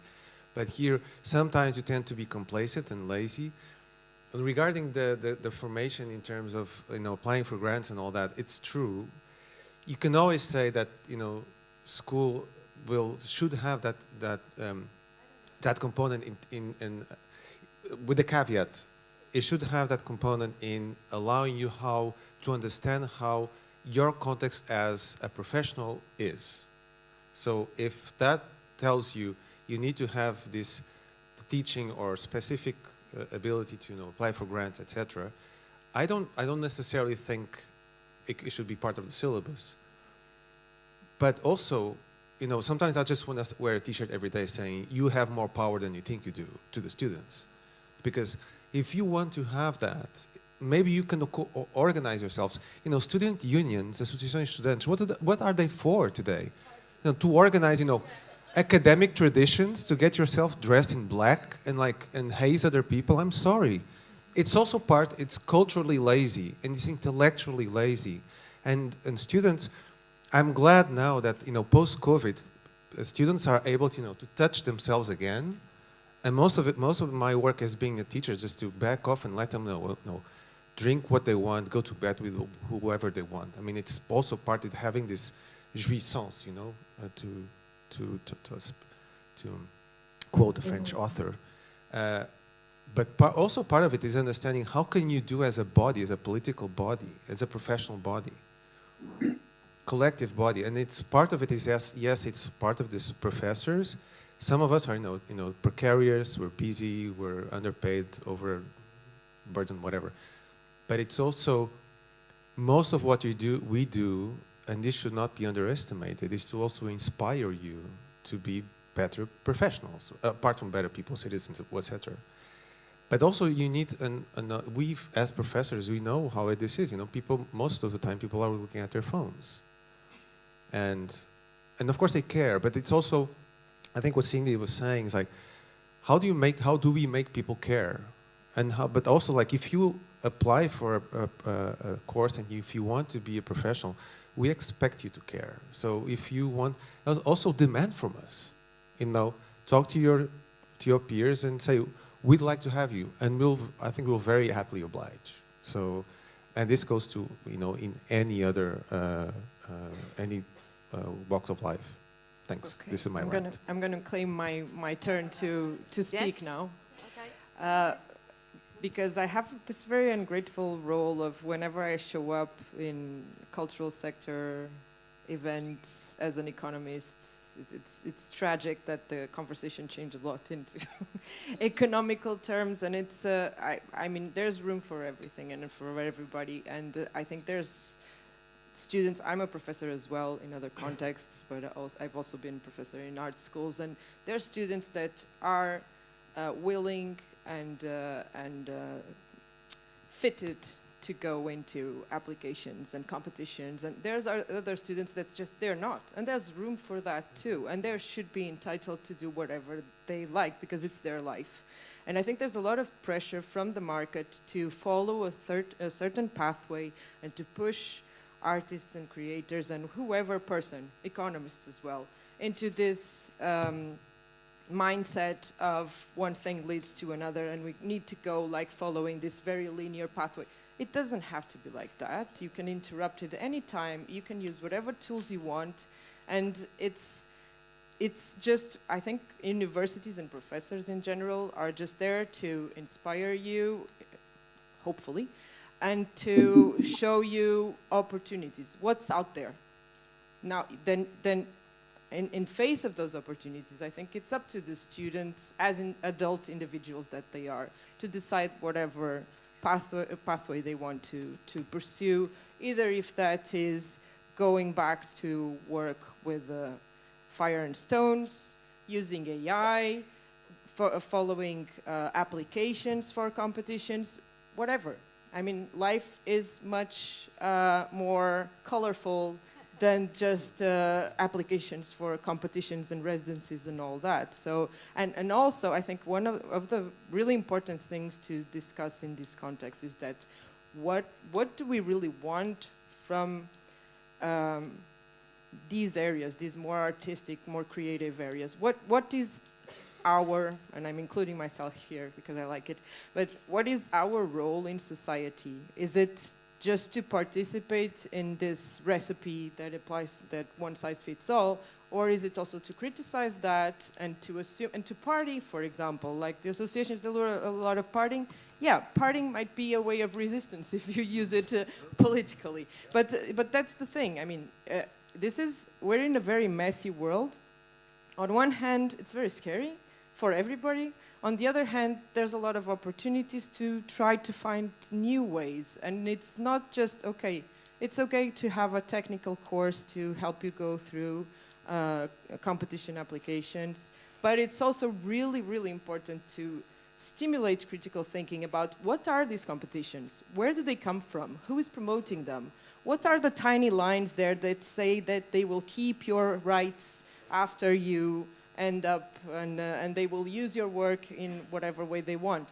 Or what is the purpose of the competition? Is it really to promote your art, or is it to use it to promote themselves or do greenwashing or whatever. This is the kind of thinking that I think universities really need to get engaged and promote more, much more than the technical parts of the tiny letters, which is really boring.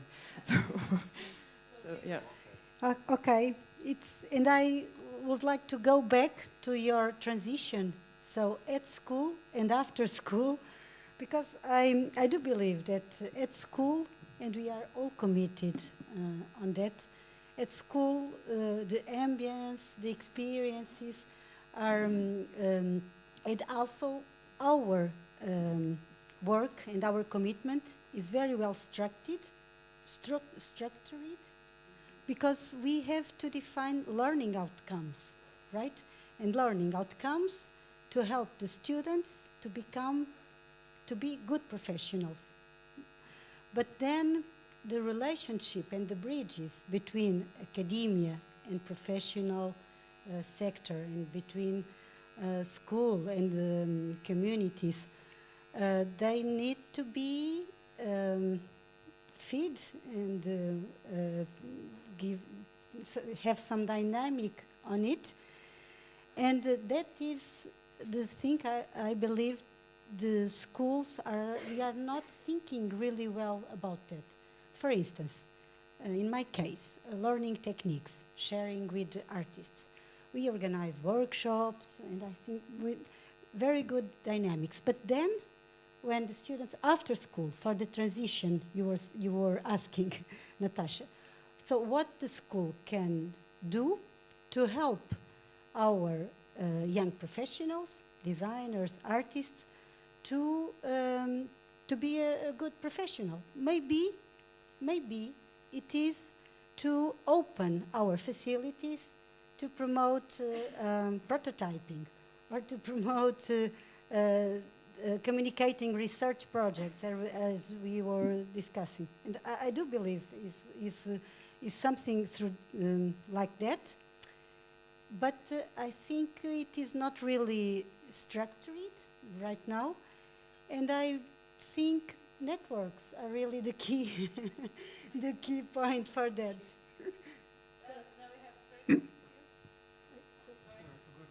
Raise the hand. Sorry, I'm just gonna. I felt like I speak from a strange position because I'm an age of a teacher, but I'm a recent graduate from an art school. And I think I will go against what Federico said a little bit. I'm sorry, I enjoyed the lecture so much. I feel horrible of contradicting you right now. But I think what I'm dealing with, and I'm observing other younger people right around me, and I'm telling you, the very talented ones, because they are not equipped to continue and to know how to apply and how to survive, are the ones that fall off. And the ones who stay in are either the very privileged ones, or the ones who have some sort of other, I don't know, there's always a handful of stars, and we have to be careful and not to fit into this Hollywood system of everyone believes that they will be somehow discovered and will make it. And we maintain that myth in school, in art school. All of us think that we will somehow be the next genius. Then we're left with reality. Exactly, all I want is to be equipped to make a living out of it. I don't want to be rich, but I don't want to be also a kebab shop worker. Nothing wrong with that, but I didn't want to be that and didn't pay the money for my education for that. I want to live off my art. So that's what you need to help me to equip myself with.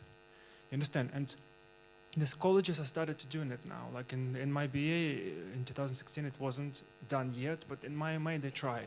They try to kind of at least, the most successful thing, it's very simple, I'll tell you as educators, what works. Something similar to what you've done here.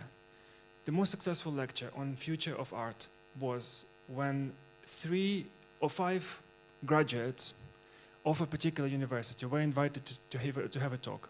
Somebody who graduated a year ago, 2 years ago, 3 years ago, 4 years ago, and 5 years ago. And each of them told us their story, their journey.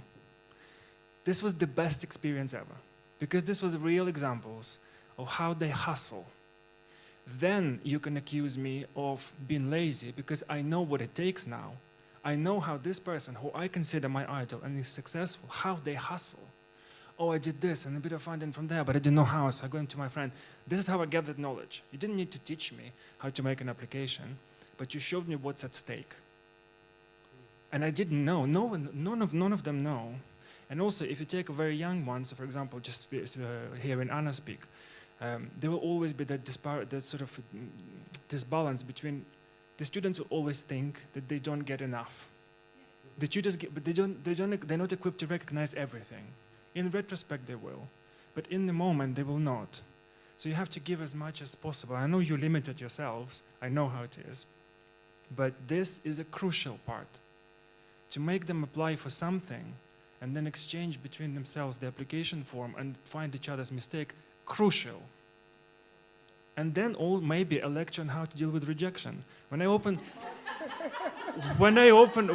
my inbox, it ruins you. It ruins you. It's 50. If you had a flurry of applications in a period when you felt good about yourself and you saw some good opportunities, you've applied, and then what happens? Come October, you open your email, and 8 o'clock in the morning, you have 5 rejections.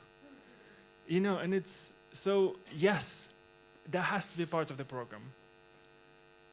It's almost the opposite. You teach them how to present themselves and survive, but the making will come because that's why they're there originally. That will never fall off. What falls off is self-presentation and the ability to survive by doing what you want. Yeah. We have Domingos now. I would like to start with this. We have to be prepared for rejection, but we have to be prepared for success too, because sometimes it creates problems too. I'm not joking. It's something. Sometimes students lose their students and artists. They lose the ability to understand reality is rejection and success, and that's why we created one course just to prepare this discussion about what success is, and in the context of success is not for become a pop star or become very famous or become in biggest museums, because some of the students just want to create their own space and they will be very happy if they're still working inside this small space at home. So in some of them, they just prefer to work in a store and don't bring their work to the public context, because they don't want the relation. It's much more personal than commercial. So this is important. But one of the things that sometimes the students, they should understand that they can create opportunities too. So they should be able to understand that art creation it's something very important in economic context, and sometimes we forgot this. If we imagine Paris without art, it's terrible, of course. So we have to believe that art is important, and we have to show others that art is important, and then we can create opportunities. I gave you a small example, and it's a very recent one, but it's a funny one. In one of my classes, one of the students, they had to create a program for an exhibition, and the idea was to create a space that could be real or unreal.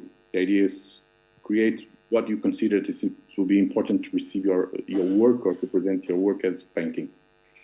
And the student decided to use the subway station close to the faculty.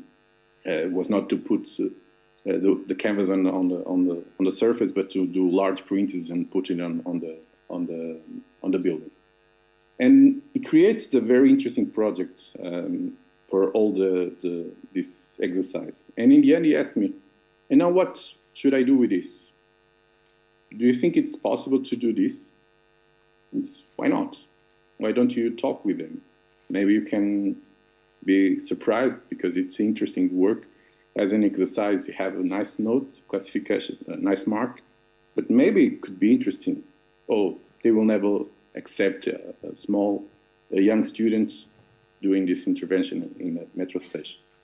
So he decided to present himself with a nice portfolio and with a nice letter And he gets to he scheduled a meeting, and they said, oh, this is very interesting. Yeah, we can do this. What do you need? We cannot give you a lot of money, but I think we can do this exhibition. So he just left this meeting and tried to find some sponsors to produce this work. So, and after 2 or 3 months, he was able to create this exhibition that will open in November in the Heroismo station. So it was something that was an exercise inside the school, but the student was able to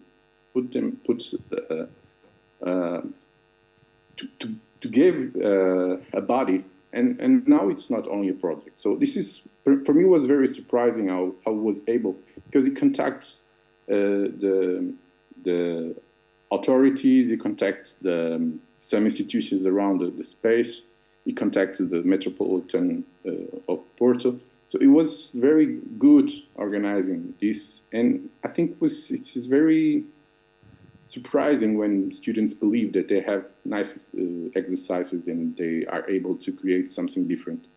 And I think it was accepted because it was different and because it makes sense. And this is something that students should think about it. And not only students, but alumni too. Sometimes you can imagine something that does not exist and think, this could be interesting. Why don't I should go to talk with Mary, with the city hall, or with this company or that company. And I think sometimes you will be surprised with the number of yes that you receive as an answer. So this is my suggestion. Don't expect to have always only the same lines for access these opportunities. Thank you. Okay. I have 2 points of view that I want to present. I'm trying to do it briefly. I think it's university responsibility to think about this, because since 2008, universities have an agency that makes evaluation of universities. And one of the points is about the support of the transition after the academy. And always the answer, I think it's more bureaucratic than try to, so we have an office that deals with that. We have the percentage of students that works like in this field. So in reality, I think there is no so much involvement in this process. And also teachers are responsible because they are tired, maybe they have too much things to think about, but as students, they have to be involved collectively to have some strength how to also defend their points of view. And if they are connected with the practical life, as I said before, because almost all the teachers here also are artists or designers or architects, so they are connected with the professional life, so they can adapt their contents in the disciplines the way they want, because we have a curricular that's obligatory, but we can shape it. Huh? So, but at the same time, I think one of the things maybe is missing because of this way, the structure that is a little bit heavy and not easy to deal and to dialogue, is the problem of defining identity of the university. Because in some cases we have universities, for example in architecture, that defends that they want, it's not their purpose to prepare to the professional role. Well, there is a association of architects, though, so they have that responsibility. It's not from the university. And other universities say the opposite. We must prepare students, so they define an identity, and so that identity can help also students when they choose courses, bachelors, masters, and so on, if that is more clear. The problem is that when it's not defined. If it's not defined because there is no debate, no dialogue, and each one of us give the disciplines, their projects, and they don't debate it and reflect it with each other. So that's my contribute. And the last thing I forgot, sorry. One big thing that I think it's a big support that we can make with students and that it's not easy. Me and Natasha, we work in association for more than 20 years. And artists were struggling to have places to work. And Matosinhos Exato is doing really well, the cluster. So you can imagine the prices in Lisbon.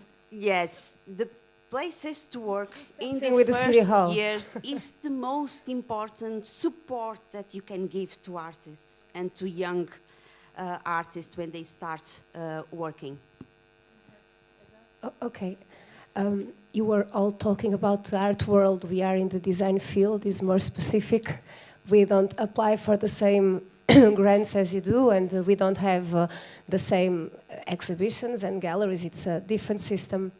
We still do have contests, and we have a team in our school that supports the students from the beginning of the project until the final presentation. So it means working during the weekend with them, after school.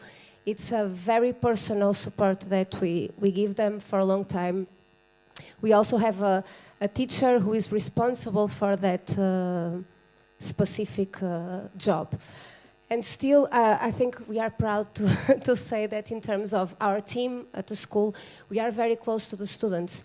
And this community sense of work, it's present every day in what we do.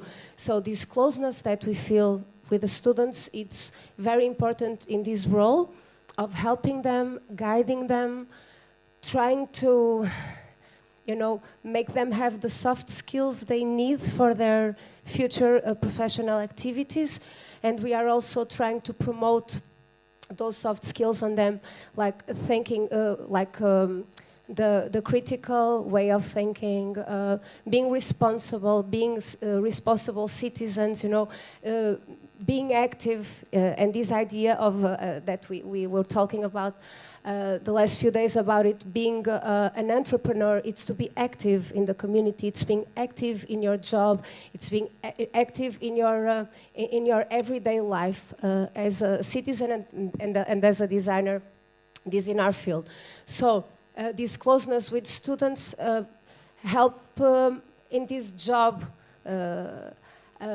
search because we have our own networking as teachers and as professionals, because we also are designers as we are teachers. So we hire students, we connect students with the industry, because we get phone calls all the time, emails all the time. Please, I need a designer with this profile. So we get together, remember that student from 2 years ago, it's the perfect profile for this job. We are doing this all the time for our students. But this happens, and it's possible because we are close to them. We understand their professional profile and their personal profile also. Those so-called soft skills that are so important nowadays to be a great professional. So, and also, we promote every year a workshop at the end of the year about portfolio, how to make a portfolio.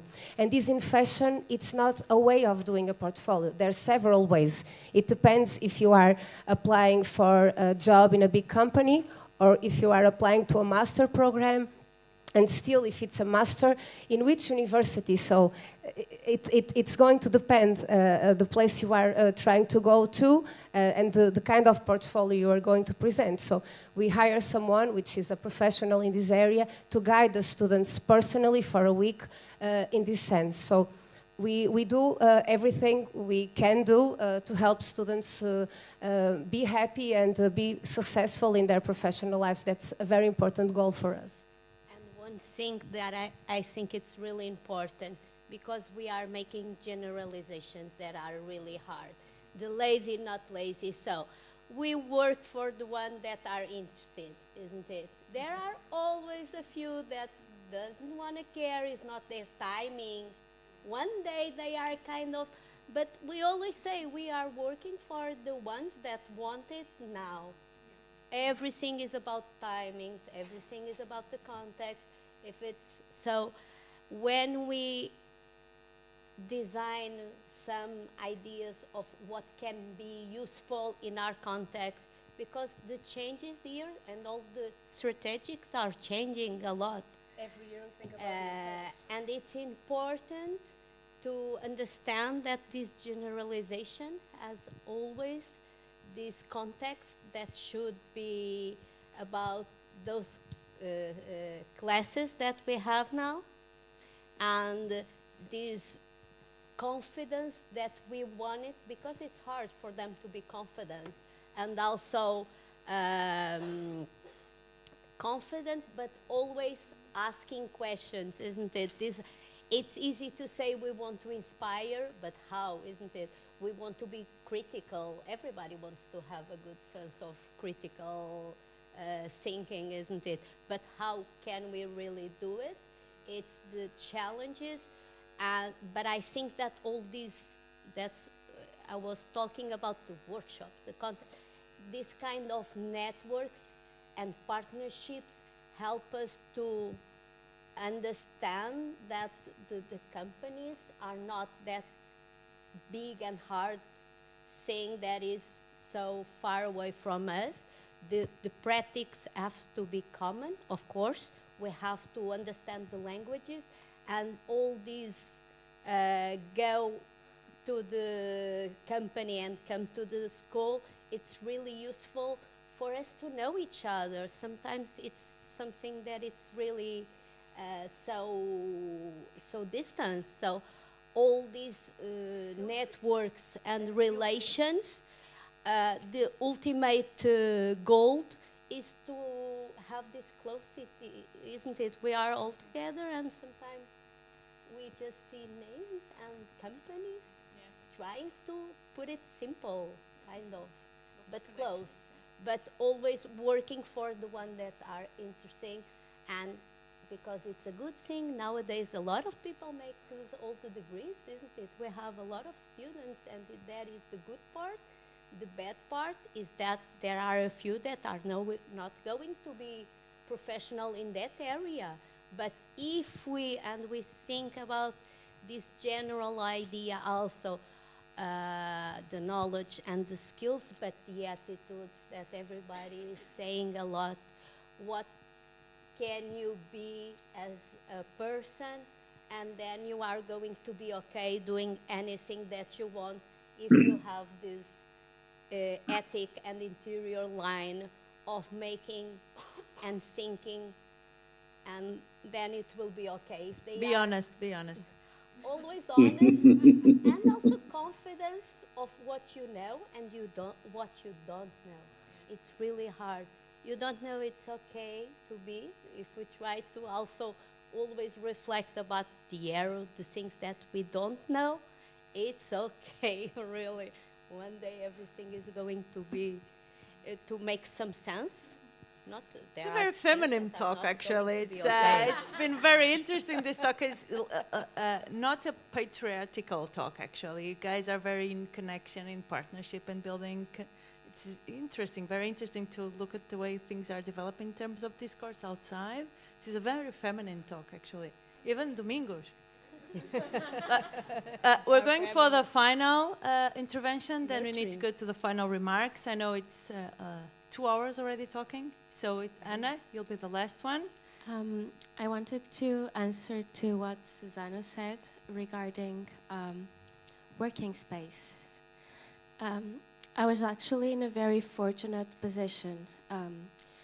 In my last semester of my bachelor, me and a group of friends, we were trying to look for a space to rent here in Guimarães, to do like an atelier, to have a space for us to work before we applied for our master's degrees. And we were looking at buildings, entering in contact with landlords. It was really, really out of our budget. And we started talking with the director of our bachelor, and she was like, oh, I have a proposal that we have been cooking for some time.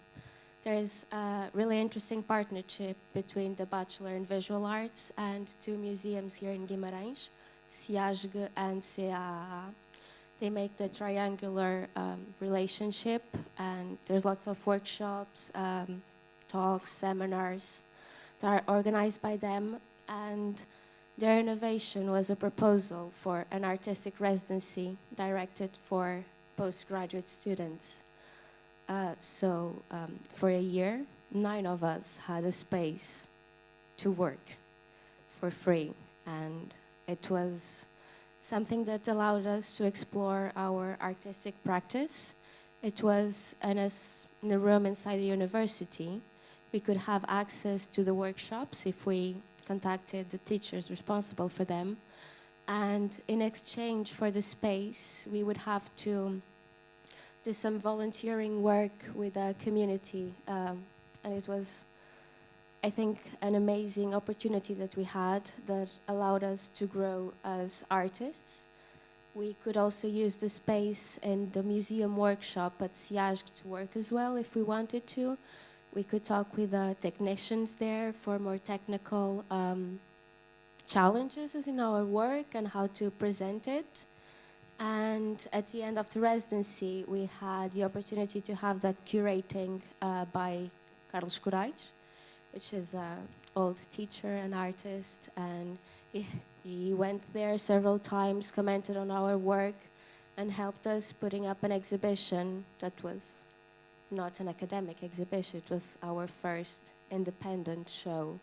And I think this kind of opportunities coming from universities and cultural institutions are really important to help young artists start their career, because when you are straight out of school and you have to find your first job and you're paying rent for your house and you also have to pay an extra rent for a space, it can be kind of a downfall on your own practice, and it can change you if you don't have a space to work. So I think I was really fortunate for that. So thank you for the sharing. And just for the final remarks, we invite Janice Jeffries. Are you there, Janice?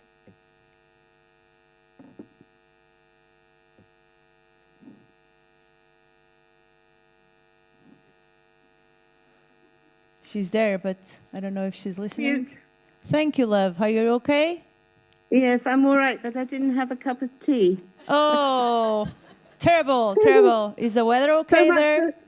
So much Hi, for friends. love. Huh? Okay, look, I'm so sorry I wasn't with you today due to various factors, which I won't bore the attendees with. But honestly, it's been a terrific day. I've very, very much enjoyed it. Not least because it made me reflect on my own histories. And I always found this a paradox or a series of contradictions. When I went to art school in the late 60s to study painting, I can only describe you as bereft of anything except very rather narrow-minded male artists who just thought we should paint flowers. And I'm sure that's why I became an activist.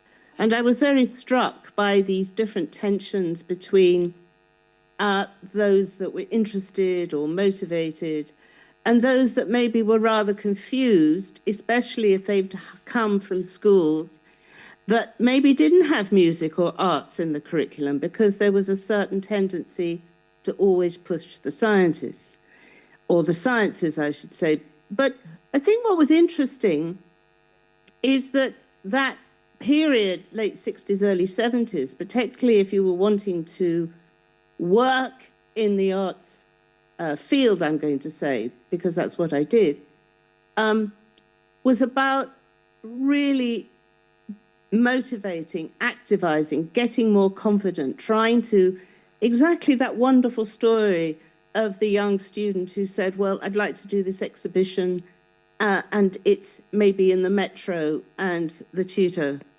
actually certainly rather feminine, and you suggested this, Natasha, that this might have been a rather feminine conversation, but then remember Fatima talking about horizontality, which was becoming part of this age, which certainly is the weft passing through the warp, and the warp no longer being just the vertical, upright power hierarchy. So I found that interesting. But going back to the story, you know, actually saying, well, go out and ask someone. You can only be told no. And then you just face those issues and get up and start all over again.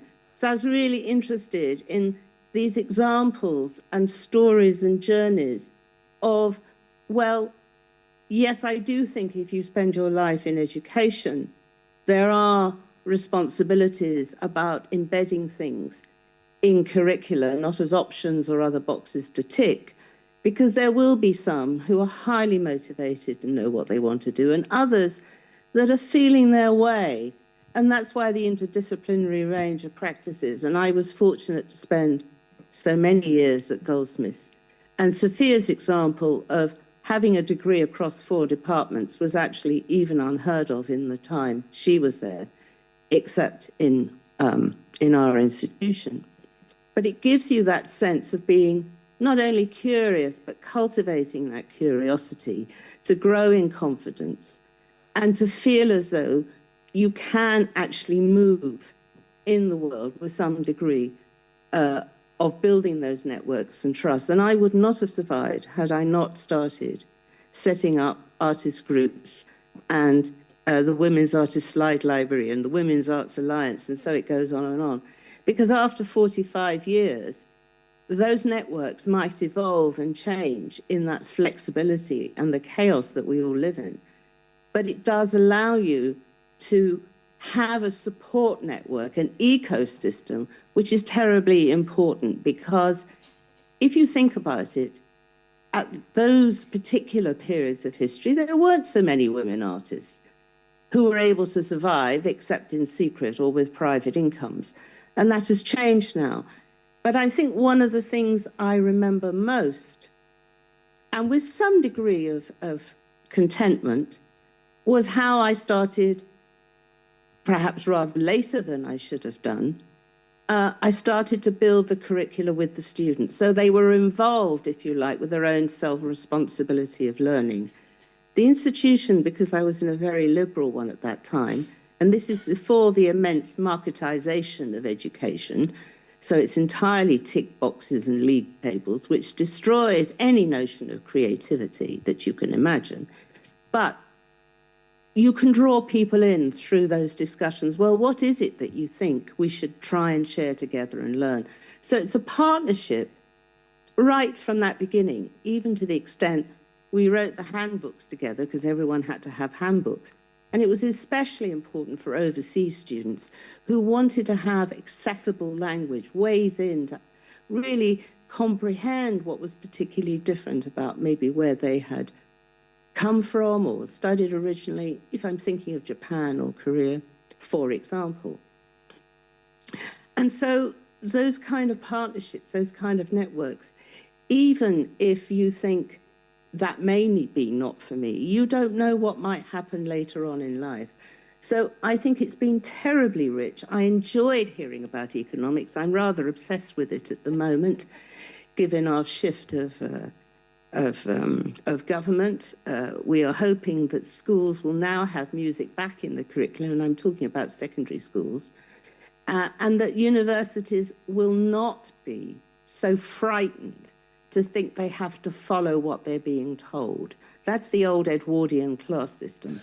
But be bold and confident to say, these are our strengths, this is what we do, and these are the partnerships that we have, not only in the breadth of education inside, but absolutely the institution without walls. It's porous, it's a skin.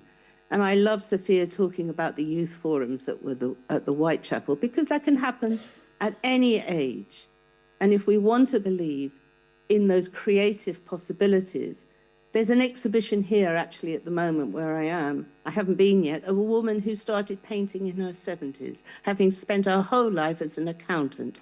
So I want to end on a very optimistic note, that as much as you might write as well, we shouldn't forget that, or curating, it's a whole ecosystem of what a life in the arts is.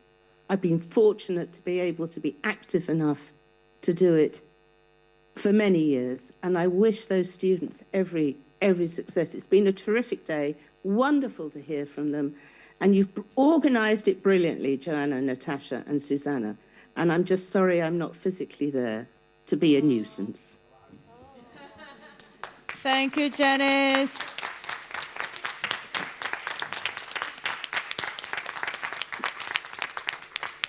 So, obrigada, Domingos. Obrigada a todos. Thank you, everyone, for the hard talk in English. Obrigada a todos por terem tido paciência de falar em inglês.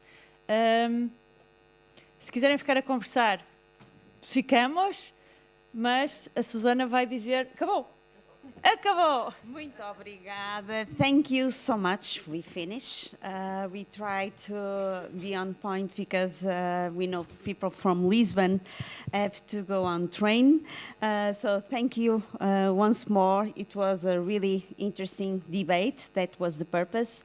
And as we said, we want to make a surprise effect. The purpose was that, to have a debate, a real debate. Thank you so much.